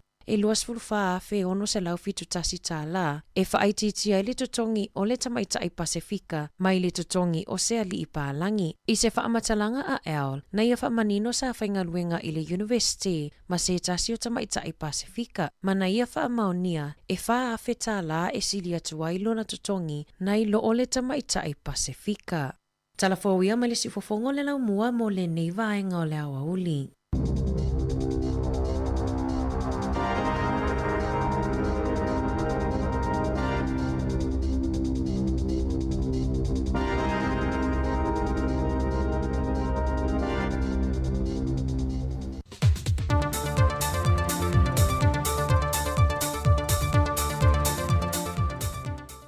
Toi whaatala whātulu tātou tunu e sei se whaopoponga le neo tātou telefon mai Samoa e le o ngā tutonu o le nei vai aso. Wa selia il piliona tā lātu pe maua a le whaletupe tutonu a Samoa mai atunu i whafo. Wa whaamawina e tutonu o le masino me. O le ao whai o le ama whai e o le wha wau le whaatawina mai o loa Samoa mai atunu i whafo. E le isi se fulu masino le manai. E le pepo whaamtalanga mai whaletupe tutonu a Samoa lo whai loai. O tā la ia Samoa, o lo ao fia i tutonu ma mea lofa mai ana pa anga i atunu i whafo. O tupe mai turisi, ma tupe lafo mai ainga i atunu i whafo i una ainga i Samoa. Whatasei ma uloa Samoa le o lo maki te atu i si atunu. O se matawha i oi whaasinu tonu le whali tupe tutonu a le atunu. E nā te whaasoa soi nai se lenia lo o teu whaanganga i whali tupe atunu i whafo. E whaalango lango atu iai le malo ma le atunu. E le ngata moa nā tinae o loe whaatawina mai atunu i whafo. E na ia awani whaale tonu le atunu. E leisi o na whaatulanganga o le iwa se fulmali 3% o ia se leni. E whaongai sa moi tūlanga i mo mia i atunu i whafo. E au fii mga se ngase e sa ili tonga fiti atu i whafo ato Samoa. O nisi o lea silia malipiriona tā la Samoa sa teu whaanganga i le tolu tausanga taluai. A o lumana i eile COVID-19 wiva. E silia mali lusa furu afe tā la le tupe le au whai leo le soaswani le malo ni usila. Na wha tupe le te leo mena mo o mia le au ngali fia malamalama i ale fua. O ni mea whai ngā ruenga e au ngā tele mo le au uina o whanau e iai mana o ngā whaapito le soifua. O le fesoaswani le nei al malo ni usila na wha tupe mai lalo se vai ngā tupe o lato fesoaswani e anga i tonu le ia o ngā āmatai le atanu. O mea whai ngā ruenga na tusi tāno sanga ili pūlenga anga ili malo ni usila mo se fesoaswani. Le ua tuualoa ia i nātu iai e le haikum sino le malo ni usila i Samoa i le vai aso nei. E na o waalele al company waalele al Samoa Airways le o loo lato whaongai na le temile nei le malai waalele i whangali talu o na te tala loa ia e le masina na se mawhai. Na whai loa le pula le talo wha Airways ia Maria Hunter o loo whaua o peo no lato whaongai na le malai waalele i whaleolo. Ona e le o whaalele ia lava tūlanga ia e o no saunga le muwai whe malanga inga ale talo wha Airways i le malai waalele i whangali. Sau no Maria, wa mahe au na tau a watu le latu tu se wha i loe o latu popolenga mātunga lunga. E le toe o na fo ia tuai leo le talo wha Airways i whangali e wha ngai na mō malanga i Amerika Samoa. Mō vaenga mō mia e te tau o na wha le leia. E au fia e le wha au popo leo le malaiva le le leisi se lau mita. Ma le tā la mole mole mo mia mō pa ua wa lele. Pe o na se la fia, o le whainga malanga mua mua Samoa Airways i whangali. Na wha lea ngai nai leisi pa o le wa lele pe o na wha ai loa le pura sili o le company wa lele le Samoa Airways. O lo wha tali pele talo wha Airways pe o na Sau Noa Maria. Mo le teimia mai ai tūlanga wha lele ia pe o na Sau Noa i eila fionga le minister. Whaanto ama whai o na toi tūlau ele ma whe malanga i el talo wha Airways i whangali. O ne tā ua ia ante ia, le saunga le mō ma le soifua malu pui puia o le mamalu o le atano. Wa tualo e na mai le whaai unga le whaamasinonga i le mata opu lea na tangi ai le taitai o le pātia le HRPP, ma le whailau tu se le vanga whaopu whai, le fionga lea la le pule rimoni a iafi. O le whaai unga, wa whaale au ngā i nai le whaai unga na whaia le whong whetala i o le mota, e whaamalo lo le tu mawai i la ua mo le lua tausanga, ave e seo la tutongi, au fia i mala a launi. E vahenga le whaai unga le whaamasinonga na tu ina mai, o le whaai unga le na whaia le whong whetala i ma le pāle mene, wa so lia se tasi o vahenga o le tu la whono au tu o le whaavai o Samoa, e lona vahenga e wha pui pui tasi, o loo whaamanino mai ai le te taule o na iai leo i tu malo o mai 5 tasi, i o lato no foi to tono le pāle mene, e taua lato o lato sui whai pule ua filia. Wa whaatonu le whaamasinonga, le toe te tongi o mātua o lato tongi mai māsina na tu e se ai, whaantasi māla a launi, mai e toe no foi o la no foi to tono le pāle mene. O le isi vaenga le whaai unga, wa whaaleo ngai nā i le whaamsinonga, tu la whono tu maua le pāle mene tasi val fitu pui pui tolu, ma le tasi val fitu pui fitu. O na uia tu la whono, wa solia ele tu la whono maua lungo le whaavai o Samoa, e lona vaenga se fulu ma le tolu. E le isi vaenga le tō laulongo le nei whaai unga, o lo whaali aile le aia ina le whaamsinonga o whaai unga o whaasalanga le pāle mene. E nā te whātū lai e se naisa sui whaipule mai lea teimi ma lea teimi.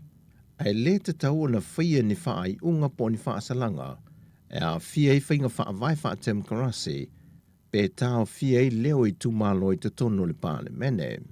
E ono lo tele mata aupule nei pe ato e fo i mai le pāle mene, e lana fontanga whaawau i le aso lua se fulumale lua au kuso.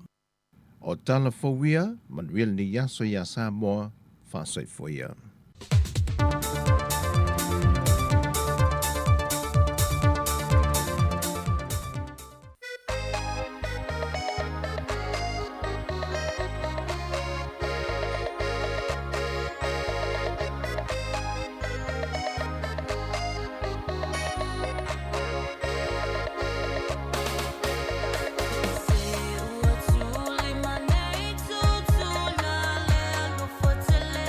Silly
Sulua minuti te ele tu lai se furu ma le lua mai a foile a wina ato toi whapoponga o tatou talafo mai Samoa.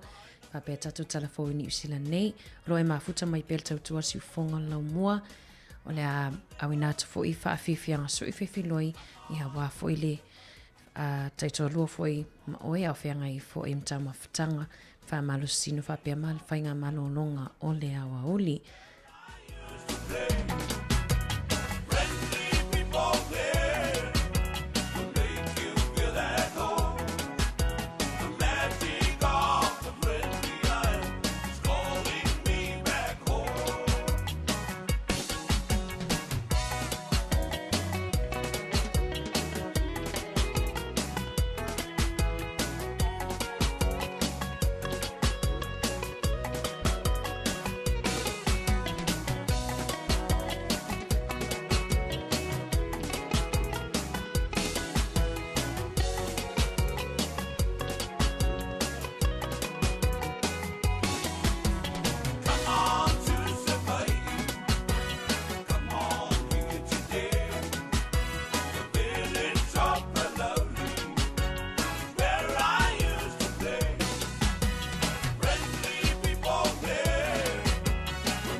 So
va i te fua e mamalu ona kulenga so o se mea e te liso ona fai pelelei Maria pelelei Maria pelelei Maria pelelei Maria o fasito o mate so o ele no e fa amali e loto ele fai ai Sofia Poto so o se mea e te sa o loto pelelei Maria pelelei Maria pelelei Maria pelelei Maria o i maua le mai numero ua ia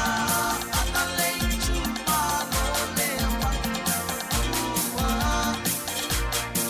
samurai si e te i mai vatua ana leitu malo e pele lava i lo ua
Why there's a fire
Malo, malo,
sila la ia ile auto koko Wanga solo mai ai le taina o le ono Wamana o tele ile mea la poto poto E ai o le si ai ina I fo i e popo Sila sila la ia ile auto koko Wanga solo mai ai le taina o le ono Wamana o tele ile mea la poto poto E ai o le si ai ina I fo i e popo Ua ala fiola nei li si Ua tau le ai ni te maiti Talu ole ave ta'avale ina ua susu I le papalangi Good morning you are fama We are Nico to go in Yokohama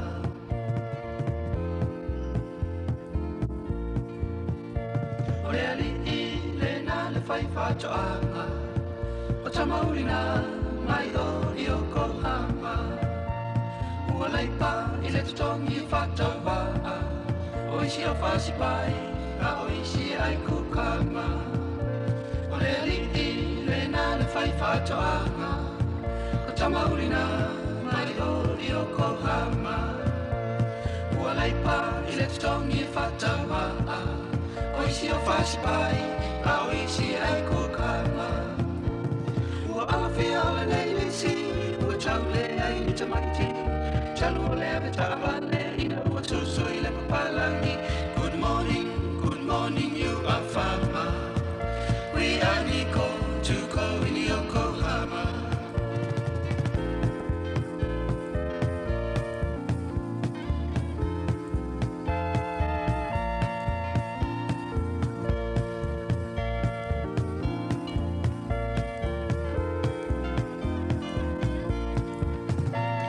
Ua alawhia o le nei le si Ua tau le ai ni te maiti Talu o le ave ta'avale ina ua susu I le papalangi Good morning, you are fama We are Nico to go in Yokohama We are Nico to go in Yokohama We are Nico to go in Yokohama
le fiesiva, pale male ako Ue mai loa i le lue e ngu Ma ole po ai le kaunu Siva i le po siva male fia fia Alu ole kenge ua umai pia Se sole e me mika fua fua E au i le fale ua kau i le ua E ai o se kope ua whaku ulifi Uma ole pa ai la ole se fi Duelo, vali e paso Duelo, suma awa e te ato Duelo, mai sa palo Duelo, fama fana fana Duelo, duelo e mai ai Duelo, awa e te vai vai Due mai la ia Duelo, le musica Due mai la ia Duelo, le musica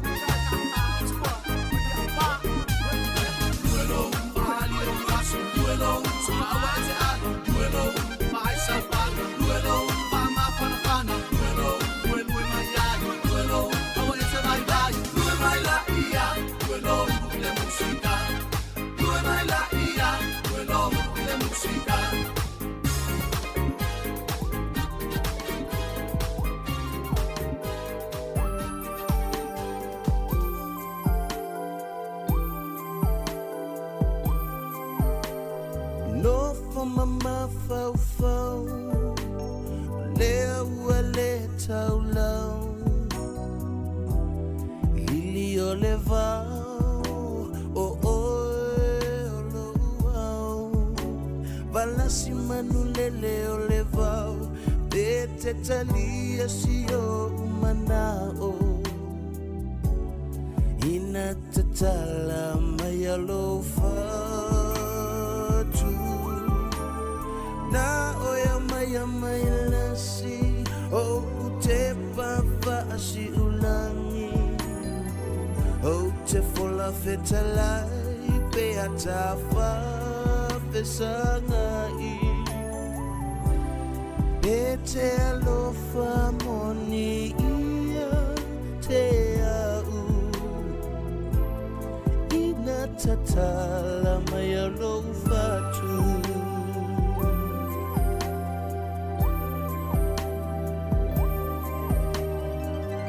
No, ile ufi Ai fe ile papa E tau mao tau sala Afai wa e musu Sau se fai mai Longo e chino le masia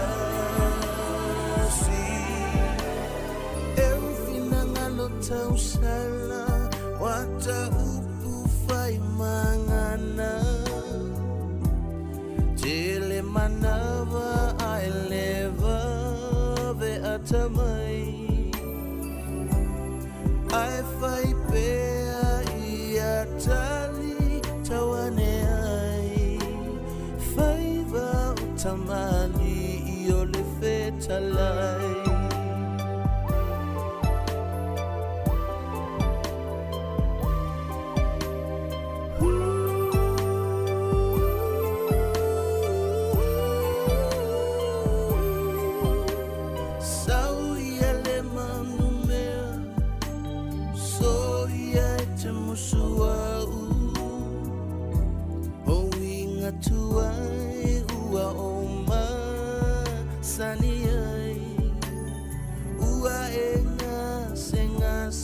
Fafia siri e fafia vi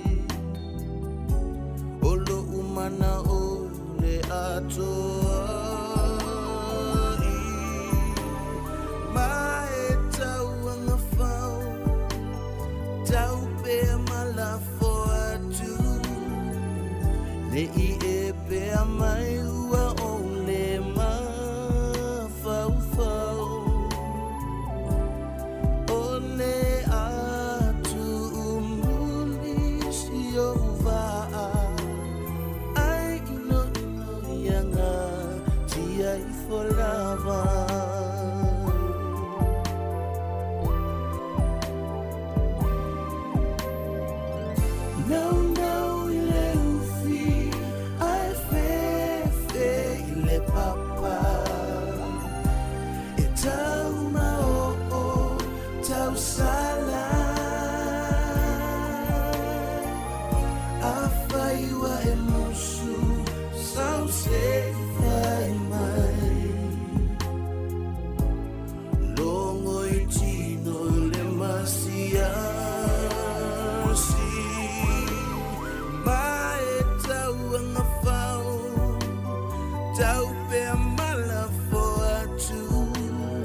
Gather, we'll overload dice.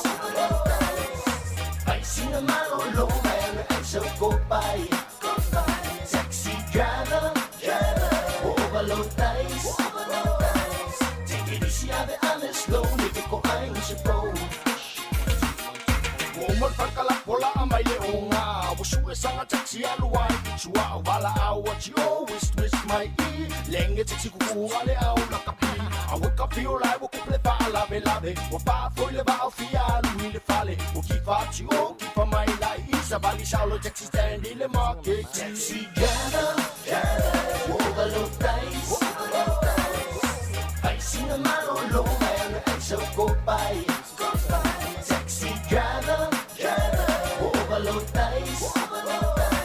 Take it easy, have it honest, low, nigga, ko I'm supposed.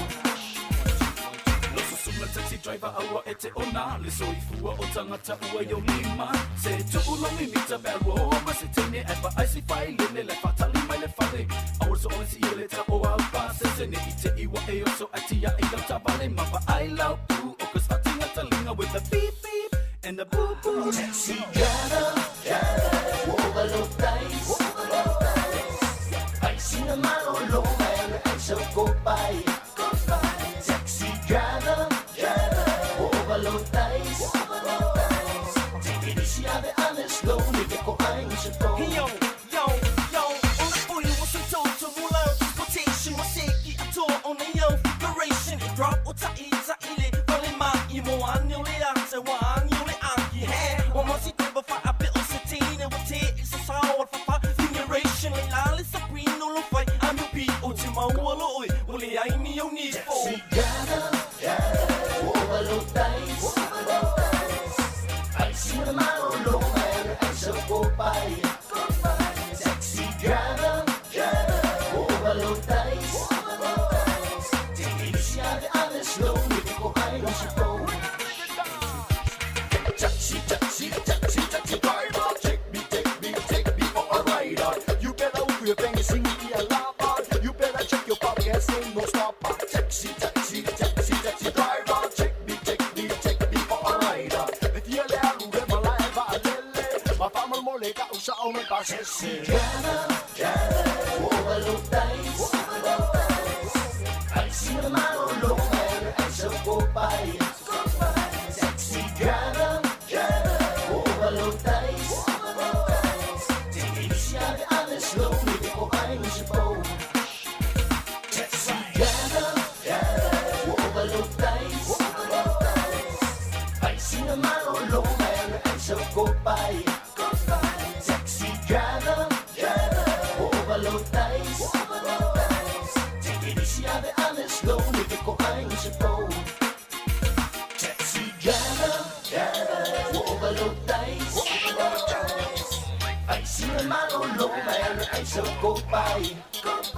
Taxi driver, overload dice. Take it easy, have it honest, low, nigga, ko I'm supposed.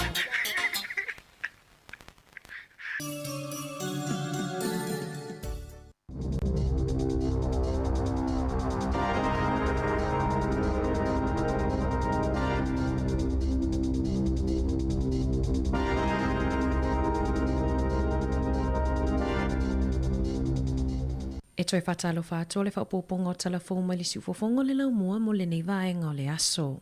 E sili ama le ono a whetolu se lau tangata whaingaluenga mo le soifua malono ina mai fafo, ua atoa le tausanga taluona a vea ma tangata whaingaluenga i tutono New Zealand, talu mai le taimina toi tatala ai tua oi o le atunu o mai le whaamai, pe ona sau noa le minista o whe malanga inga Andrew Little. Na ta ua le minista o lo o fia i tausi soifua e to alua fe lima se lau, ma le silia ma le lua fe tolu se lau o tangata whaingaluenga i tutono o fale e tausi ai tangata matutua, o au nanga e tausi ai tangata e iai mana o ngā whaapitoa, Whaapea ai matangata taito atasi e moomia ina le tausinga whaapitoa. O tangata whaingaluenga nei na awala mai tono New Zealand i visa whaapitoa o le Accredited Employer Work Visa ma le visa lea e whaingofie o na mawai le avanoa i le nofo mau. E walu se lau isi tangata whaaupopo i atu no uifafo na talia ina la tautalosanga mo visa whaingaluenga le Accredited Employer Work Visa o lea ele i taunu umai i New Zealand pe ona whaalia ele minister. E whase fululua fe tā la le tupe a se tamaita i Queenstown, na ngawi whaingatau whaavalea, a wala atu i se fe autustu sia na whaafolinga o se fe autustu sia mai le whale tupe le PNZ. Na whaalia le tamaita i, na ia maua le text o lo o whaapipi i mai ai se link, sa fesili mai mo lana upu whaalilo lilo po o le password e tatala ai lana teo ngā tupe. Muli ane whaafeso o tai atu le whale tupe, e tusa ma le whase fululua fe tā la ua fe whaau ia i mai i lana teo ngā tupe, i se teo ngā tupe ua whaingoa ina o le wise. Ua toela pata ia e whale tupe tangata lau tele ia mata i tuwane, a wane i tōsina ngō fie i ia whaingatau whaavalea.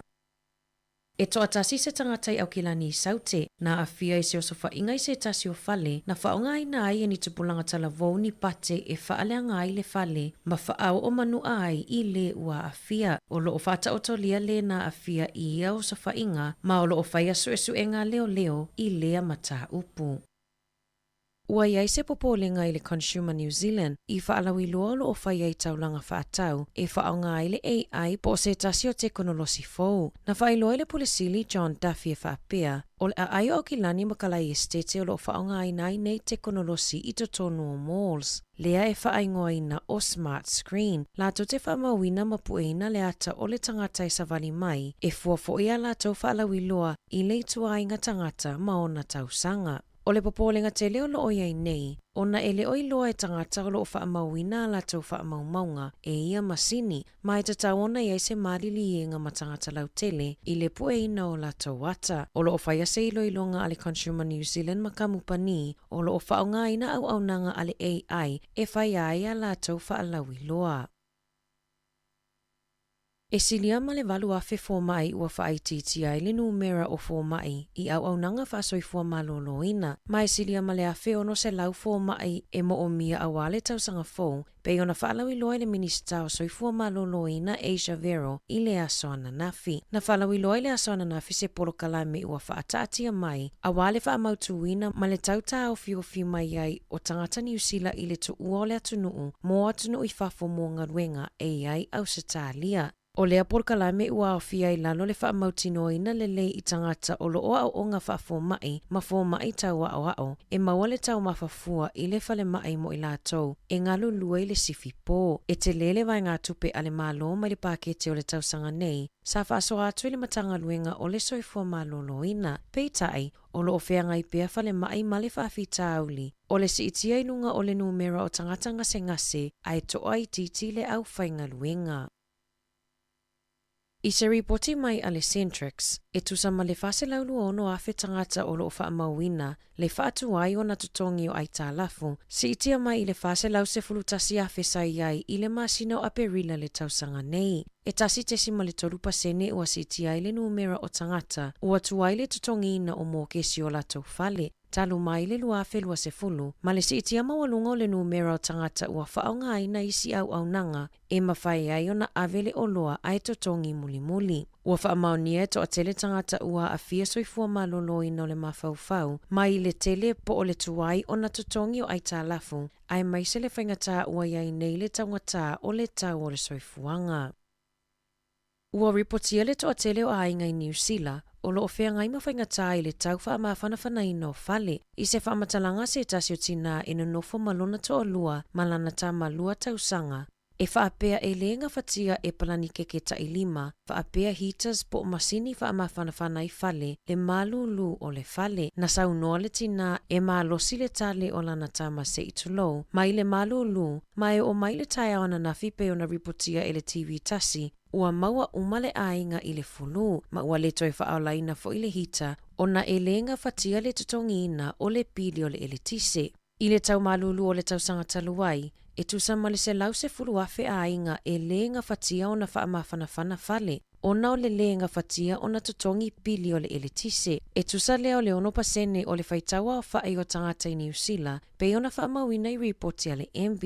I lea fwai numera e au fia i le 25% o ainga i fale whaatau, ma le 12% o ainga e nonofo i fale nofo mautotongi. O le taiminei e 12% o ainga Maori, ma le 14% o ainga Pasifika pe ona maua i suesuenga e le onga fatia le whaamawhanawhanaina o fale. Whaatusa i le 5% o le faitaua o whai i totono New Zealand.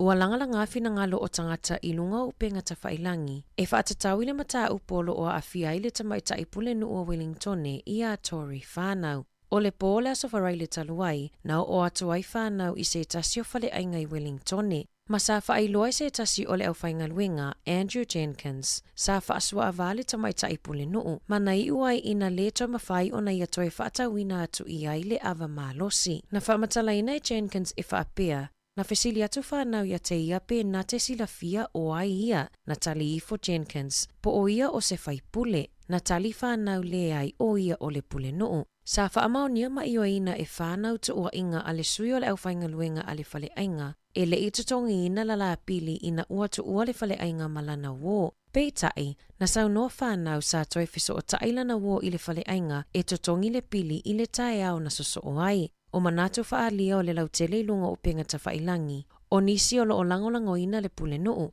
ma o lo o whaitio ina le whale ainga, ona o lea o tau whaatau aina i le pule nuu o le ai o Wellingtone i lunga o ala atau whaasala launga. Peita ai o nisi o lo o whaitio ina whanau i lana ngai o inga na whaia. E sili ama le 10 miliona tā la o le atoi tutongi atu pe whaafoi e le whale tupe o le Cookman i tangata i whaonga aina la lato au nanga. O le whale tupelata mai lea ua maua le mulimuli ta ia o tuutu unga matu la fono o pasene tului mono no ngā tupe. O whale tupe al ANZ, ASB, BNZ, HSBC, Westpac ma le Kiwi Bank sa toi whaafoi tupe a tangata o nao le mafua anga lava lea e tasi. O tina matamaita i Asia ma Pasifika, o lo pita maua lalo tutongi i tutono New Zealand. O se tamaita i Asia i a Sun Min El, na whaau umai i le whailonga o le Masters i le Art History, sa talosanga mo se awa noa whaingaluenga i se tasi o whale tali malo. Mai tusa ma le whase fulu awheta la le tutongi i le tausanga. Pei tai o lana wotama o se pālangi, sa whaau uina mai fo i le whailonga lava lea o le Masters in Arts. Ma mawala na ngaluenga, e tusa ma le ono se furu 5 awheta la lo na tutongi i le tausanga. E ono maasina talo na whaingaluenga lea lii, ai si itia loa lo na tutongi i le fitu se fulu awheta la i le tausanga. O se vainga na manatuai el e le whetau i tūlanga e ese ma mawalunga i le tutongi o lana wotama, e ui e tutusa whailonga na whaamanuia ina ai. I whaamaumaunga ale Pacific Pay Gap i le luafe luatasi, na whailo ai e luatasi afe toru se laulua ono tā la, e la ititia i le totongi o le tamaita ai Asia, pe a whaatusa i le totongi o le ali i pālangi. E luas fulfa afe ono se laufitu tasi tā la, e whaititia i le totongi o le tamaita ai Pasifika, mai le totongi o se ali i pālangi. I se whaamatalanga a El, na ia whaamanino sa whaingaluenga i le University, ma se tasi o tamaita ai Pasifika, ma na ia whaamaonia, e wha afe tā la e sili atu ailo na totongi, na ilo o le tamaita ai Pasifika. Talafowia ma le sifofongo le lau mua mo le neiva ainga o le awa uli.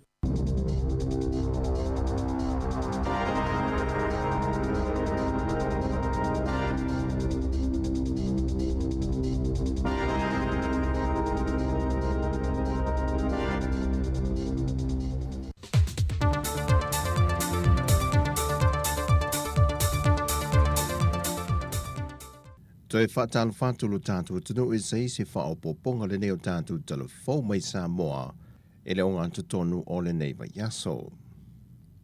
Wasilia il piliona tā lātu pe maua a le whaletupe tūtutonu a Samoa mai atunu i whafo. Ua whaamawina e tutonu o le masino me. O le ao whai o le ama whai e o le whaawau le whaatawina mai o loa Samoa mai atunu i whafo e le isi se fulu masino le manai. E le pepo whaamtalanga mai whalitupe tūtutonu a Samoa lo whaailoai. O tā la ia Samoa, o loo au fia I tutonu ma mea lofa mai ana paanga ia tunu I fafo, o tupe mai turisi, ma tupe lafo mai ainga ia tunu I fafo I una ainga I Samoa.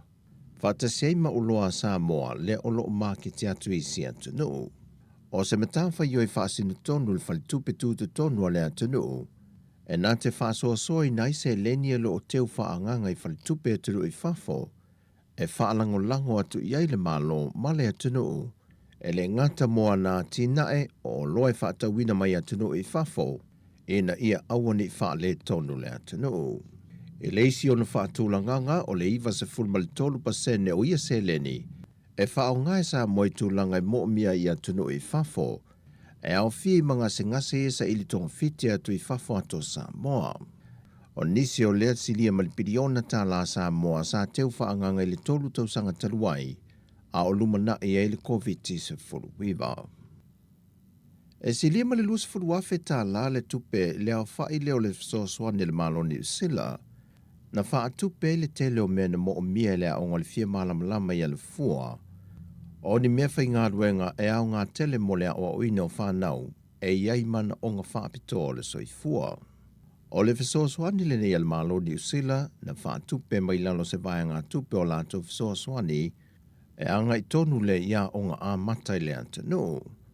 O mea whai ngā ruenga na tusi tāno sanga ili pūlenga anga ili maloni usila mo se fesoaswani, le ua tualo ia I nātu iai ele haikum sino le maloni usila I Samoa, ile vaiaso nei.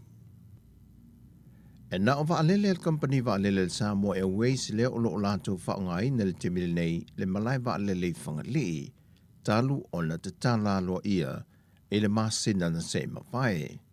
Na whai loe le pule le tālofa Airways ia Maria Hunter, o lo whaua o peo no lato whaongai na le malai vaalele I whaleolo, ona ele o whaalele ia lava tūlanga ia e o no saunga le muwai whemalanga inga ale tālofa Airways I le malai vaalele I whangali. Sau no Maria, wa mai au na tau a watu le latu tu se whaai loe o latu popolenga mātunga lunga. E le toe ona fo ia tuai leo le tālofa Airways I whangali e whaongai na mō malanga I Amerika Samoa, mō vaenga mō mia e te tau ona whaale leia, e au fie le whao popo leo le malaiva alele leise se lau mita, ma le tā la mole mole mo mia mō pa ua vaalele. Pe ona se la fia, o le whainga malanga mua mua le Samoa Airways I whangali, na whaalea ngai nai leisi pa o le vaalele pe ona whaai loa le pulasili o le company vaalele le Samoa Airways. O lo whaatali pele tālofa Airways pe on Sau Noa Maria, mo le teimia mai ai tūlanga whaalele ia pe ona Sau Noa I eila fionga le minister, whaatoa mawhai o na toi tūlau ele ele ma whemalanga I el tālofa Airways I whangali. O ne tā ua ia ante ia, le saunga le mō ma le soifua malu pui puia o le mamalu o le atano. Wa tualo I na mai le whaai unga le whaamasinonga I le mata o pulea na tangi ai le taitai o le pātia le HRPP, ma le whailau tu se le vanga whaopo whai, le whionga le ala le pulea rimoni a iafi. O le whaai unga, wa whaale au ngā I nai le whaai unga na whaia le whongwhitala I o le mota, e whaamalo lo le tu mawai I la ua mo le lua tausanga, ave e seo la tutongi, au fia I mala a launi. E vahenga le whaai unga le whaamasinonga na tu ina mai, o le whaai unga le na whaia le whongwhitalai ma le pāle mene, wa so lia I se tasi o vahenga o le tū la whono au tū o le whaavai o Samoa, e lona vahenga e wha pui pui tasi, o loo whaamanino mai ai le te taule o na iai leo I tū malo o mai 5 tasi, I o lātou no foi tu tono le pāle mene, e taua lātou o lātou sui whai pule ua filia. Wa whaatonu le whaamasinonga le toe tutongi o mātou lātou tongi mai māsina na tu e se ai, whaantasi māla a launi, mai e toe no foi o la no foi tu tono le pāle mene. O leisi vaenga le whaai unga, wa whaaleaunga I nai e le whaamasinonga, tu la whono tu maua le pāle mene tasi val fitu pui pui tolu, ma le tasi val fitu pui fitu. O na uia tu la whono, ua solia ele tu la whono mawalunga o le whaavai o Samoa, e lona vaenga se fulu ma le tolu. E leisi vaenga o le tolau launga o le nei whaai unga, o lo whaalia ile le ai ina le whaamsinonga o whaai unga o whaasalanga le pāle mene, E nā te whātū lai e se naisa sui whai pule mai lea teimi ma lea teimi, ai le te tau o na whaia ni whaai unga po ni whaasalanga, e a fia i whainga whaavai whaatem karase, pe tau fia i leo i tūmalo i te tono le pāle mene. E ono lo tele mata aupule nei pe ato e fo i mai le pāle mene, e lana fontanga whaawau i le aso lua se fulmale lua au kuso. O tala fawia, Manuel ni yaso ya Samoa, whaasai foia.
eso solo y mauna ele tutele aeta fele fele tu pua o maiana o mata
ave se tia ni fetu ai oi manipa ngatia au wini sele silinga ave sai tu titania se itu se ia le popone ia ole ola na nei fa amole mole tua ole tua nati fa tua ua e ma titi vai ilona imoa se itu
lau ta alo wa mali e o malau sa ili malo uai no ai Samoa i o mao o si o tatunu e lelo ai le paapanua a lau ta alo uai no ai ta ua alo i whaanga tama ai le ngalo i lo uanganga le tapua ina o lo o tuku mai le muli papanga ua patili mama tauto atu si toia ina a ole tina watu tulu mai ua le pisa ia uli uli lo tino ai mala mala mau mata tama Samoa se ia tape toto wala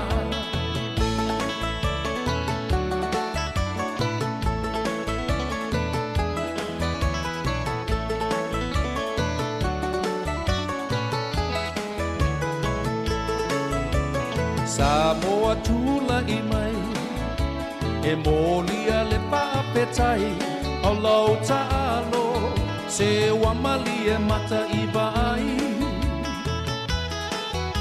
lau ta'alo pa'atau sala e le tau mate e se isi a e malolo le tamali alo ia o faiva tauina ia e malo o te tapuai pe ole feiva ole fe e po avane ia i le tanga vai olo o ta whaavai ai pe o la paulo o ai se whaasanga tauai ua pati mama tau toa turisi toia ina a ole tina watu tulu mai ua le pisa ia po uli uli lo tino ai mala mala mau mata tama Samoa se ia tape toto wala ua patili mama tau toa tulisi toia ina a ole tina watu vai wale pisa ia uli uli lo tino ai mala mala mau mata tama Samoa se ia tape toto wala tama Samoa se ia tape toto wala. Let me hear you whisper, let me hear you sigh, let me put my arms around you, let me draw you nigh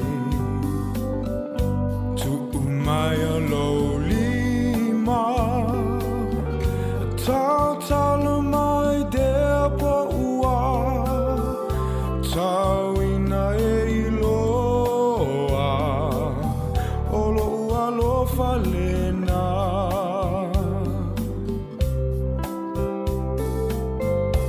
Tele a ole sami, tele fo ila au ole vau, tele manu felele ila langi, tele tama afakasi, ai sili ai oela upele, ole lanu Samoa,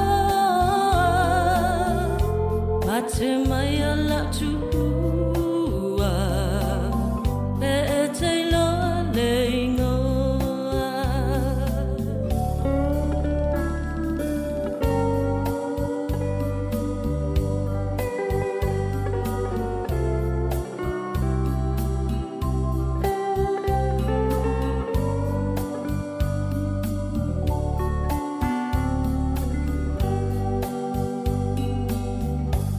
Let me hear you whisper. Let me hear you sigh. Let me put my arms around you. Let me draw you nigh to Umaya Lolima. Tau mai dea po ua. Tauina e iloa. Olo ua lo falena.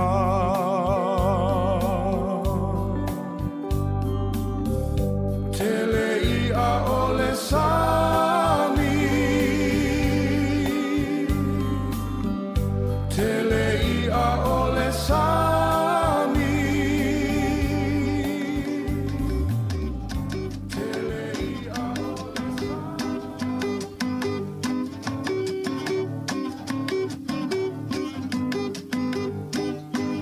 Le la lo langi nei ona pu. Male peta wa yo malo. Ai amu I a Samoa. Taulo tolo na o langa. Le la lo langi nei ona pu. Male peta wa yo malo. Ai amu I a Samoa. Taulo tolo na o langa.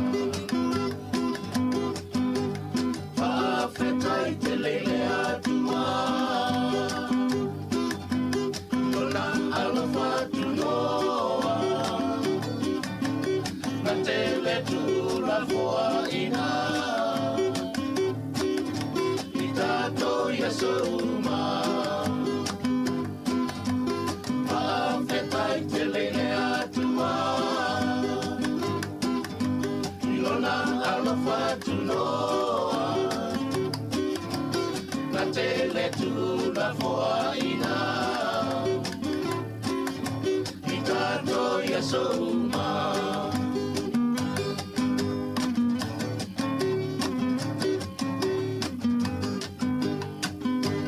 O te pese atu mawhaaina. Lo nei no to whanoa noa. Ia manu atau o mai.